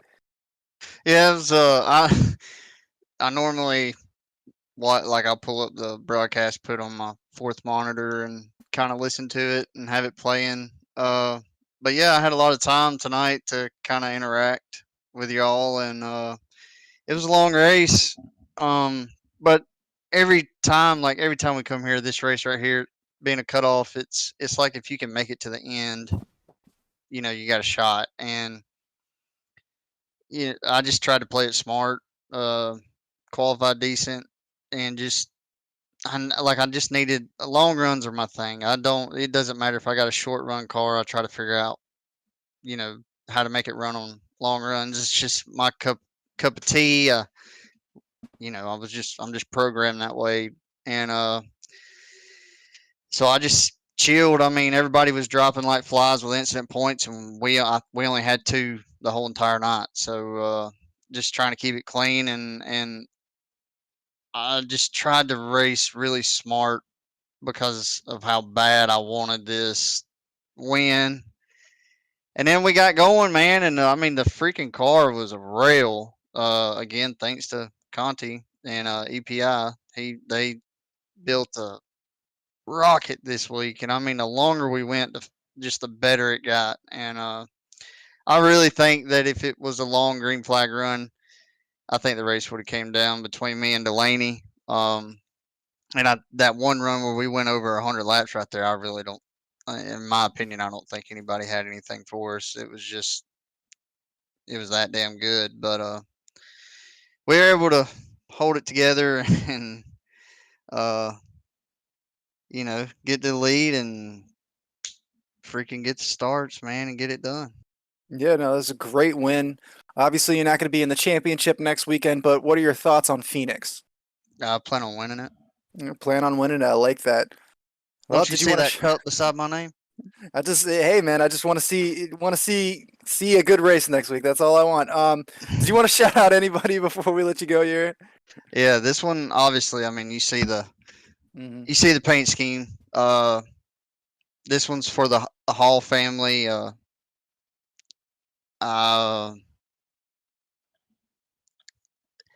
I wanted this one, man. I told the guys for the last restart, I wanted this one more than I wanted the championship last year. I was ready to bring back the checker flag, where I was going to total this thing trying. That Jimmy, he was a great kid. I mean, he was a fighter. He was a warrior. He never gave up, and that's what I look at in these races and everything, really. But these races, it's just you can't ever get up. I mean, I slipped probably 4 or 5 times out of turn 4, and I just kept fighting back, kept coming back, keeping my head down, because that's Jimmy Strong. That's what that is. You fight like hell. So this one's for them. I love all those guys. Dustin is one of my best friends. He's always got my back, and I wish like hell I could have been a lot closer to actually be there with them. So this is for them.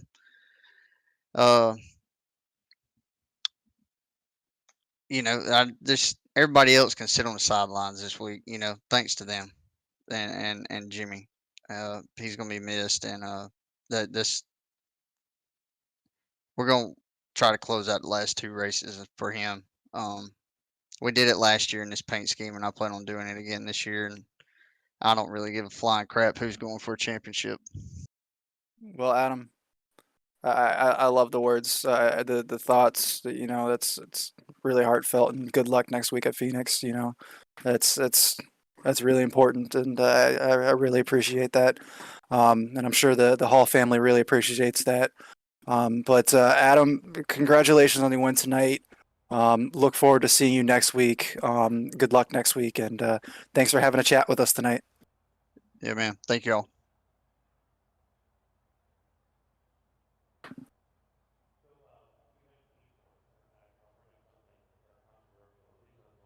Well, everybody, that was Adam Benefield, your race winner. Doing it for Jimmy Strong out there tonight. Don't forget the link is down there in the in the description for everything. But I want to thank everybody for watching in, tuning in tonight. Don't forget to hit that subscribe button, hit the like button, definitely hit the notifications.